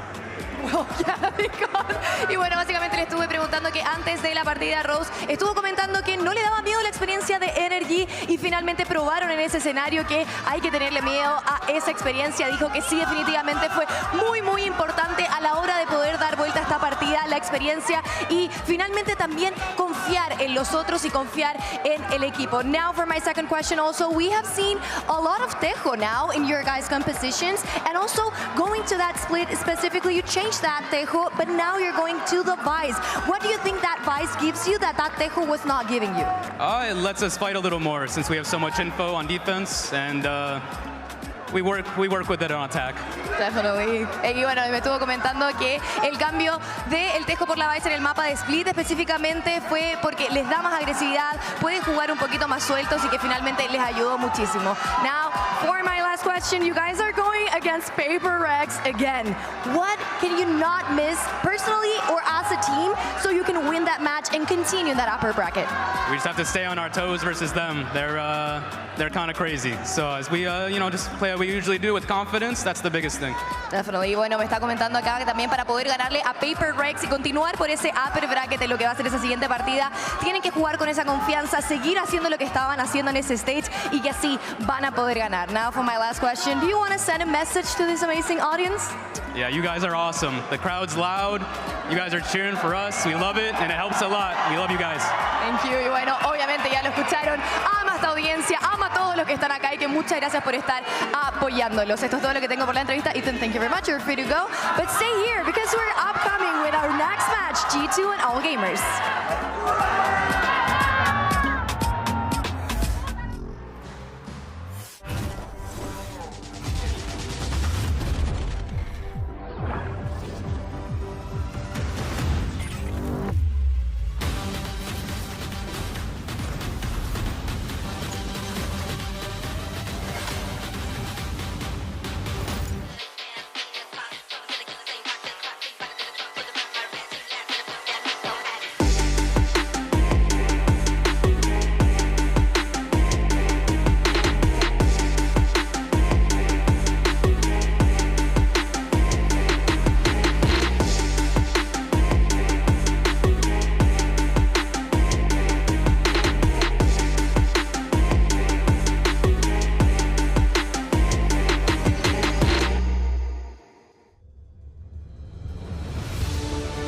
It's more than a game.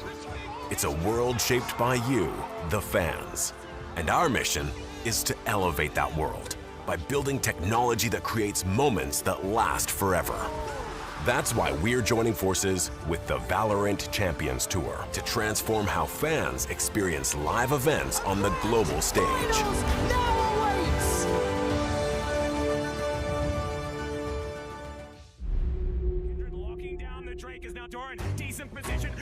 Break down my walls, but I won't rise again. Cause I stand tall in my environment. How could I ever close my eyes and stay silent since they try to take me down with their violence? Oh, they go back in! Bishop flashes in, and down goes Light!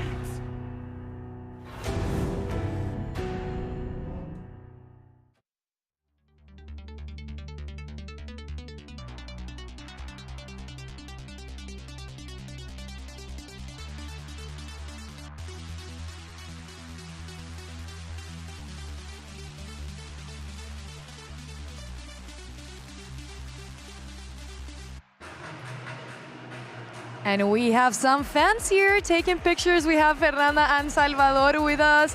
Chicos, quiero saber primero cuáles son sus mains. No sé si los estoy viendo o si es otro. Gecko. Gecko. Sí.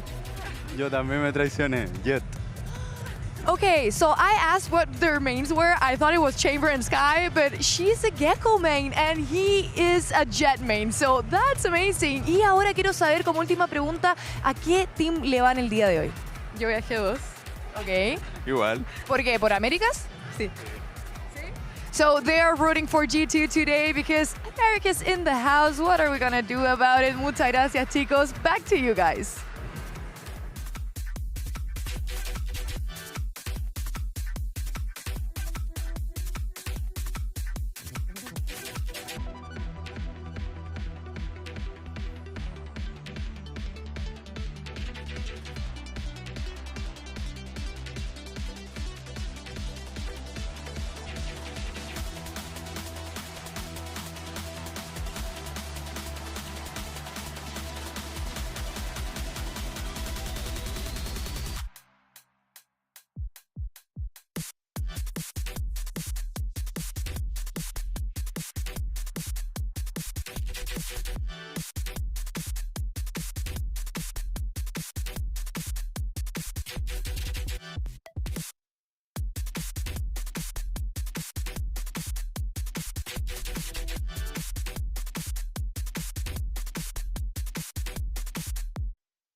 Ponla pa' subirle esa chapa, me gustan pila y tú sabes que yo soy puto que estoy la es mentira. Full de los bolsillos pa' darte lo que tú pidas, ya están dándole a la tuya. Va con un vuelo de ida. Ponla pa' subirle esa chapa, me gustan pila y tú sabes que yo soy puto y que estoy la es mentira. Full de los bolsillos pa' darte lo que tú pidas, ya están dándole a la tuya. Va con un vuelo de ida. Ponla pa' subirla, ponla pa' subirla, ponla pa' subirla, ponla. Well, the first match of today delivered a long overtime on Split to send the world champions further in the upper bracket. But we have one more opening match in the playoffs to get through. Our last team making their debut here in Masters Santiago. All gamers going up against G2. I'm Mimi back on the desk with Josh and Bea, and I want to hop right into this one and talk about this all gamers team. Because not only do they have all the gamers, but they've also made history in being an actual fresh representative of the CN region as their #1 seed. Bea, they were a bottom 5 team for most of their life, just known for having 10 players, which looks kind of funny on VLR. But now, here they are, representing their region. It did look funny. Yeah. It did look funny. It's fair. It did look funny, but I think that there is a reason why this is the top seed that less people talk about. Yes, we are excited about many things, but as you're saying, this was pretty much a surprise because for most of the time, All Gamers was not the team to look out for when you're in China and you're looking for emergent talent. And speaking about emergent talent, that is exactly what they looked into for this year. They keep a couple of pieces that were enough for them in the past, and they reinforce them with fresh blood. Yeah. They had a lot. They just needed some more.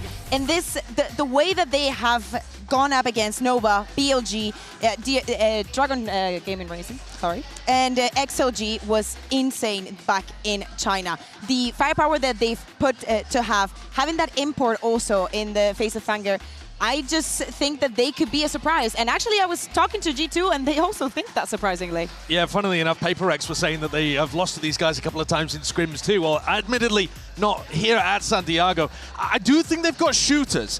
The problem is the CN teams, we know they've got shooters. Like, for example, when we were talking about XLG, we were talking about Rago, we were talking about Happyway. But this team specifically, you've got to be looking at, again, the double duelist duo, which we've been talking about so often, where it's Fangir, it's Kira. Kira's flexing around a little bit. And the firepower is there. If they can get it online, if they can shake off the nerves and play up to what they've been showing domestically, there definitely are chances that they can put the pressure on G2. The peak is there in terms of the individualism, and one of those players that was such a standout in China, Bea, was Fengir, who, if you're an international viewer, you might recognize him from his time back with KC's Academy roster. Yeah, exactly. And I think that this is one of the talents that we as EMEA might have missed out on, not for the side of KC, obviously, because they had it for the Academy, but he's only now old enough to play, and All Gamers gave him the opportunity, and thank God they did, because this is he's probably the biggest reason that they were able to make it here. Yeah, for sure. I mean, Fangir, you'll see him mostly on the Yoru, and then he's going to be picking up, I mean, that on almost all of the maps. Kira flexes around a little bit more, but I think these are the talents that AG need if they want to be able to perform. They need to be playing at a super high level, because I think the way that they won in China was a lot of individual moments, a lot of clutches. What is their style compared to the rest of the world? Are they in line with playing meta comps? Is there anything that you feel like is a twist with AG? So here's the thing. You're talking about a region that, played some Breach, played Reyna, like if you look at all of their matches and then you compare them just with the rest of the world, they were playing a little bit more like the rest of the world Sure, was more the doing. international more standard. into the international standard. And what I like about them, there are things I don't like, but there are things I do like about them, and it's the fact that with having been in such an explosive region and crazy as China can be and chaotic, they are very willing to just wait for the other team to make any kind of first move and then being reactive towards that. And I think that that is one of the keys that made them get here. Yeah, they have qualified through beating some of those top squads. It's an exciting moment for 5 rookies to attend a tournament of this size. One of those rookies, Fangir, standing by outside with Jen. Jen here with Fangir of All Gamers Now. Fangir, you guys are the only CN team left here in Santiago. What have you learned from watching other CN teams play in Swiss stage, and what sets you apart from other CN teams? I mean, in my opinion, I guess there was too many stressful. They was playing so scared. They was losing a lot of like 5v3 some ecos. About us, we have nothing to lose. We're gonna try to play our game. Yeah. You're not scared? Of course, no, guys. We have nothing to lose. It's our first season, like team. Yeah, it's good. So no stress? I feel nothing right now. Well, okay. Good luck. That's good. Thank you so much, guys. See you. G2 come out of the Swiss stage this event with some back and forth expectations. A loss early on, but dominant games to recover. HG had the opportunity to pick second. They went for G2. Josh, do you think there looked like there was weaknesses from G2 out of that Swiss stage that led to that decision? Definitely. I think G2 not performing up to the level that people expected if they had them as tournament favorites at all. I mean, Baby Bay had rough performances in 2 out of 3 of the games that we saw from them. They also look like they're not on the same level in terms of, you know, a HyperX or an NRG in terms of their micro play at a high tempo level, but they're still an incredibly scary team that's made it to this kind of spot so many times, and even if they're not online, they kind of could activate at any point. So I think it's a great team to try to pick for AG. I think it's the best option that they had available. That doesn't mean they're favorites. Yeah, I think that for now, the longest time, we keep waiting and expecting G2 to make a deep round to actually win a trophy eventually. I don't know if the feel is the same for this tournament this time around because of what we're saying of the double duelists being so strong, how they swap it here and there. And I will not be the one going out against saying something bad against Baby Bay, but I don't think that he's on the same level as the rest. Hasn't shown that quite yet. Yeah, for G2, this is a team who's always had those lofty expectations. We've been waiting for the other shoe to drop, really, with a trophy actually being won. But now a reset and maybe an opportunity here against the CN region that isn't struggling so much. Trent, he was a beast in the Swiss stage, and he's standing by with Jen to get a word ahead of playoffs. Jen here with Trent of G2. Now, Trent, seems like you guys found the right momentum, found your groove in Santiago. So when it comes to your title potential, where are you guys at? I think we're getting there. Every game we get better, so we're just taking it game by game, and All Gamers is in the way. No stress? No stress today. Do you feel nothing right now? Not really. I'm feeling pretty good right now, actually. That's good. Good luck. Thank you. Both teams mirroring each other in terms of their attitude towards this match by the look of things.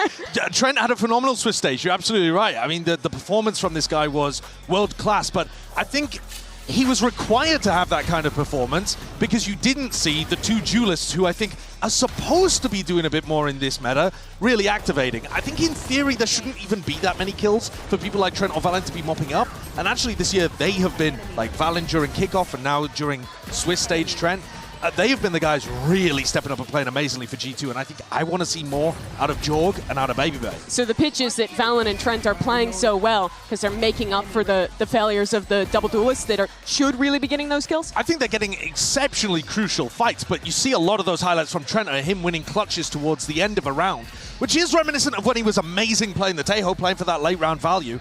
But I think there's a lot of spots where I would just like G2 to close it out quicker. I think that especially in the game against T1, like how they turned things around on Haven. I looked at Trent and the performance that he had when we were speaking about the double duelist and the extra aggression that they have. I think that he faced off perfectly with it. There's so many times where his utility is just pivotal, and in many of those occasions, he's the one that is least scared to take those duels. Yeah, Trent was pivotal in getting his team here, but we'll see where we're headed for this series with the map veto. Our coaches standing by. Hey everybody, we're going to start map selection. AG, since you're the #1 seed, you get to choose Team A or Team B. What's your option? I choose Team A. Team A? Team A, yeah. All right, G2 is Team B. Okay, AG, what's your first ban? I banned Haven. Haven? Haven, yeah, Haven. All right, G2, what's your ban? Ban Pearl. Ban Pearl. Pearl. Okay, AG, what's your first pick? I pick Split. Split? Yeah, Split. Okay, G2, what's your side on Split?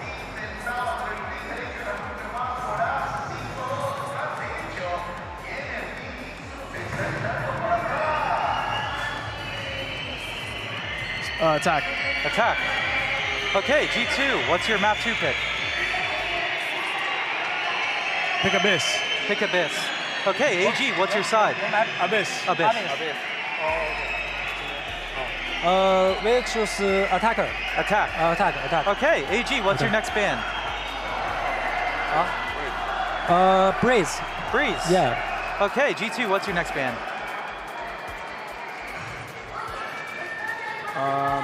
Ban Corrode. Ban Corrode, last map Bind. AG, what's your side on Bind?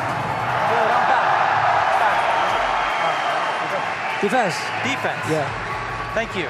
Okay, so as a recap, map 1 is Split with G2 on attack, map 2 is Abyss with AG on attack, map 3 is Bind with AG on defense. Good luck, everybody. Good luck. Good luck. AG have definitely got their best map to start with. Split, really high up for them, probably their best, towards the bottom of G2's.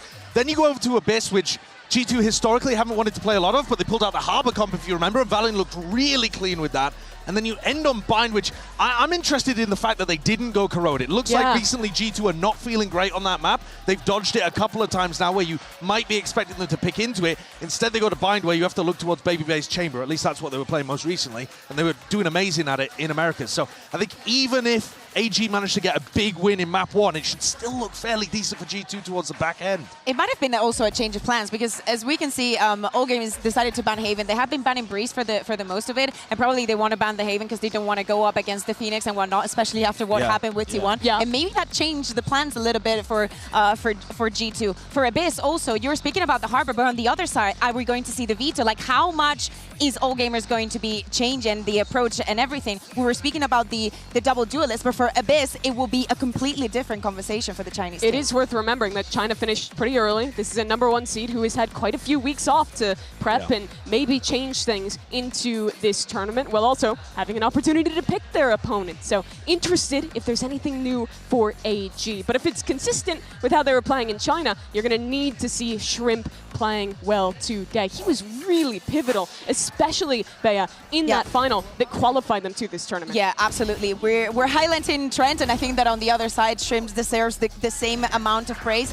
When we're speaking about the clutches, when we're speaking about these very, very tense moments, he is a player that you can rely on. When we're speaking also about the talent that they decided to keep, he was one of the pieces. And I think that he proved all through and through during kickoff that that was the right decision. I completely agree. I think you need people like him to be absolutely firing for AG, honestly, to have a chance. We've seen the other CN teams just go bombed out of the tournament. We're kind of used to CN occasionally turning up and having bad results. Sure. But it does bear emphasizing again that these are astonishingly poor results. Generally, there's one team that performs. You look at like a Wolves in Toronto. EDG was normally that team in the past. They always get a map. They always get a match even. Like, they don't tend to completely fumble out of the tournament. So this is tough for AG. They're in the upper bracket here against a G2 that looks scary, and they are massive, massive underdogs. They need their X-Factor players to come online. It is lofty expectations, though, for a team that is 5 rookies, completely new to this level of play, to show up and really have the weight of the region on them.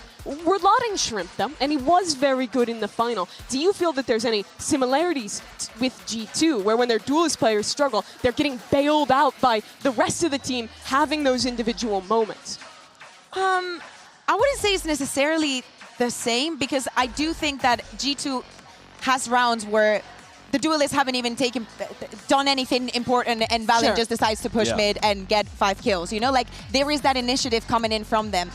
from the beginning of the round. I think that for the case of all gamers is the other way around, where it's like it's the last resort and they have a game plan to go around. Yeah, G2 though, it is this swap up in what you'd expect from this team all of last year. It was about chasing the trophy, making up for what happened in Bangkok, missing their opportunity. Now, much lower expectations, it feels like. Well, to be honest, I mean, if you're looking at it from G2's perspective, they need to be coming in here and getting like 13-7, 13-7, 2-0 in order for you to still feel like they're on a path to blast through that bracket. They've got an actually decent side of the bracket, I think, but they are such heavy favorites in this. When you look at what the other CN teams have been up to, that, again, it's like perfection or nothing. If it's a close, scrappy game, you're becoming a little bit worried about G2. This is the game I need to see BabyBay step up and perform at the international level. It seems like the opportunity for him to play against a team they're favored against, who have looked rougher even in their region, to show that he's a player of this caliber.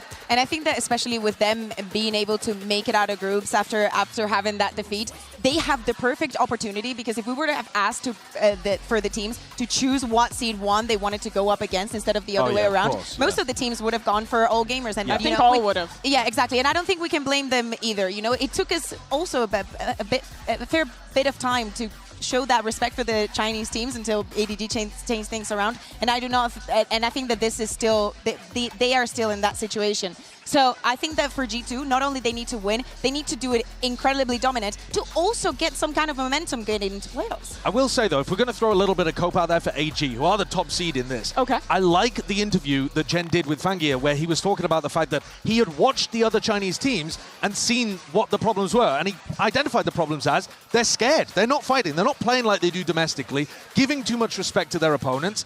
And I think if you can genuinely come into this match thinking, we have nothing to lose, nobody expects anything of us, all of the other CN teams have fallen to pieces. Like, we just have to go out there and prove to ourselves that we can hang. I think that is the right attitude to have in games like this. This is what led Wolves, for example, on their run. Absolutely. And to throw them a bone, if you're going to look at an advantage for a Chinese top seed who is so successful regionally, no region plays on as big a stage as China. No other region has as many fans there. It is the closest you can get. Their product is insane. Yeah. There is nothing bad to say about them. Like, I watch them in the morning and it's like, God. Yeah, but their domestic matches feel like international matches in a lot of ways. So these are players that are familiar with that level, but it is always a step up. Yeah, it's not the pressure of the crowd that's going to do it to these CN teams. AG, it's the pressure of their opponents on the other side, the quality of the players, the size of the moment, too, of being that #1 seed at the top of playoffs. Looking at our predictions, it reiterates the weight of this game. Pretty much everyone going for G2. All gamers, last hope of China, Bea, trying to show that this region still has something left to give. Yeah, exactly. We saw in the predictions that only Jen had voted for them, and you know, I say that we should protect Jen for that. A big opportunity, though, for all gamers. Such strong individuals in their region. They upset the teams that were always on top in China, and they faced a G2 who stumbled out of groups. Can they get their upset, get a series for China, or will G2 start their playoff run hot? We start now.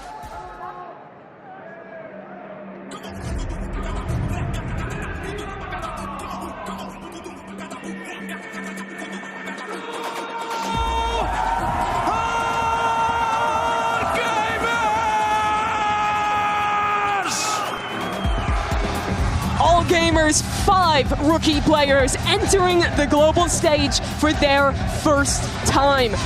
A team that had never had success in their region, but this year made changes, brought out the best, and today they face a Goliath, a G2, one of the most familiar teams on these global stages, trying to recover themselves from a shaky Swiss stage and continue in the tournament. It's not that AG looked poor domestically. They didn't. They are the #1 seeds coming out of CN.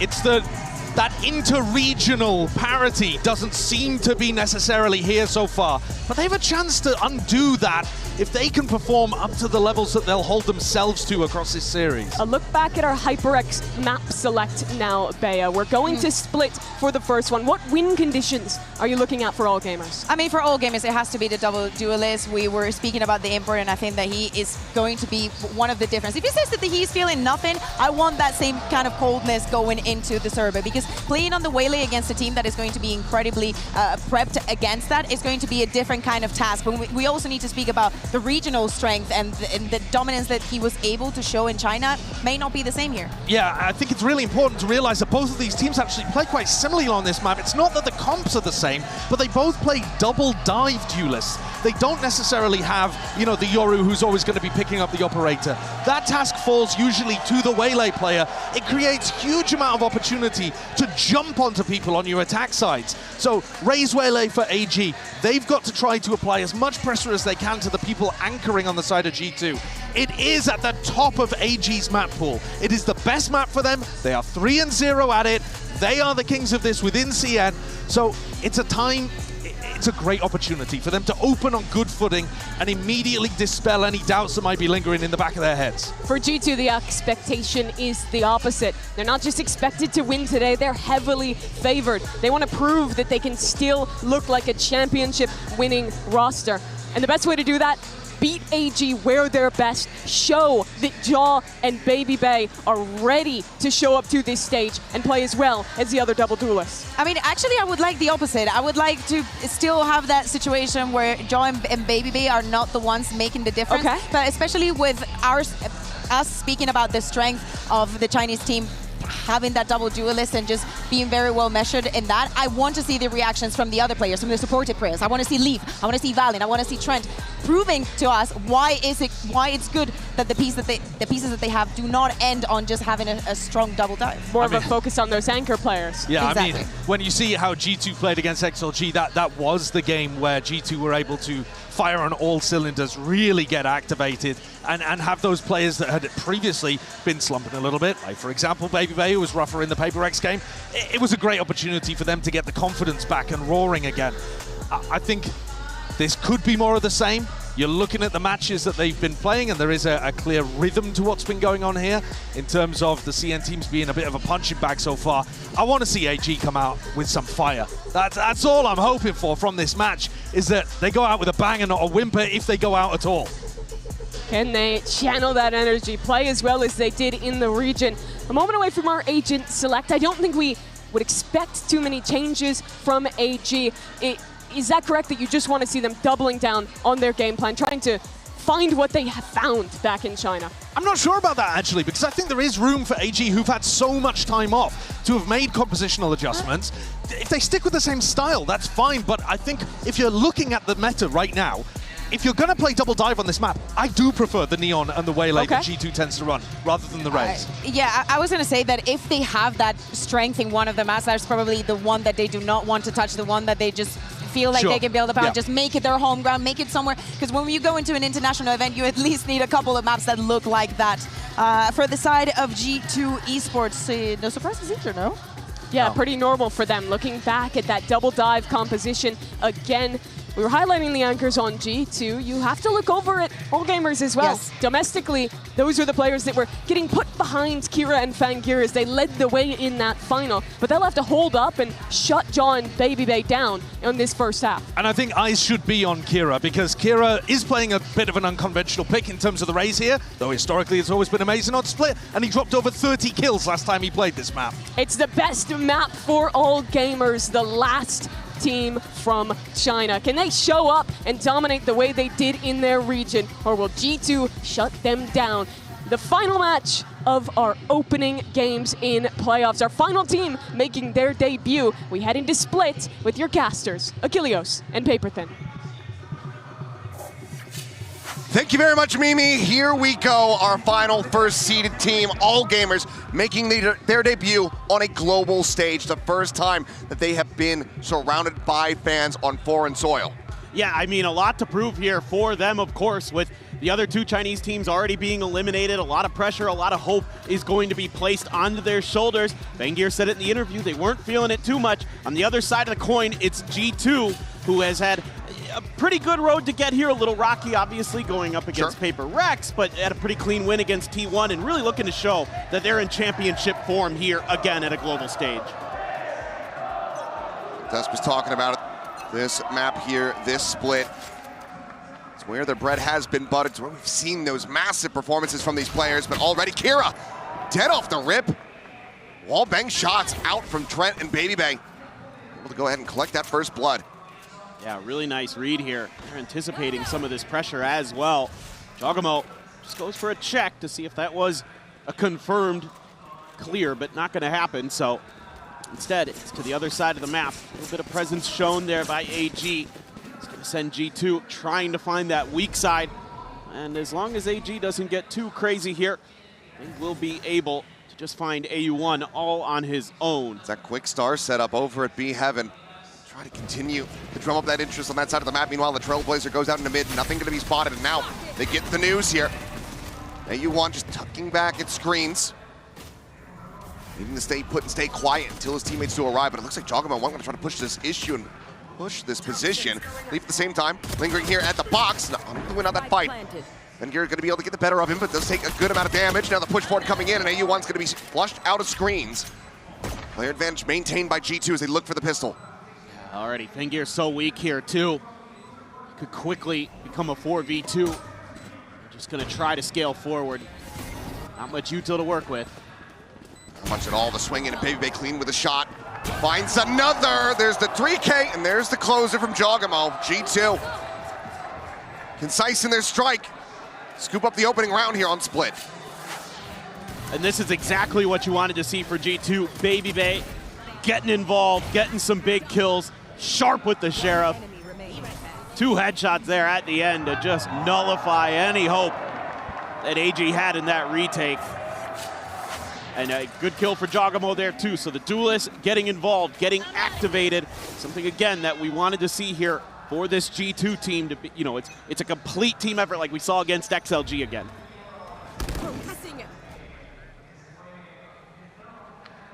For now, G2 not going to be looking to really up the pace here. Don't want to get caught off guard. We've seen plenty of teams win out their ecos after dropping the pistol at this tournament already. G2 does not really want to join those ranks. One forward, checks around the vent, nobody home here. It's very disconnected positions towards this A side of the map, so G2 pushing in, basically no opposition.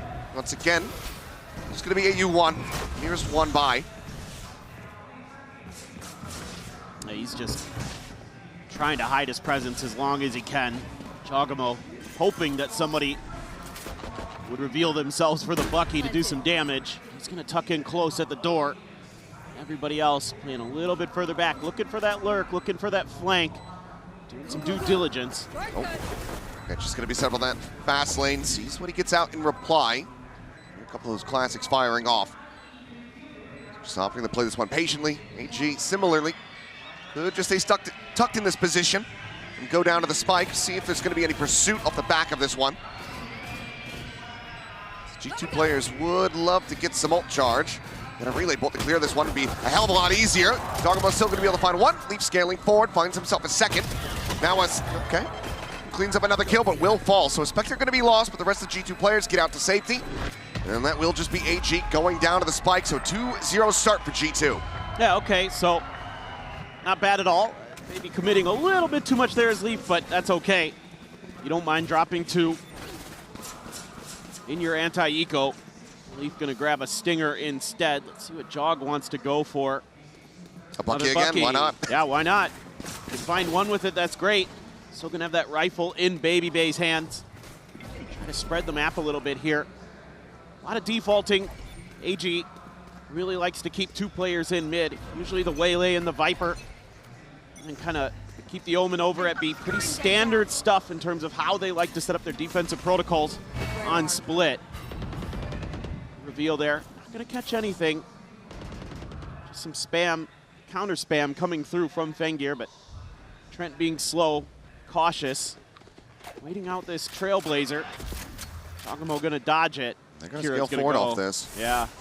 Trying to maybe take some space, but not going to be tapping the orb. Okay, we'll just be a shift around. Kira getting himself back in towards the site proper. G2 more than happy to just continue to stay quiet. Now about to make some noise, right? As we do see Shrimp start to slink his way back across towards B. Shell sent out, just a tiny bit of damage found there on the Trent. Does have the regen shield in behind that one. It's the fast lane now going to be set up. Relay bolt going through, looking for the kill, but AU1 still able to stay alive, but BBL pushes forward, finds that elimination. Fengir's going to be taken down at the same time. Suddenly player advantage, the site not quite opened up though. Still need to fight their way through. It's going to be Shrimp tucked away.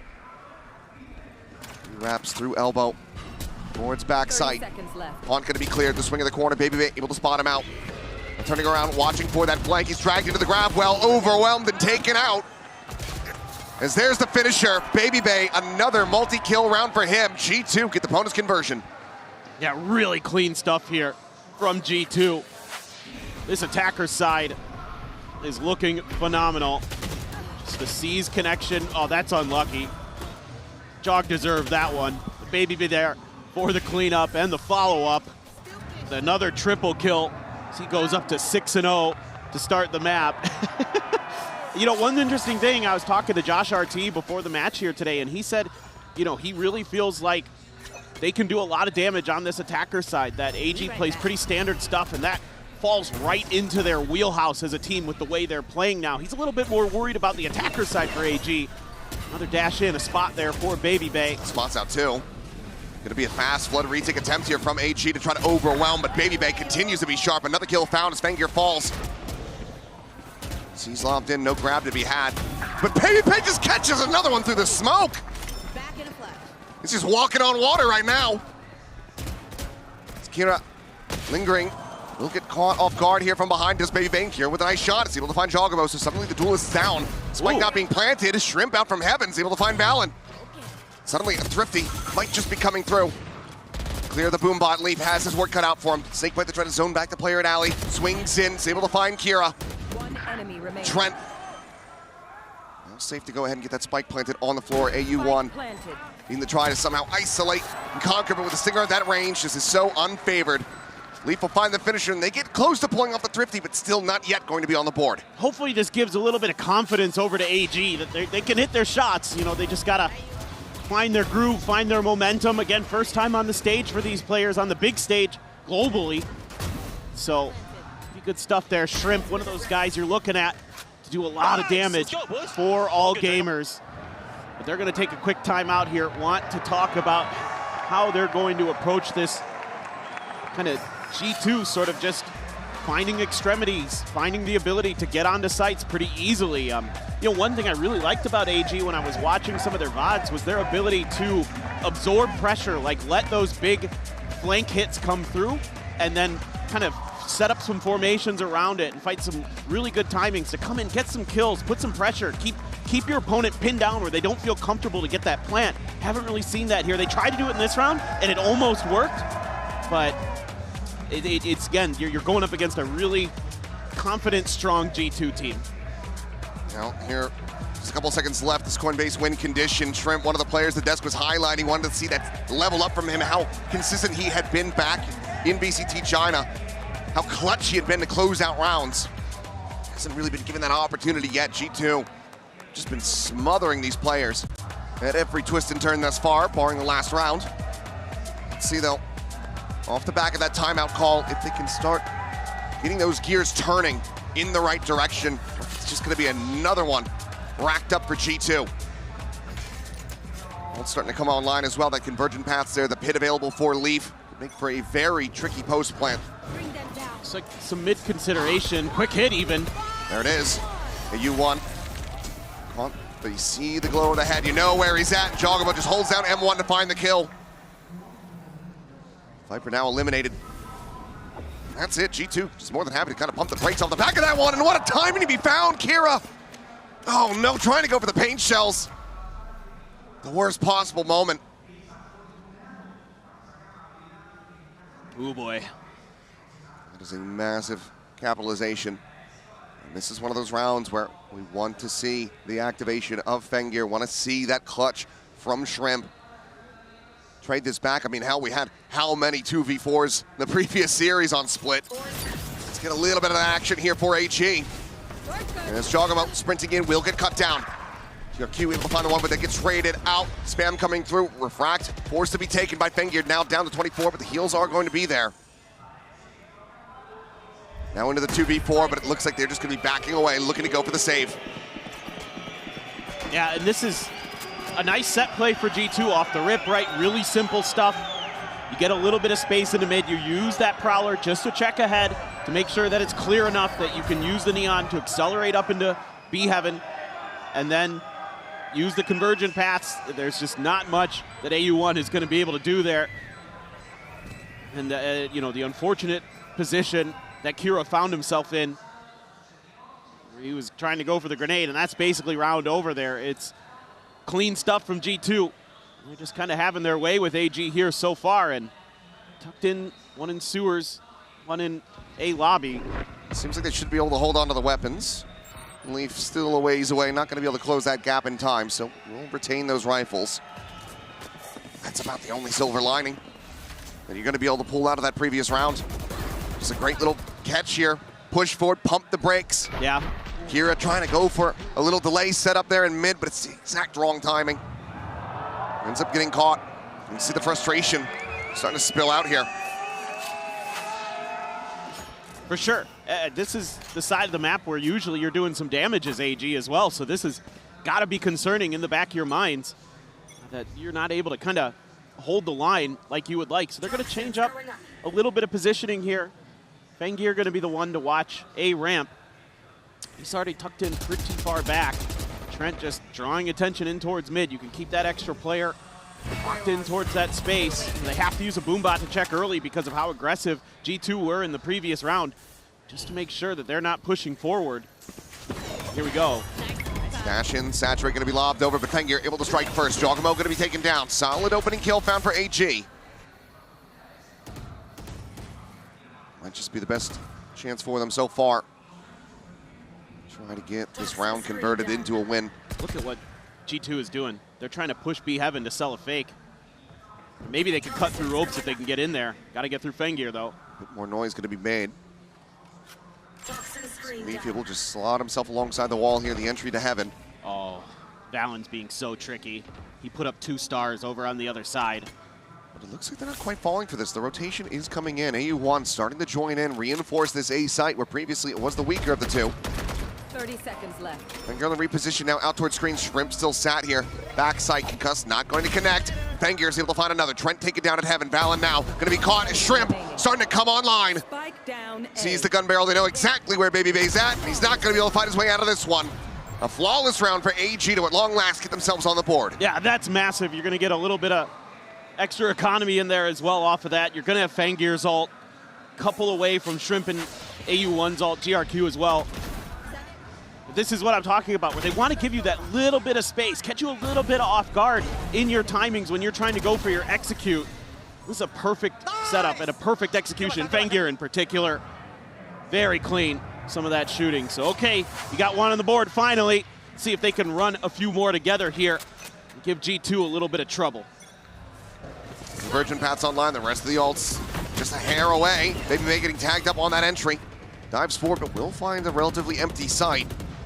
Like said, trying to get the spike into play could prove to be a little bit difficult, but Leaf is going to look to try to turn that around. As the pit goes up, and Jogamo lurking here at ramp is able to find 2. Fengir dead, runs out of bullets, can't find the kill there onto Shrimp, but does find damage. Seekers are available, might have to be invested just to try to suss out where this Viper's disappeared to, but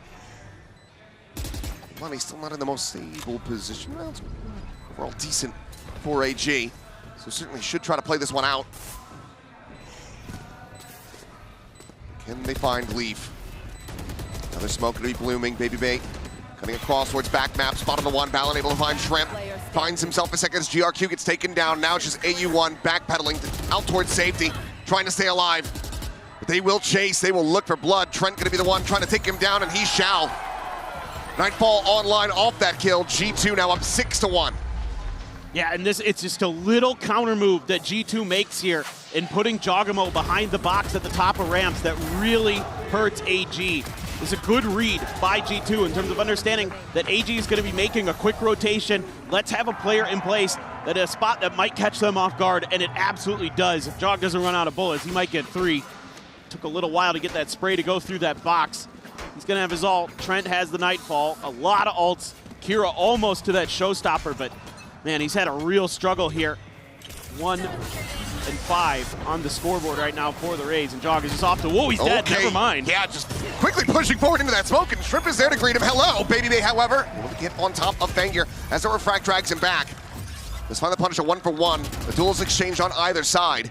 It's all fake. In the meantime, yep, they are just walking their way forward onto the B site. Leaf with that spike in hand.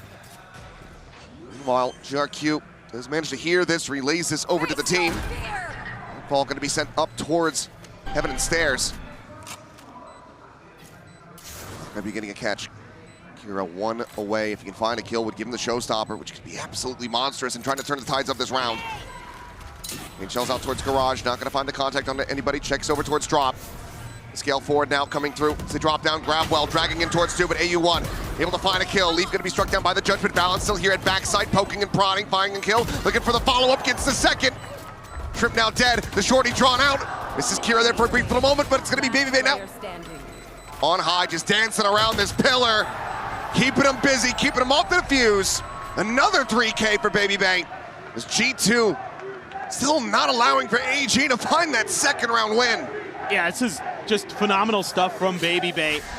Able to find that kill off of his own Saturate right at the window of A Heaven, and Valen doing some great stuff there at backside, using that smoke to his advantage. Even though he can't find the follow-up with the shorty just on a timing. The rest of the team there finish the job, and Baby Bay really patient on that counter lurk. Starting to get to that point where if you're AG, you've got to be considering potentially that second time out to come through. Always a tough pill to swallow. Let's see if they can make something of this one here. Judge and a Singer in the buy, but that showstopper now online. The Convergent Path still in the hands of Fangir. Has not committed that quite just yet. Yeah, at the same time, you have that Outlaw in the hands of Leaf, and he could be damn deadly with it. Right, and he might be squaring off against that ult, that big ult that Kira has. Kira's tucked in with a Judge, though, so might not be giving up much there. Trying to play in a position where he should get value out of it at the very least. Fangir dodges a saturate, gets Baby Bay. Critical kill to be found. Baby Bay's been monstrous so far for G2. Big elimination, a bit of revenge, and now a spot on the Leaf as well. He'll just dash across. Doesn't want to overstay his welcome. Good to see that restraint being shown. This will just force away. U1 reroutes him over towards Alley. 3 players situated here as the relay bolt not going to be connecting onto Jogamo. GRQ able to find Valen. Trent though out onto the Raptors somehow. Unable to find that kill. Leaf is going to be good for 1, but he's tagged down to 24. Last one standing and won't be able to find a damn thing. AG, a relatively clean win, commit in with that Convergent Pass to get themselves a second round win. Yeah, and that early first kill for Fangir, such a big deal for slowing down this G2 team. Convergent Paths landing nicely. Trent just trying to see if he can get lucky with the one taps while he's saturated up there, but not going to happen. GRQ, nice work holding that site. Nice job anchoring. It's going to give AG some hope. See if they can get this to 7-5. Be a nice bounce back for them going over to their attacker's side. Oh, what a turnaround it would be. Haunt over the top, Jogamo the jump peak. Spotting him out, will just back away. Pain Shell's just going to be locked in. One there to receive it, and immediately, it's a bit of a disconnect here from G2. Trying to scale their way forward through the vents. Come around off this flank, but now Leaf going to be eliminated, and there goes Jogamo. Showstopper finds its target. Fangir now looking for the transfer, and takes down both at vents. Denies them access, and Valen, a world away, might just be able to have a freebie here. Will be able to clean up the enemy Omen, but it'd have to be an ace clutch, and he's still quite far from recovering the spike. It's a bit of a journey. Love to maybe just hold on to this gun, to be honest. The money's actually getting a little bit weird for G2, so I think at this point you're just gonna try to wait this clock out, see how aggressive AG wants to get off of this, but it's just a great hold at A ramp. See how important it is for them to control the extremities now. 30 seconds kind of finding out that maybe those counter floods that they want to go for, or the denial of executes, isn't really going their way, so a change up of ideology is going to be nice. And Nice setup. Little flash and go. 10 seconds left. Just gonna have to wait this out, see if there's anything else that happens. But overall, I really like G2's game plan for the most part too. They're doing a good job with a lot of kind of misdirection, some neat map stuff. But this round, able to get some value out of that ult, and you absolutely need to as AG with that raise in play. That showstopper has to be a difference maker. See if Kira can keep it up. He's usually really good on the attacker side on this map. That's where I've been really impressed with him on his entries. This is just solid. Now, without that previous damage, Jogamo almost certainly would have been able to survive. Who knows what happens with that Bucky in hand off the back of that one, but we will have the timeout call from G2. Not going to be looking to save both. They want as dominant of a half as they could possibly get. Setting their sights on that 9-3. Yeah, for sure. And I think here you're maybe in this Coinbase win condition timeout talking about, you know, how you want to approach some of those extremity controls, how you want to approach the B main or A main fight. I think that's probably the biggest deal right now, or if you want to try to throw some more trickery in there, some more fakes, you think that that's been what's working the most, so maybe go back into that well. But overall, you know, pretty good start for G2, but you know, Josh was telling me, you know, they don't underrate this AG team. A lot of people have been saying it. This AG team is tough, man. They're good in scrims, and that, you know, doesn't always translate to the big stages, but, you know, you just had Alex from HyperX talking about it the other day. They lose on the regular to AG in scrims, so you definitely don't want to underestimate your opponent. Like the timing here on this timeout. Don't let them get hot. Don't let them get streaky. Keep them in check, so you can come out clean on this map win. That very well could just be a timeout call just to try to ice the players on the other side of the stage as well. Yeah. Say, okay, they built up 2 in a row. They're starting to claw this one back. There's a potential for them to make this a 5 to 7 half. And they're out of the ult cycles now, so for G2, it's your turn to be in that ult cycle. Try to really capitalize on that. Deep forward smoke set up here. GRQ maybe with a tiny little gap to play around? No. Will bloom across the entirety of that garage exit. Well, linger over towards mid from Baby Bay. There's the reveal onto Kira. Just quickly make his exit. Blast packing back across towards safety. Fishing for responses. These are fast rotates from AG, man. Looking to match G2, but they're going to pump the brakes once again. I have to suspect that they've drawn this attention, and Leaf will be able to confirm it, but with his life. A 1-for-1, both Vipers down. But now you've got them in this 2-2 split. The pack mentality of G2 could try to come out on top, but Val in around the corner, goes in the Astra form. They see the glow, and they get the kill. Kira able to collect that one, and now it's player advantage in the hands of AG. 3v4 for the post. Jogamo swinging the corner, but Fangir's just reading him like a book. Instant with that headshot, the dash across, just trying to scout for information. It's back across the safety now, Trailblazer to lead the way forward. One at the top of stairs, Trent gonna be tucked here, has to clear that out, swings into his demise. Wow. Svengir finds himself another. Baby Bay's presence confirmed in heaven by the guiding light. He will fall. Shrimp able to collect it, and that timeout call from G2 might have just bit them in the rear as AG get up to 4. They're just really sharp right now. They're reading the map really, really nicely. That 2-man push out of B main, a difference maker. They're playing together here. They're always going in at least pairs if they can help it. Then you got Fangir, who's really hitting some good shots, winning some big battles out on the extremity there.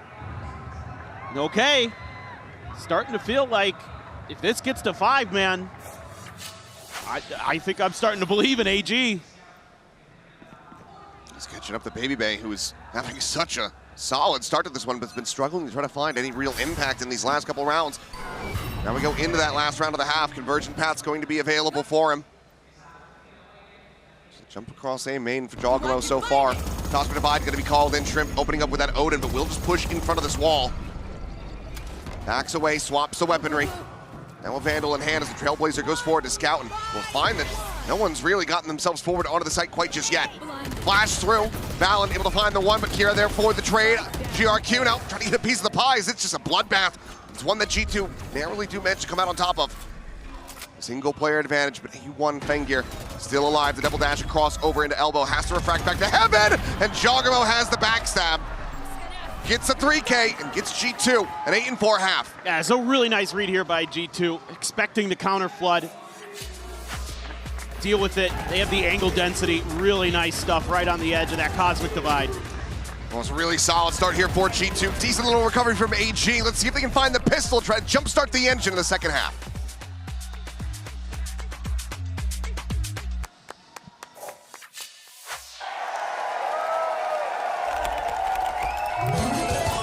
Red Bull gives you wings.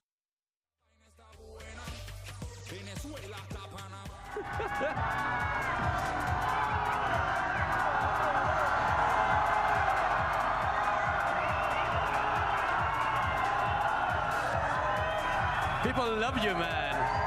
Yeah. Mauricio, ven, tráelo. Ok, Mauricio es un gran fan de NRG y le enseñó algunos cantos, algunos chants a Mada. Y Mada lo va a hacer ahora por ustedes. So, Mada, bring on the chants, please.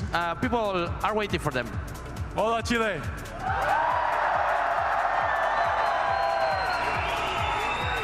Are you ready? Are you ready? Se siente, Chile sabe siente, se siente, Chile sabe siente, se siente, Chile sabe siente, se siente.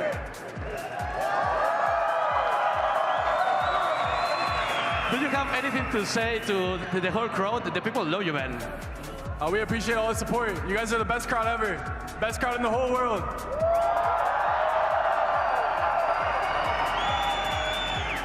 Por último,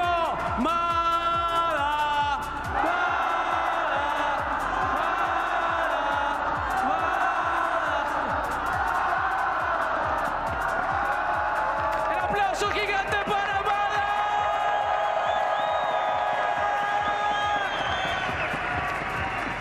Gracias, Santiago.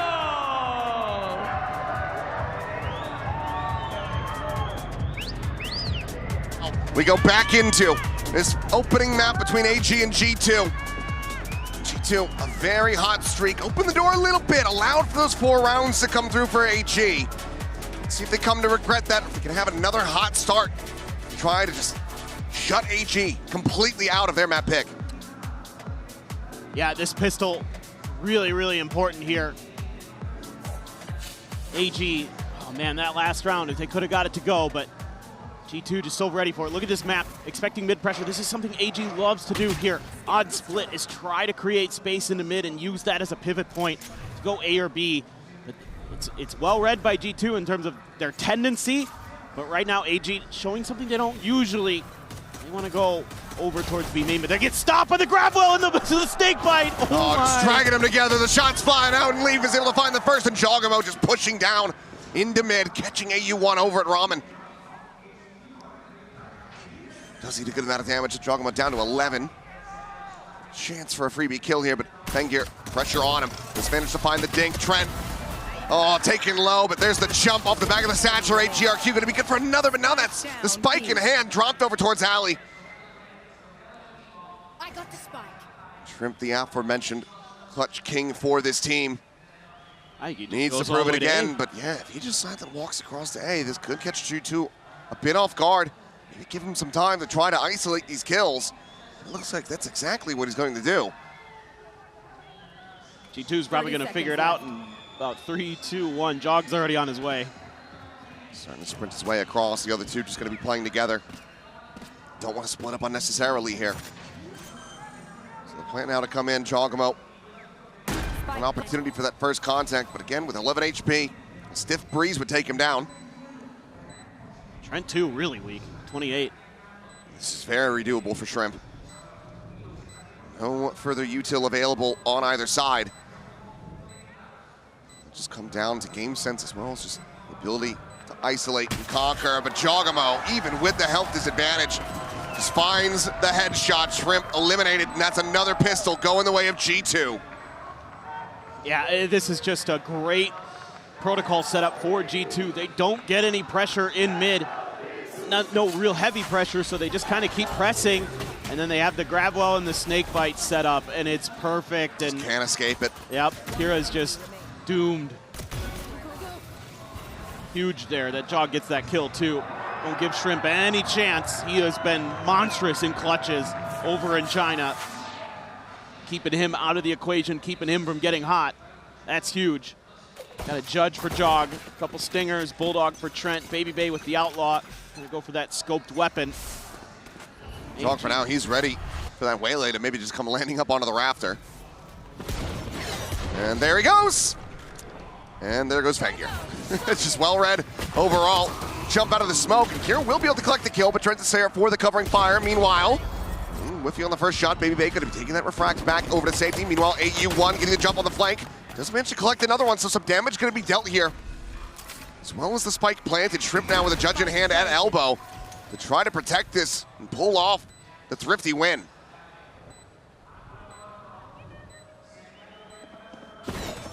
Dash over, trying to scale forward, close that distance. He cannot. The judge going to be recovered though in GRQ, putting it to use for one, but cannot dissuade Trent from finding the 4K. Refuse to be passed over, you would expect. Get that Nightfall fast-tracked. G2 now up to 10-round wins. Still really nice pressure that they're able to create. I kind of like this in terms of follow-up game plan. Even though you lose one to Jog there, he just antis you. Trent's going to get 4. Be fast-tracking that Nightfall, but you know, you're able to confuse. You're able to come up on the back of ramp when G2's not expecting it. Get a freebie there. So a couple nice little things. At least able to do some pretty decent damage. Jog's going to be on a Bucky. I don't think Valen's going to buy it. Well, he goes for the Stinger, of course.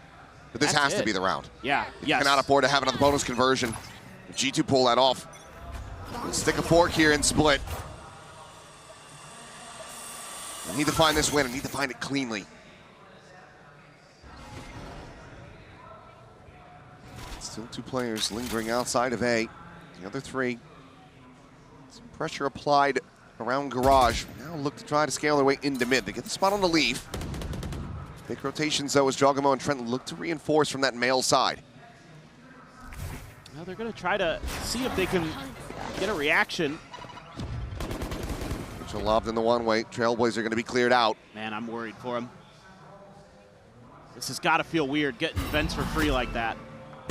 There was that haunt though. That suspicion is very well earned. Jogamo just staying tucked into the corner, safe as ever.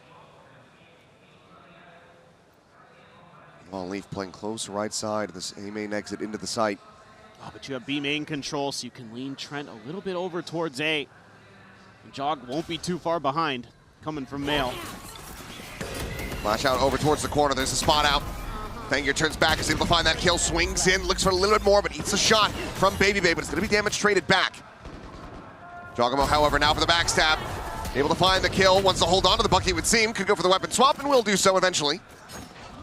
Meanwhile, Plant's going to be coming through. 4v4 at the moment, AG. Can they hold their ground? Feels like it comes down to Fangir and his timings.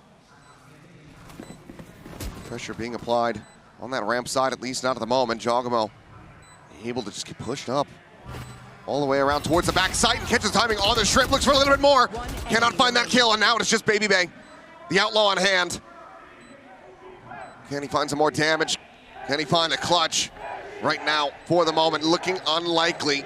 AG, this time around, denying the bonus conversion from G2.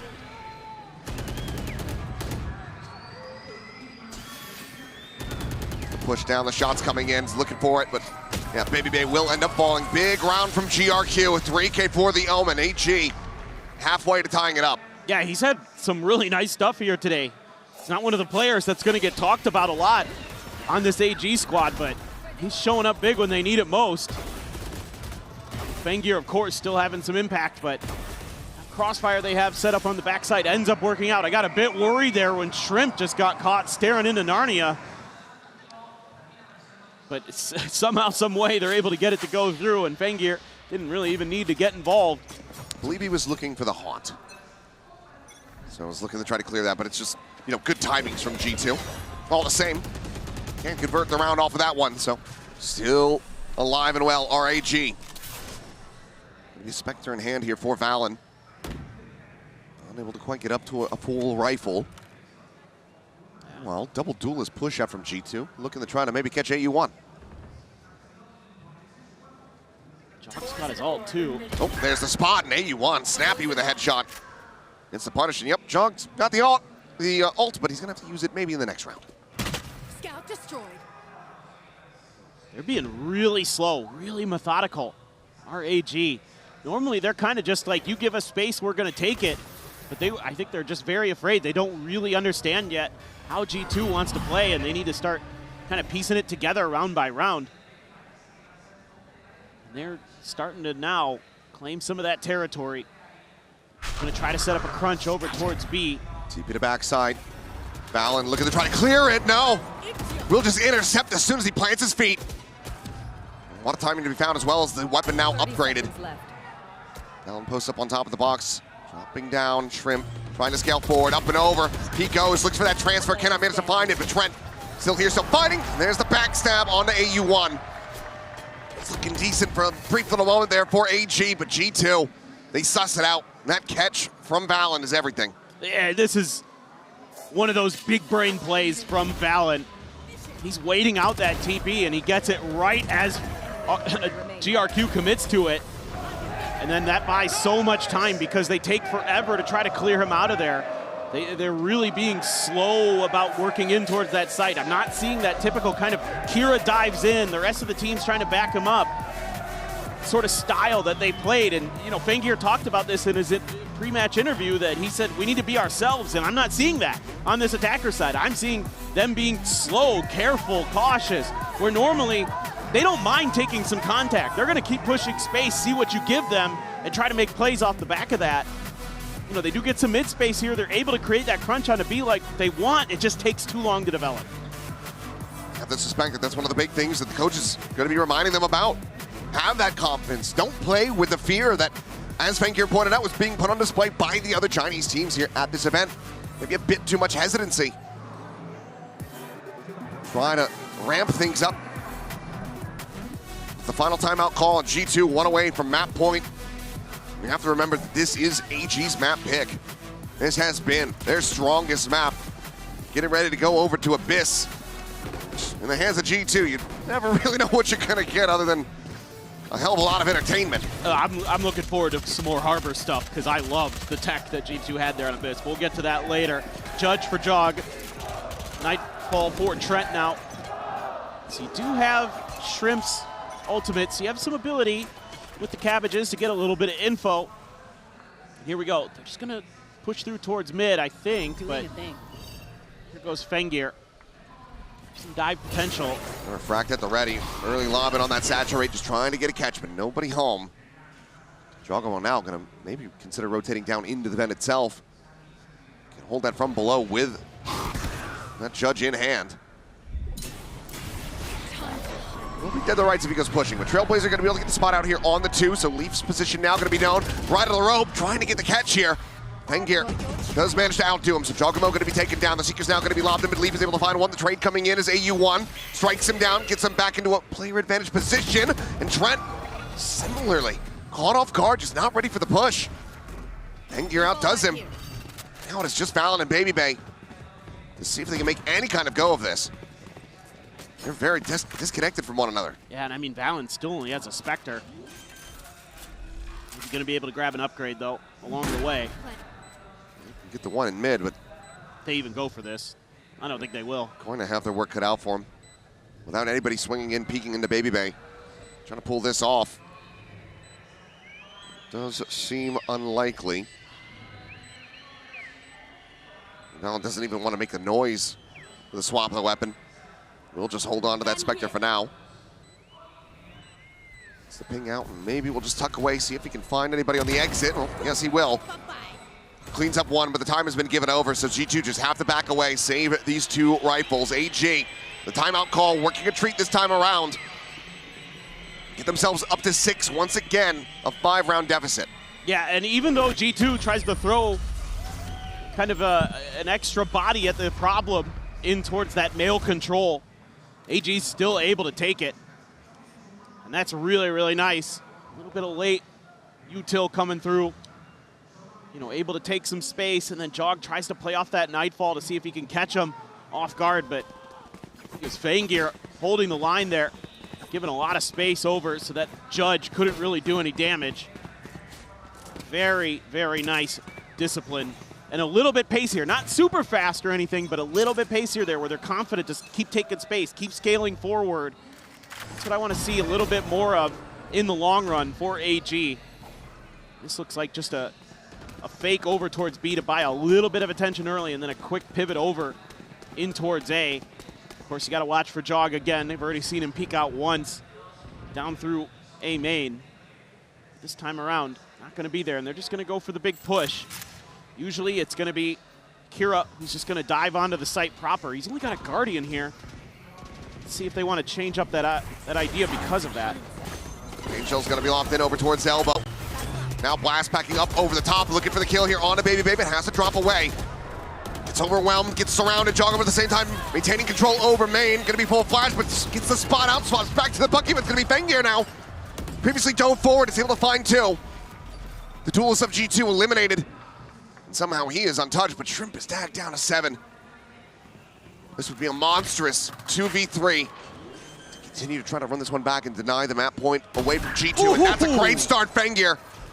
Instantaneous with the kill. Convergent paths now at the ready, going to be considered. So both players going to be stunned on the corner, and Valen strikes in, finds it. As Fangir looks for the ace clutch. 7 bullets remaining in the mag. Valen on the corner. Tagged up, Fangir still somehow completely untouched, but Trent will play him in, plant his feet, find the headshot, and G2 will find their way up to map point. Just all the util slammed in. Great reactions from G2 as AG tries to make their big execute. Just gumming up the works. Some stuns landing onto Kira, and even though Fangir gets tucked into the corner, and my God, does he give it a good effort. Look at Trent here. Woo! He was the one trying to bait, and he gets the kill. And oh yeah, Fangir not happy. He's doing so much. Absolutely should have felt like he could have got that one over the line. And now AG needs 6 rounds in a row. The pit now blooming, locking off mid. Jogamo rotating through the vent. Just looking to reinforce this position. Still do have Trent and Baby Bay to hold down this A site. You would think this would be a tough round here. You're not going to be able to get that mid control easily. You're on a weaker buy as AG. There's that Cosmic Divide for retakes, and Baby Bay's got the first kill. That's the top fragger now gone. A huge chunk of your energy power taken away from you. Here at the same time, love to see him just try to get the grab on this orb, but Jogamo's right there on the other side of that smoke. It's just not safe enough for him, so cannot get that showstopper online quite just yet. Jump peek from Baby Bay, plays in Trent at Heaven, calls out. Sees GRQ, the kill to come through. Saturate the C's, the grab well. AU1 going to be just grabbed, locked in position as the pit now blooming. Baby Bay quickly chasing forward into this one. Couple players there on high. Trent to be taken down, but Baby Bay now finding Shrimp in exchange. And Jogamo takes a second from the realize, it would seem like, but Kira gets found, and it's going to be 13-6. G2 mopping the floor with AG on AG's map pick a split. Yeah, just in cruise control for most of this. A few rounds here and there that AG showed some life, some really nice stuff overall from Fangir, but not enough. Now need a big reset, need to shake off that first map loss, come in to this next one of Abyss even stronger if they do not want to fall to the lower bracket very swiftly. But G2 off to a ripping start here in the playoffs.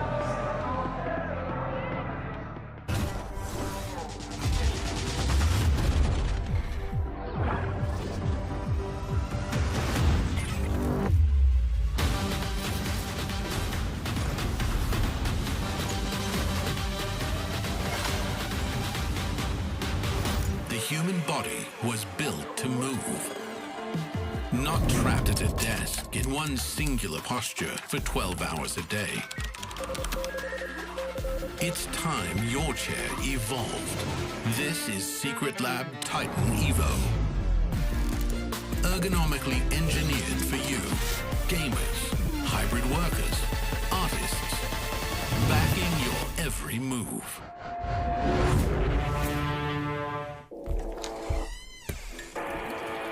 Yeah, let's go.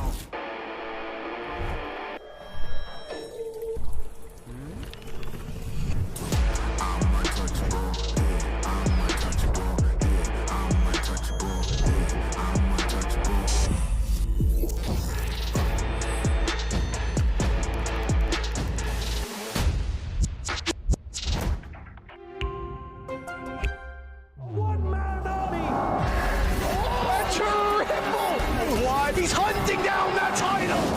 The time to write the next chapter in the esports history books is finally here.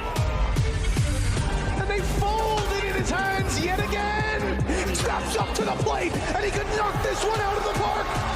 Now they shall be engraved alongside the greats! Hoy en Marte yo no sabía, dos mujeres y las dos son mías. Ando en high.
Ponla pa' subirle esa chapa, me gustan pila y tú sabes que yo soy puto que estoy la es mentira. Full de los bolsillos pa' darte lo que tú pidas, ya están dándole a la tuya y va con un vuelo de ida. Ponla pa' subirle esa chapa, me gustan pila y tú sabes que yo soy puto y que estoy la es mentira. Full de los bolsillos pa' darte lo que tú pidas, ya están dándole a la tuya y va con un vuelo de ida. Ponla pa' subirla, ponla pa' subirla, ponla pa' subirla. Jen here with G2's Josh RT. Now, Josh, just wanted to quickly ask you, when AG picked you, what was your initial reaction? And did anything deviate from your expectations today?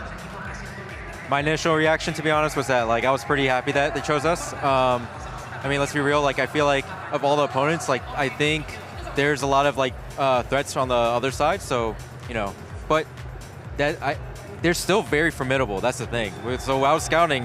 The more I was more impressed about how strong they were in terms of their double dives and their skill, and just we can't get caught out by Bangir. I think he's an impressive player. So in terms of expectations, I think our game plan worked really well in stifling and not giving them that many openings. And yeah, that's the result for map 1. Thank you for your honesty and not the PR answer. Thank you. A strong start for G2 to open these playoffs, and it did feel a little PR A little bit of PR, just a tiny bit. He used the word formidable. But also, he was giving respect to Fangir, who was actually he giving them a little bit of trouble. He was the best player from AG. He had some moments. But let's be real. I mean, this is a tier gap that we're witnessing at the moment, and that is on AG's, admittedly, like what should be their best map. So at the moment, it is looking rough out here for China. And Josh, I'm going to give you your moment to crash out. First, some positives. Your favorite player, Bea, Baby Bay. Bunker, Baby Bay, sorry. Different year. The one American player you like. He had a pretty good map. Yes, and I was not saying the nicest thing about him beforehand. But I think that in general, Baby Bay and the rest of the team just took advantage of how many unforced mistakes were on the other side. I think that in many of these circumstances, yes, they were able to find a lot of value even with nothing, but I don't think that they needed to break their heads. I like the fact that Josh wanted to put it like that, and I think that maybe we've been treated to many Chinese teams or any other teams like having crazy runs and us just going with them and cheering for them, but I feel like this one was a different beast. It's good to see that Baby Bay is showing this form, do not get me wrong, but I just cannot help but wonder if it would have been any other opponent, if he would have been in this form. I like that double dash that he did into the Heaven Smoke there on the AXX, because Fangir, the way that he normally plays, if you watch the AG VODs, he floods into sight, he puts that refract, and he goes back up into it. So punishing him a little bit on the site and then ready to catch the refract. I mean, they've done the homework. They know what to expect, they know the threats, and they actually did a really good job of neutralizing them. So yeah, credit to G2 for a very dominant map one, to be honest. Yeah, the game planning was solid. I like the early rounds where they were like embedding jaw ramp, baiting out that re-clear and then destroying them there. It was solid from G2, but we do have to talk about AG. You can do it. I'm gonna give you the length of this B-roll package. Go. Okay, so here you see the Viper taking contact here, not snake biting early enough, and then also not tucking behind the box. They need a bit more respect in that situation. They're too slow to make these decisions. Kira also, I think this one is inexperienced. Playing on the stage, maybe not accustomed to the new feel of how the audio works. Just insane to be pulling your nade out there. This ramp re-clear, they also didn't have a clue what was going on. They didn't realize that a player could be on the right side for some reason. They boombot left, but they don't actually hard clear behind the box. I mean, these are basic errors, and Kira should have been the guy to look at for AG on this map. Instead, it wasn't him, it was Fangir, but in theory, Kira, last time I watched him play Split, he's dropping 31 kills, he's dominating the game. You know, he's super comfortable. I think for him, it looked more like a choking issue. For AG overall, yeah, there's a bit of a tier gap, I think, here. Okay. I think that what we always said in Spain is never interrupt your opponent while he's making a mistake. And so many of those, most of those, were completely unforced because, you know, you can create those scenarios, but we've seen like team flashes and this and that. It has to do, and it has to be the nerves, the fact that you're going up against an opponent that you knew already was going to be very strong, but maybe it's even exceeding those expectations once you're on stage. We'll talk more about those issues in a moment. For now, I want to hear that diagnosis from AG's coach, ED101, going into map 2. Here with ED101 of All Gamers. Now, Coach, when you picked G2, what were you trying to leverage? And what's been different from what you maybe expected coming into today? 想要问到 ED101教练的就是你们当时选择 G2 的时候，你们会怎样去分析对方的弱点？包括说今天整体打完之后，你又会有什么跟你的预期有些冲突不一样的？我觉得其实不管选谁吧，都很难打嘛，因为我们第一次参加这种大赛，经验上很欠缺。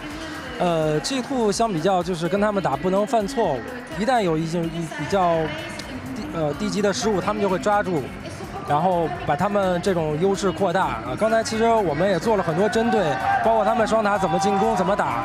我们防守可能有一些太想对方怎么打了，然后失去了一些我们自己的东西，而且就是感觉就是第一张地图大家都很紧。完全没有发挥出来该有的枪法而且一些回防的细节做的也不是特别好丢了关键残局，然后这个滚雪球上来，然后比分就拉开了，对。I gotta say, all the teams who qualify for the playoff, for the elimination, they're a super experienced team. But for us, I think we are kind of lack of the experience, especially on the global stage. So, I mean, in the 4 teams, maybe 3 teams, why we pick G2 is, I think their play super structured, so we cannot make that kind of mistakes when we face them. If we made a really small mistake, they're just gonna punish us really hard.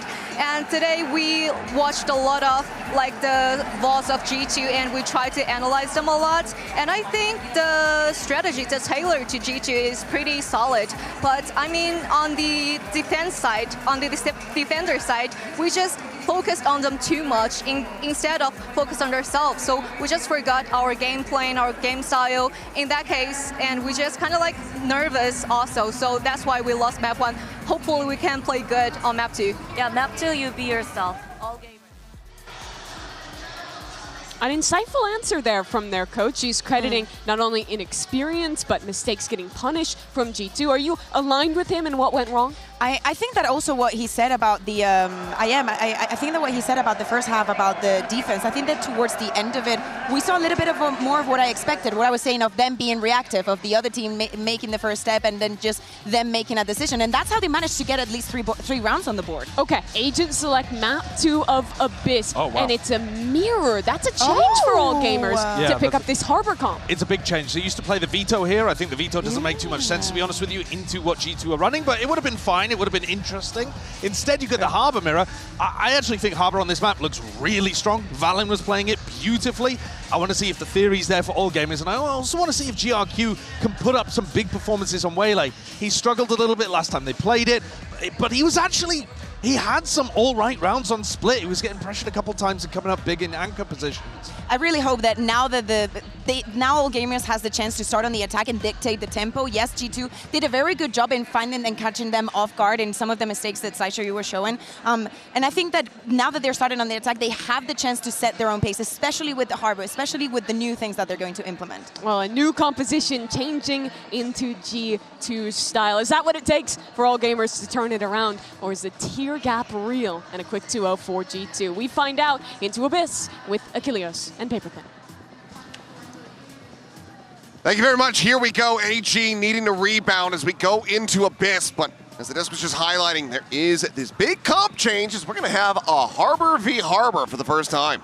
Yeah, that is pretty interesting that AG did want to switch things up, but I agree with the desk. I think it makes a little sense. I don't think you're getting a ton of value out of the Veto against the composition that G2 runs. You're not going to find necessarily huge value out of an interceptor, things like that. And frankly, AG struggled a bit on this map, so maybe a change-up is exactly what the doctor ordered, but I'm going to need some step up here behind Fangir. Fangir, he's been really good on this map for them on the Yoru. He can really do damage, get that op into his hand, get those snipers into his hand, and he can really start taking over rounds. Players on the backside, like AU1, like Kira, I think really need to be stepping up in that second line and that back line to keep them in this map. So far, the pistols have been elusive. Let's see if that continues as the barriers do drop. And off the rip, just going to be a drone forward, scouting out a main. Trent, the only one really at home here on this site. Doesn't look like he has been spotted, but smoke now blooming. Spike getting ready to be rotated in. I think you're still a world away. Doesn't have a quick gate crash, but it looks like it's just going to be some pressure. Ramp up that orb, try to fast track that Harbor ult. Meanwhile, triple presence from G2 in mid. They're trying to check to see if there's been any fast rotations. They're getting a little bit of a response, so it's going to pause up, set Kira into mid here. Try to watch for those rotations, watch for any lurks as best as he can. He's setting up this star. Nebula going to be blooming. As the rotations start to come through, double walk down. Talking about watching for this and collecting the elimination. It's going to be Kira taken out. Player advantage, the spike gets planted. Let's see if AG can try to hold the line. Fangir rotating up top, gets the dink there on the Juggermo, has the finisher, but Trent quickly trades it back. Maintains the player advantage. Yep, an explosion of death. Trent with a second and Baby Babe with two of his own. Another pistol in the hands of G2, another opening round. Yeah, and again, it's just really good methodical stuff from G2. They're finding the player that's looking for the lurk. They deal with that. They can set up for their execute pretty safely behind Valen's High Tide. Even though they lose Jog, which still gets the relay bolt out in time. Again, the follow-up right there from Trent to immediately deal with Fangir. And then it's just Baby Bay from up on high, doing a really nice job. Valen came in today. I could see he was pumped up, walking on the stage. He was clapping, he was hyping up the crowd. He's doing it here again, wants to rally Chile behind him. And they're doing a great job of it just in their own gameplay. Bandit, couple stingers, Marshall for Baby Bay. Plenty of firepower. Bandit and the Ghost on the opposite side. And this opening shock dart, not going to find any purchase. Just be the grab of the orb. AU1. Fengyr did grab a Ghost. You do have a Bandit for AU1, so a little bit of extra oomph here on this eco. Recon out, it's going to be a back pedal from Baby Bay. Put up some space with that Marshall. At the same time, ping reveal onto one. Quick little snap back. Break of that cove. Now the push forward with the plant getting ready to come through. Nebula's dropping it backside. Jog him out into the open there for a brief little moment. Spots out multiple players. And once again, seems to be the sacrificial lamb, but not before he's able to find another kill. Fengyr will fall. Baby Bay eventually overwhelmed. But we've just traded places. The two remaining players, and now just the one completely shifted away from where the spike had been planted. Kira with this Marshall. Ooh. Quick scope for the headshot, but cannot stop the defuse. Maybe look for a little bit more damage. As Trent goes up and over the top, he's looking for that kill. And eventually will be able to find it. The two players surviving, some decent damage found here for AG. But it is a 2-0 start for G2 once again. Yeah, just their decision to be a little bit more aggressive. Try to catch G2 a bit off guard. Works pretty well. You know, you throw some of that Astra util at the front of the door. They just set up some crossfires of their own. That's a nice shot from Kira. I'll give him that for sure. But at the end of the day, it is going to be G2. Bulldog, couple stingers, not much able to be carried over into this bonus, so good opportunity here for AG to get on the board again. Look at this silent right of the rope, and yep, Jogamo immediately storming down mid. Two players alongside him. A lot of control, but seemingly anticipated as Kira plays back over towards the spawn. Same setup on the recon, getting ready to fly. Trent alone at backside for now. Kira looking to try to hold this angle. Jogamo going to be caught off guard. Does strike, but now the other two players well aware of his position. He's going to be rerouted. Just around the sides, they try to find the surround on him. And there's the stun coming through. Valen able to collect it. AU1 similarly going to be taken down. And some of the player advantage is there for G2 as they look to convert another bonus at the start of the map. Watch GRQ. Could go for the backstab through heaven. Playing it patiently for now. Good damage dealt onto Baby Bay. Fengyr looking to try to confirm that kill, but Valen with the recovered Phantom is going to have it, and they're just defusing it all the while. It's a Mastercard thrifty. G2 converting it and looking to take everything away. Shrimp will be able to survive, but it's another 3-0 start for G2. Yeah, and this attacker side has plagued AG, at least in recent history. It's just a great utilization of the Storm Surge there by Valen. Oh my God, Baby Bay. Let's go! That's what I like to see. Come on. Nice shot with the Sheriff. Yeah, I mean, AG wants to get so aggressive in towards security and just not going great. Like some of the ideas, like the way they're using the Cove to block off ropes when they go in onto the site in that eco round, but... Here's another change-up. G2 haven't played this early aggression outside of A-Main, but it's going to be Jogamo to take it down. So solid kill found. Now Baby Bay gone as well. Looking for the thrifty of their own, AG. Two-player advantage already established. And now, expounded upon, Valen has fallen. Saturate into the back. AU1 from up on high is able to take down Trent. Now it is just Leaf with an outlaw in hand. Kill anybody that he's manages to connect with, but I'm not sure if he's really going to be given the opportunity at all. This little setup, this trap attempt from G2 just does not really work out in their favor whatsoever. No, trying to show a different look and it just gets dissected. Having some of those short-range weaponries to deal with the Neon. Swing around the back, and two snappy shots. Leaf will take that every day, now has the weapon upgrade. Try to find a little bit more damage, but the exits are going to be there. Mid, well, being watched as well. Kira here and ready. Make sure that he doesn't carry that weaponry over. So AG this time a lot earlier, get themselves on the board. Yeah, it's just winning a fight here. Kind of playing a little anti-Neon. And then Fengyr, have that double layer there with those duelists. That's exactly what you're gonna need more of. Nice shots from Leaf. Gets the headshot there even at the end.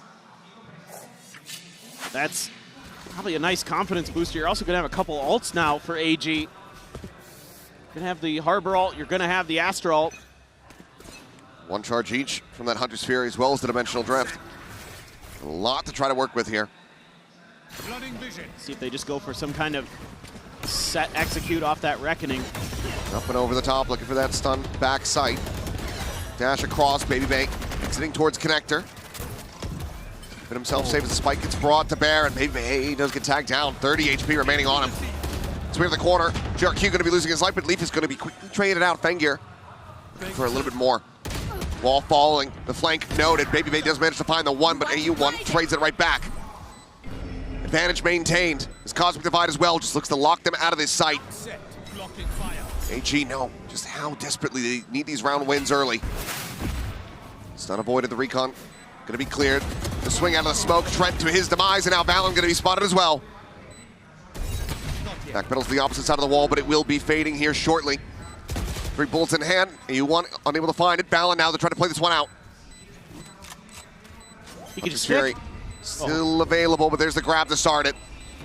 So you're not going to be getting that Sova ult out, it would seem. Shrimp will go ahead and confirm that he is not on the defuse. He hears Kira around the back, I believe, but will still get caught. And AG, 2 rounds in a row, 1 away from tying it up. Looking very alive and well so far here on Abyss. Yeah, they're dealing really quickly with some of these tricky plays that G2's trying to bring in. They use the high tide there to try to set up Leaf to push through, and he's only going to get 1 before Fengir reacts, so that's really nice play from him. Kira watching for that lurk. This is really well thought out stuff, really well game planned for all gamers. They're starting to get a grip onto their nerves, onto this match, although you're going to have a ton of ultimates for G2 in this eco. They could throw at you, in particular Jog's Overdrive, something you'd love to avoid if possible. Fengir sitting on his ult, Shrimp hit that Hunter's Fury as well. Double dash forward. GRQ just going to be a quick refract back. Doesn't see anything. Well, that mid door going to be broken, but it's going to be a silent drift away here from AG. Able to avoid this trap setup once again from G2 as they had the quad stack on A. Yeah, I like this a lot. Oh, and even using the drift over here. Get a little bit of extra info just to make sure that B's going to be a little bit safer. Just have that bucky of Leafs to worry about. Valen's getting here quick, though. Leaf just staying tucked away. The Nebula loomed there as well. The swing of the corner, and it's just a bit off. Clip it into the shoulder, not finding center mass. Kira able to stay alive. The spike now planted. Felt like that bucky is the real win condition and trying to pull off a thrifty. Smoke now going to be falling. GRQ up over the top of the Raptors, able to find a quick little transfer. Cleans up a second elimination. That's the overdrive loss as well. Jogamo had pulled the trigger on that one. He certainly is going to be regretting it. BBL around the back, Sheriff in hand. Nice little clean 1 tap. I don't think he's going to be able to find anything more. The warning shot's ringing out. AU1 positioned here in mid. Creeping forward, it's just going to be a frantic spray and pray. Cleans him up, and AG tie it up at 3-3. Okay, starting to do some nice stuff on the map. Really being cautious about where the players are, making sure they've got good information before they really commit to anything. Using that drift, they invest a couple ultimates in this round against an eco just to make sure it goes. And anybody who watches China knows that ecos can be problematic for teams in that region. Sure. So you want to make sure that you're not giving any extra opportunities over towards G2. BBL is going to have that up, though. We know what he can do with it. He's put up some highlight reel performances with it over in Americas. They're going to take some mid-control here. They like to get Fengir up in towards vents a lot of times on some of these attack rounds, try to see if they can create some extra pressure that way. For now, just looking for that response, and BBL is getting really aggressive over here. Pushed all the way forward, here's the drone. We'll just clear that one. Sending out the warning shot, letting him know that the operator is here, but it looks like AG picking up the spike, might just look to try to play into it. Well, I think they feel like, okay, well, that op's probably on its own. We have a harbor, we have some good util that can maybe clear it. Meanwhile, Kira finding Jogamo once again. He's holding down that mid position, not allowing for the deep push, that fast flank to come through. Convergent paths drawn out, ready, sent now from BBL, looking for the catch. We'll get on to a couple players who swiftly do make their exits. That has them held back here for the moment. It's bought time. Re-swing in. Recon for backside at the ready. Trent not going to be in a position to try to clear this one, it would seem. Because there's the concuss. Quick little dash away, but still going to be tagged up, and Baby Bay going to be taken down. Shrimp. Johnny on the spot with a Hunter's Fury. Lobbing on the shock darts, interrupting and displacing that plant, but now can be committed to. As the smoke fades. Spotted on the one. Trent looking for the kills, able to find Fengir. Needs a hell of a lot more. The quick drop down, and Trent somehow wins that out. AU1 should have had a dead to rights, and now the Cosmic Divide is going to be called in as well. The post-plant util being dumped. Trent, however, still holding his ground. Finds a third, cannot get the fourth. The jump forward, the shorty, denied! As Fallon and Leaf find one apiece. What a play from Trent. From the top ropes, Fengir there, left out to dry. Nobody's watching that as he's trying to back away. And then Trent drops down. They used the Reckoning even there to clear some space. And oh, poor AU1 just can't adjust in time. Trent with 3, Fallon covering. That's a big one for G2 because it felt like AG was going to be the ones getting up to 4 and taking the lead. That's heavy investments as well. Pretty much from both sides when it comes down to the ultimates, but Trent's still one charge away from now having that Hunter's Fury online again, so. G2, that ult economy swung back towards their favor. Fengir now. Silent walk down, ringing out a couple shots, the drone for the check. We'll just make a quick exit, so Valen unable to find the punish. Yeah, Valen trying to gain a little bit of space, but again, AG's done a mostly really nice job of covering these lurks, covering their flanks, making sure that any space that G2 is trying to take is dealt with, especially in the early to mid parts of the round. And they've sold orb some... grab into orb grab for AU1. Yeah. Want to get that Reckoning again. He's one away. He just let it loose a couple rounds ago. So could get it again. He's got Spike in hand too, so they might, if they can get to it, they're gonna have it for post plant. And look at Kira, he's so ready for this. Oh no, no, no, no! Right in the Astral Form, but the perfectly worst time is Valen. Unable to find that second kill, but no, does get it eventually, but this time on the Shrimp. The push forward, Fengir now gonna be following Jogama with that Bulldog. Fiercely pushing forward. Pop with the shorty as well. Spamming out these shots, trying to scare them away. As the smoke dissipates, he once again catches a glimpse, and AU1 catches a headshot. It's GRQ. Can he just tuck away? Can he try to hold on to the weapon? It's a 1v4 with 15 seconds. There's no way to win this, but can he retain this gun? The swing in the corner. He's been spotted. So they're gonna corral him. Flanks back for one. Baby Bay getting ready to come around the flank. GRQ reading it well, finds another. But Leaf eventually will be able to flush him out with the wallbang shots. Just 2 players surviving for G2, but now they stretch the lead. Oh, it's a backbreaker. Oh, Kira. He's been so good on this map so far. He's 8-6, but that one right there is a brutal death to take. And that just gives so much extra room for G2 to maneuver, so much confidence to just press their advantage. Oh no. That's gonna get the timeout from AG. Oh man. Brutal one to let G2 back into this. Stretch that lead by 2 rounds again. Go into the Coinbase win condition timeout for AG. You mentioned it. It's attacker side, kind of where they've been having their struggles. So the more that they can get here, the better setup they're going to be to potentially try to close this one out. But you start letting G2 run away with the map. We saw exactly what happened on Split earlier. Yeah, I mean, it is a different comp as well. So there is kind of that extra oomph behind it with the Harbor, it feels like. You know, even though there's a Harbor on the other side too, you're still able to kind of cut up the map a little bit more than you could, you know, with just running an Astra and a Vito in there. So I think, you know, you're going to see this attacker side be just naturally a little bit stronger behind that, but still, there's been a couple rounds here that are just heartbreaking for AG that they should have won, and they just give up, you know, the sticks on a couple defuses, some rounds where they actually do some nice stuff and have some good, you know, macro plans in terms of getting to a plant, getting into some post plants, but they haven't been able to convert as often as I'm sure they'd like. Look at G2.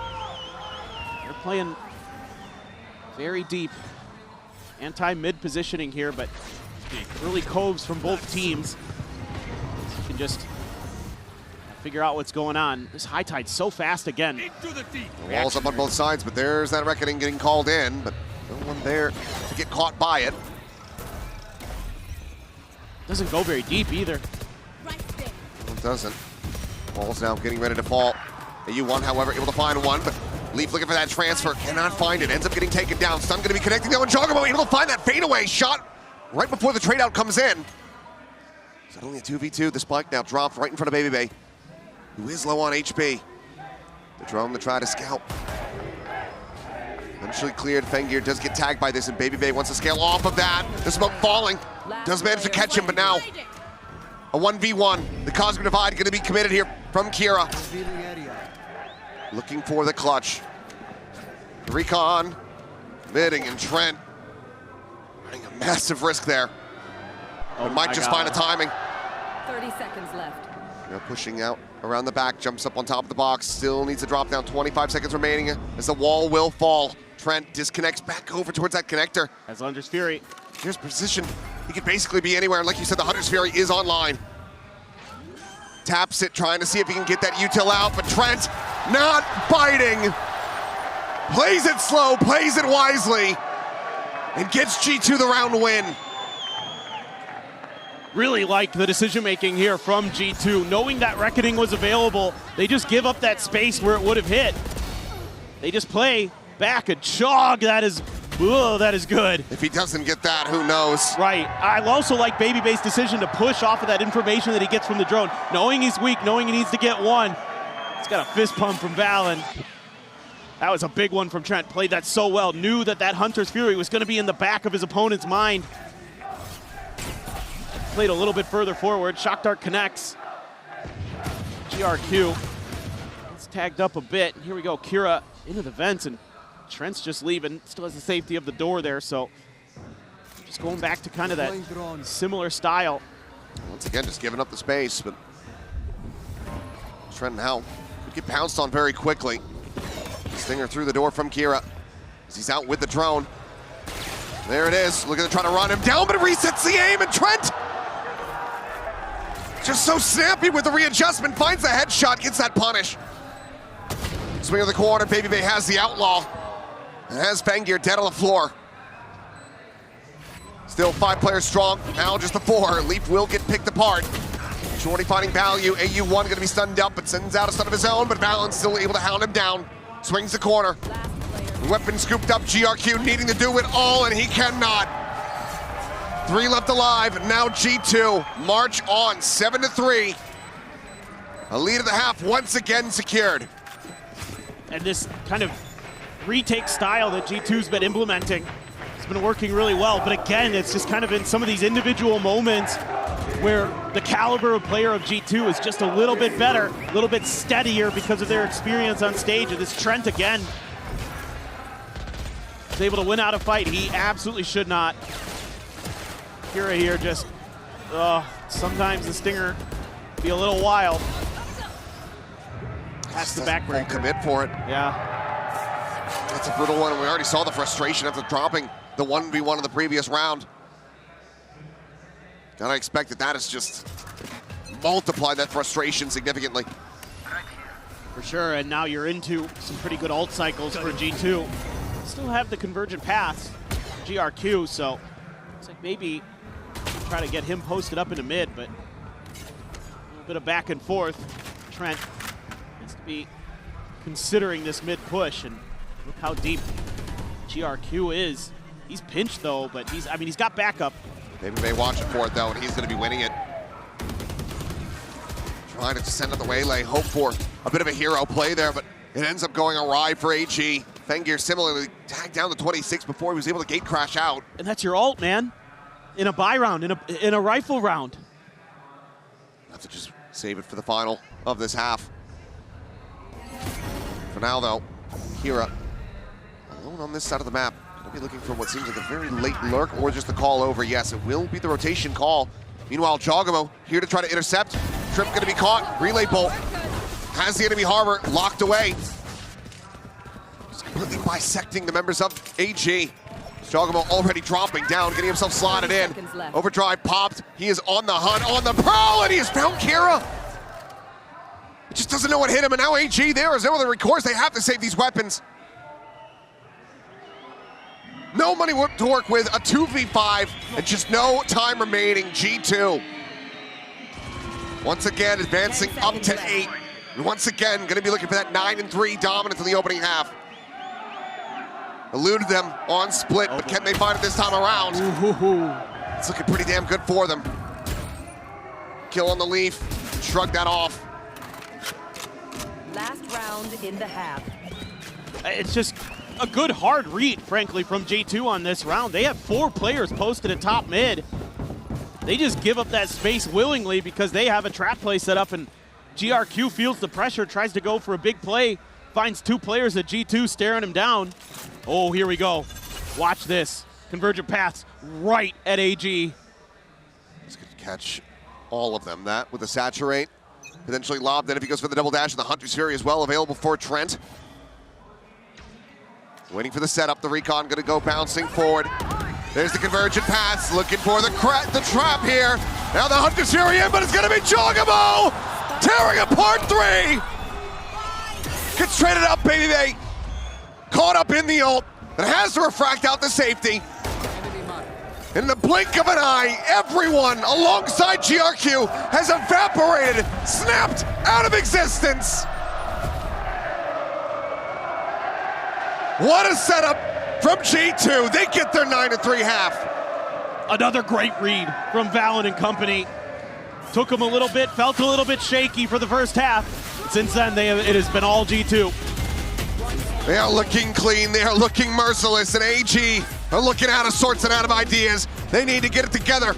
As we go to the halftime break, we'll see if they can rally back in a second.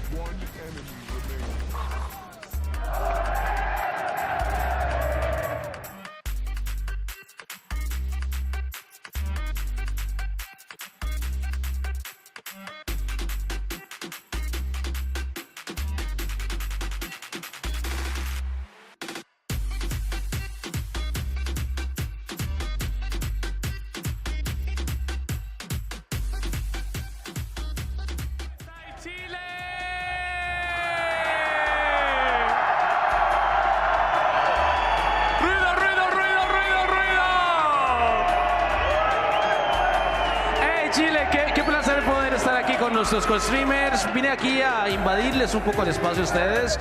Y bueno, Mix, preguntarte a ti, ¿cómo la has pasado en Chile? ¿Cómo te ha recibido la gente?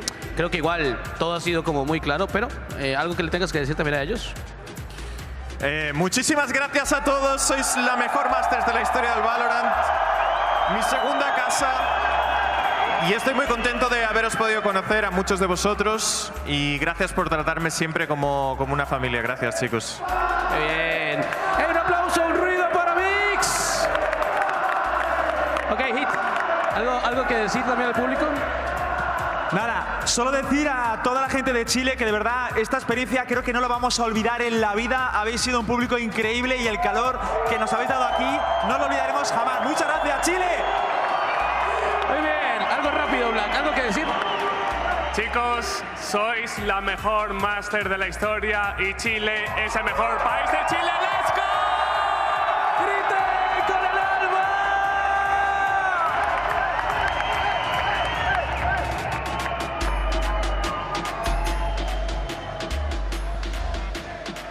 And back we go into Abyss.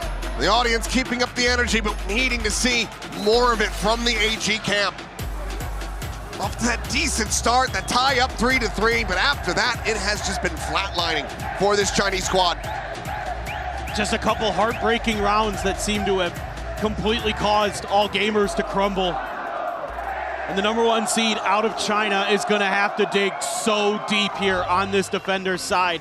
And it's gonna be a 4-man grouped up push for G2. It is kind of one of those pivot positions, something you see a lot of teams doing these days, these 1-3-1s. Quick TP over as well for Fangir. See here though, gap in the Everybody smoke. in a position. Yeah. Could be a very swift flood retake here for them. As well, that's not where that shock dart was supposed to go. Shrimp may be watching too many EMEA VODs, but doesn't have that early damage.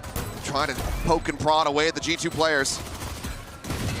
Swing into the backside, the refract going to be taken. BBL able to find Fengear though, as Valen does get traded out. Dash up in the tower, and how is he winning that? The gun not there, it's not loaded, it's not ready, and G2 storm their way through. Perfect in the pistols, and looking to bring this one to a swift conclusion as they hit double digits. I don't know if BBL just knew that there was going to have to be a reload up there, and that's why he went for it. Because he caught Shrimp mid-reload, or if he just felt like he needed to try something crazy, but it works a treat. And AG not able to fight their way out. Trying for that flood. G2 take a pistol round. That may be the decider.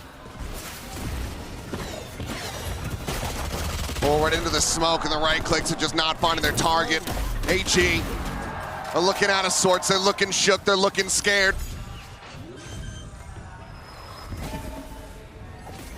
The plant will come in. And ultimately, it feels like they need to just group together and go down to the spike.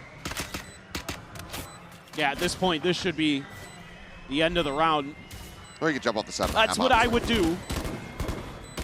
It is Abyss. It's in the name. Gonna fall back here. But they're posturing around. Yeah, GRQ's tucked in like he's gonna go for it. Meanwhile, Valen, I think you'd be more than willing to hunt for this one, but we'll just go ahead and back away. Instead, it's gonna be Leaf with that Ghost. Try to see if he can get some damage, get some more ult charge. Spotted the one, the headshot found, gets himself his second. Won't be able to find the third. The G2, a bonus conversion away from taking this up to match point. They've already converted one bonus on this map, 2 in the series. It feels like they might be on for a third.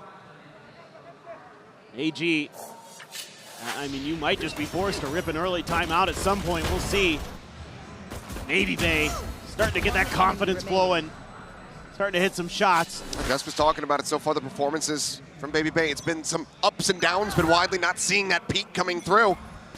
So far, here on these two maps, he has been rock steady for G2. It's been really nice. That's what you want to see. You want to see that continuation for AG. We want to see the rally back. We want to see some damage dealt. There's a trip. Oh, gonna be caught.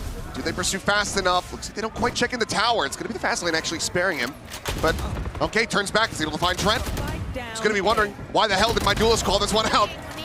BBL does manage to shift around, find that kill, but then GRQ takes him down. Valen arriving. That mid lurk. Cleans up a kill, swap of the weapon. No, it's likely gonna be the back pedal. Could be at risk though in mid. Wall will fall. Yeah. There's still no shifting away from this. Oh no. This gives Valen a massive opportunity. It's another timing. Do they have the read that B has been completely emptied? There's just no info. Leaf is trying to figure something out. He's scaling. He's looking for a shot there with that Outlaw. He eats the brunt of that one though. Down to 18 health. Well, this is going to give time for AG to start sussing out that this rotation is coming through. Yeah, another Cove sent by Valen to try to keep AG interested on the other side of the map to make sure that they're going to be able to hopefully get into this plant, and it looks like they will be given the opportunity. Vandal for Valen. I'm not counting G2 out of this round just yet. You never know with him and Leaf in play. He's got the full health. And if he can find a kill, that will give him the reckoning as well. Leaf now postured forward, a tight angle. Staring back over towards that spawn side. It will be in through mid. All three players being ready for the push, the swing in, and GRQ able to finish the job that he started. Now it all comes down to Valen. Here's the hopping of the waylay. They check forward into the smoke. Nothing going to be spotted there. At the same time, Kira ready for the drop down, potentially on that flank. The tuck into the corner. The patient play. He's been spotted with Valen. Oh my goodness. Almost makes a go of it. The bonus not to be converted, but damage is absolutely dealt. Just Kira left alive. He's so smart, man. The way he plays this, he almost hit that transfer too. but just tucks in behind the smoke. They're checking it, they're checking it. They thought he might try to re-clear that smoke. He doesn't do that, and they don't read that he can be tucked into the corner. Keeps the gun hidden, so it doesn't stick into the smoke. So smart, but they're able to react just in time. GRQ lucky as well that Leaf doesn't connect with that outlaw shot as he's coming in through Link. Still in with a shout. Match point not obtained yet, AG. Let's see if they can streak together at least a couple more rounds, if not make a go of this. Now the reckoning here. Could just be a execute off the back of the ultimate. Take flight. Let's see what Trent sees. Saw Kira. You know, High Tide is out. They're going to be able to hold on to the ult. There's nobody on site. Yeah, just the two players here needing to wait for those reinforcements to come through. Shock darts this time. Going to be landing at Trent's feet. Finds the first one. For a little bit more spam as well. Alan just going to be sending out that ultimate, but damage very heavily suffered on the side of G2. Real opportunity to try to exploit that early damage here for AG on the retake. Recon quickly cleared out, down into the grab. Well, GRQ outdone BBL, able to find that kill. BBL finds 3! Meanwhile, Valen just cleans up one of the Fengear, and then he gets the finisher on his Shrimp. And I need to see that one back. Because BBL just torpedoed AG's chances of getting that retake even started.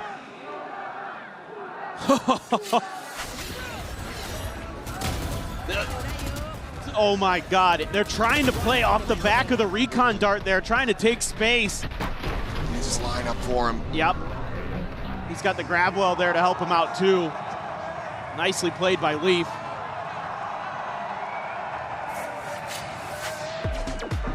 It will be that final timeout call. 8 rounds in a row, what AG needs to avoid dropping down to the lower bracket. But frankly, things are not going to get any easier for them. Nope. It is a very stacked playoffs. And in this last Coinbase win condition timeout, just trying to keep their mental in. I mean, at this point for AG, if you can just rattle off 4 or 5 rounds in a row, even if you don't win the map, even if you don't win the series, you need to get that confidence built for that next one. That's really kind of what you're trying to do here as the coaching staff. Get their mental back in check. Teach them how to recover from bad starts, from bad international stage experiences.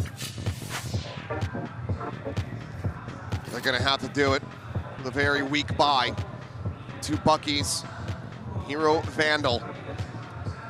Stinger alongside, okay, another Stinger. AU1 shifting around a couple times. No Outlaw on the opposite side. With a glimpse of good news here for him, but 3-player push out of A main. Looking for a setup, looking for a trap play.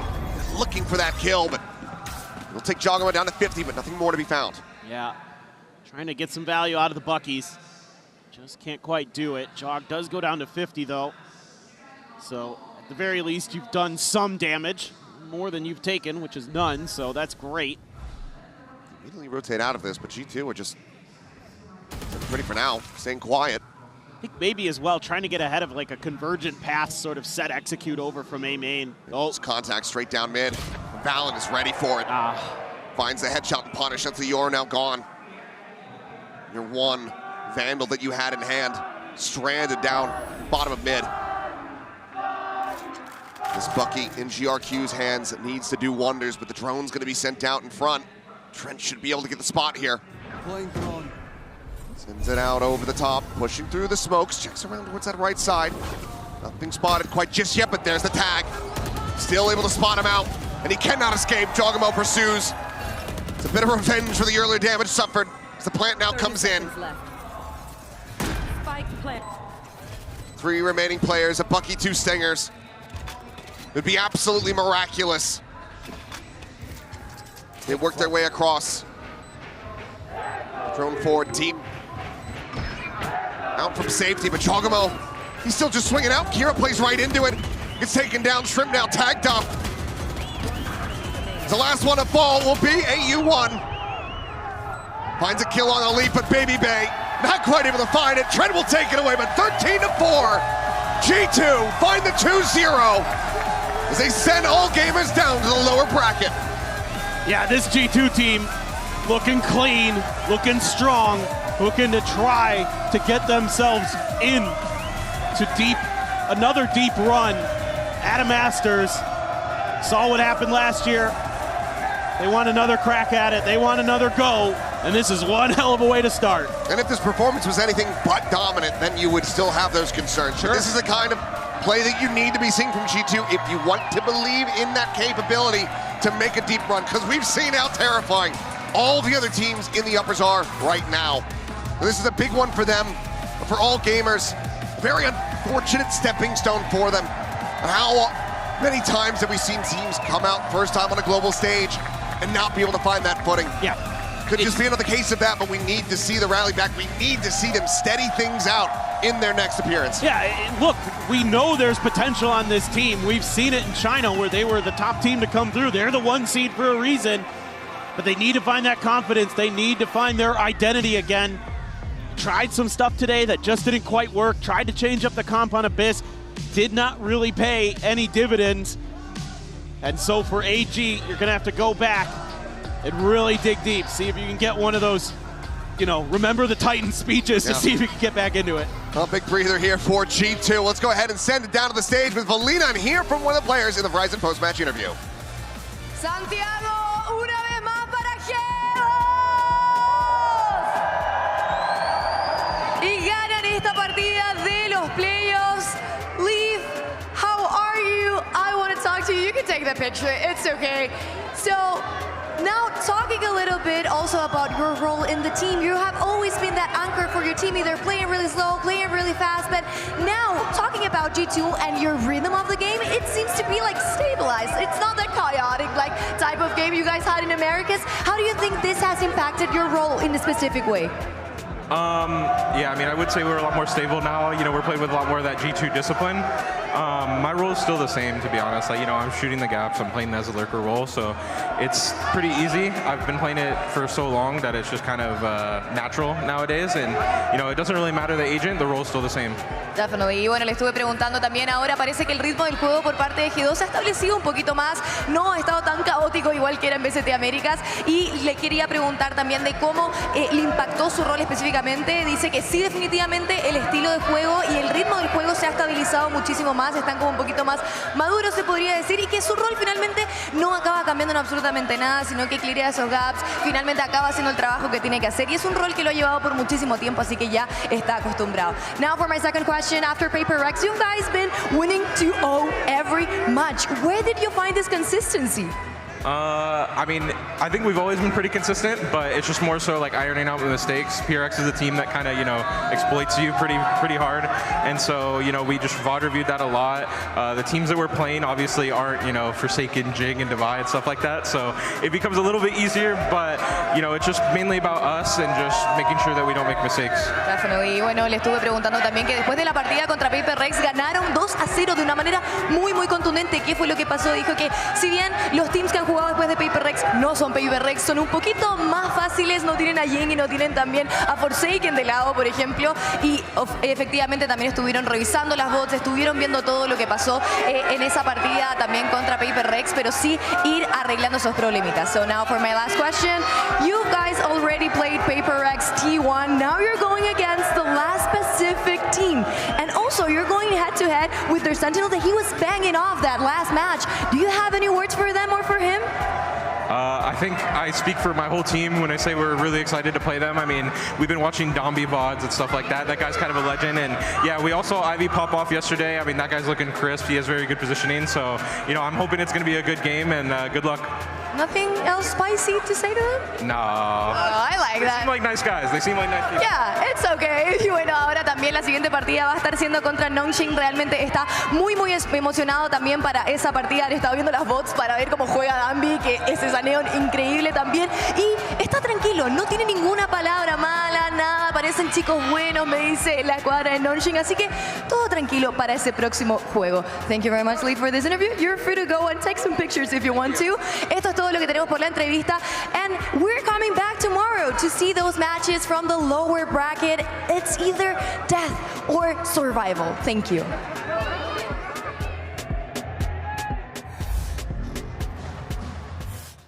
A quick 2-0 for G2, and we're joined in the post-show by Jaw. Welcome. What's up, guys? How are you guys doing? What's up? Chillin'. You made that a quick one. Looked like you were having fun up there. Yeah, I mean, bro, it's so fun playing Neon on this stage. I mean, the crowd is hype behind you. I'm chasing after somebody yelling. They're like, hey, he's right there, basically. But, you know, it's fun. That's it. Yeah. How is the crowd? Dude, the crowd today, like, every weekend game has been insane. Even whenever it wasn't a weekend, still insane, to be honest. Compared to the other international events you've played in. You've played in a ton in VALORANT already. For sure. I think, honestly, Chile's my first right now, and then Tokyo, and then Champs 2023. Yeah. Probably my order right now. That's a high regard. Dude, you've played in some insane events, actually. All three of those are ridiculously good. I'm feeling a little bit old, I can't lie. Yeah. I got some tenure on me somehow. Yeah, so, actually, you know? I wanted you to ask, but I wanted to ask you, sorry, that recently you had mentioned a performance coach that was like helping you out to a large degree. You gave him a shout out, but you didn't kind of go into details. Would you mind, like, what were some of the challenges that he's helped you deal with, and what are some of the things that you've learned? Yeah, honestly, I was starting off slow. I mean, since like Americas, it's been a little bit of a bumpy ride for me. Kind of how it starts sometimes with me. But, you know, I was just asking simple questions like, when do I do my caffeine? When do I eat? You know, when do I do like the certain stuff? You know, I wasn't even getting sunlight at home. So, you know, thinking about that. Sure. Since I got sunlight now, over here, Chile's very beautiful. Oh, so it is. I'm outside every day. I'm enjoying the weather. And because of that, I think that just makes me a little bit more like a star. Like the out-of-game stuff to get you in the right mindset for the match? Yeah, for sure. That's interesting. You mentioned playing the Neon, how much fun you're having being back on that role. You played on a lot of metas throughout your time in VALORANT, throughout your time in G2. There's been a lot of discourse around double duelists. What do you think about it, and how do you like playing in this meta? I mean, yeah, this meta is a little bit more chaotic. It's been a while since I've been on like the chaotic role. I mean, I still have it in me, but it took a little bit to come back. I mean, I have to learn myself again, figure out what I have to do to actually be in those chaotic moments and actually take out the people I need to take out.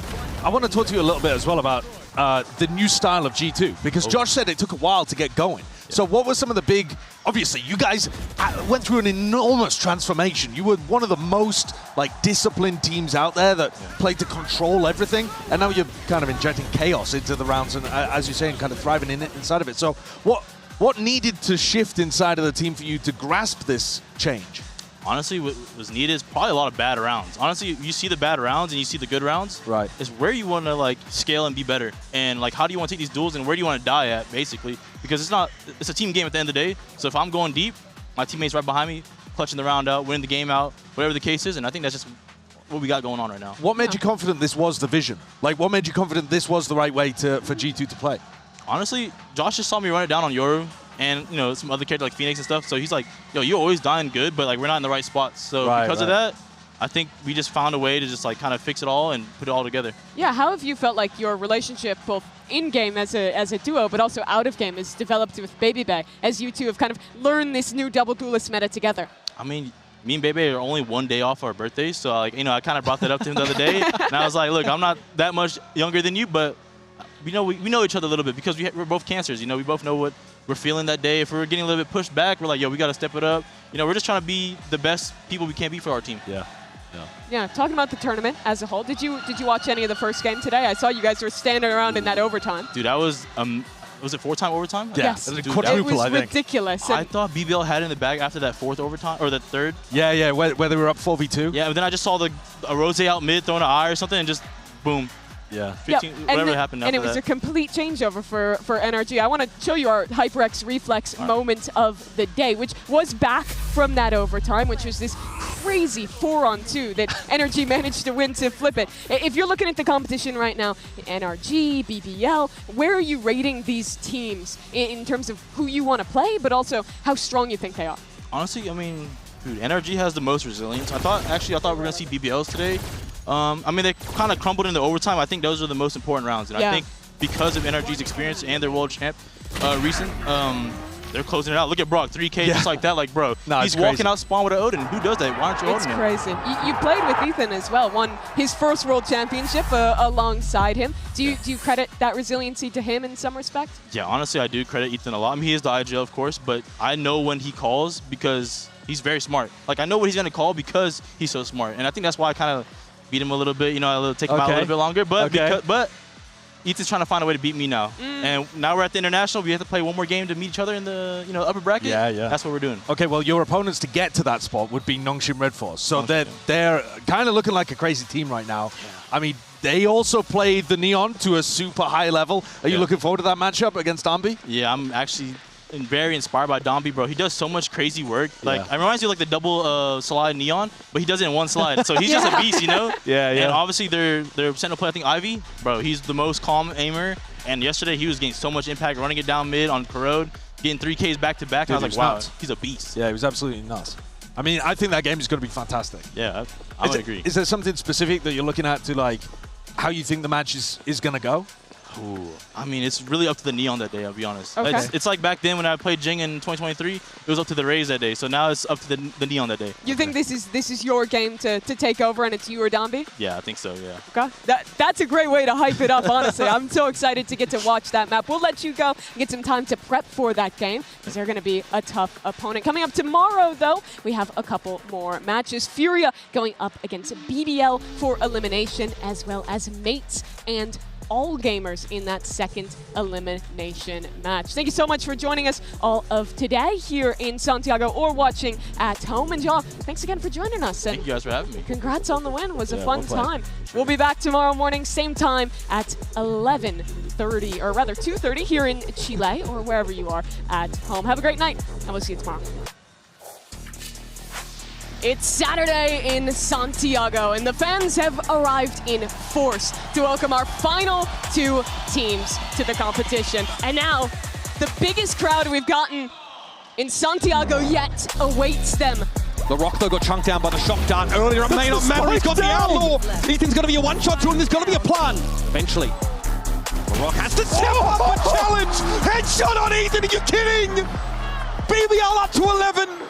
Risky and dangerous for BBL. They're grouped up together, hoping they can crossfire this. But one by one, they step up out into the line of sight of Brock, and he will have his fill. Match point for NRG. But it's on Loida. 1v2 in the post-blood. Oh! Unbelievable! We're in both for Loida. Takes us to overtime. Surely LaRock can't get it done either. And so, the brash and boastful BBL join a long line of supplicants forced to kiss the ring. Hey, hey, hey, hey, hey, hey, hey, hey, hey, hey. A big opportunity, though, for all gamers. Such strong individuals in their region. And they face a G2 who stumbled out of groups. Can they get their upset? Get a series for China, or will G2 start their playoff run hot? Dash over, trying to scale forward, close that distance. He cannot. The judge going to be recovered though, and GRQ putting it to use for one, but cannot dissuade Trent from finding the 4K. The recon going to go bouncing forward. There's the convergent pass, looking for the trap here. Now the Hunter's Fury in, but it's going to be Jogamo tearing apart 3. In the blink of an eye, everyone alongside GRQ has evaporated, snapped out of existence. Finds a kill on the leap, but Baby Bay not quite able to find it. Trent will take it away, but 13-4. G2 find the 2-0 as they send all gamers down to the lower bracket.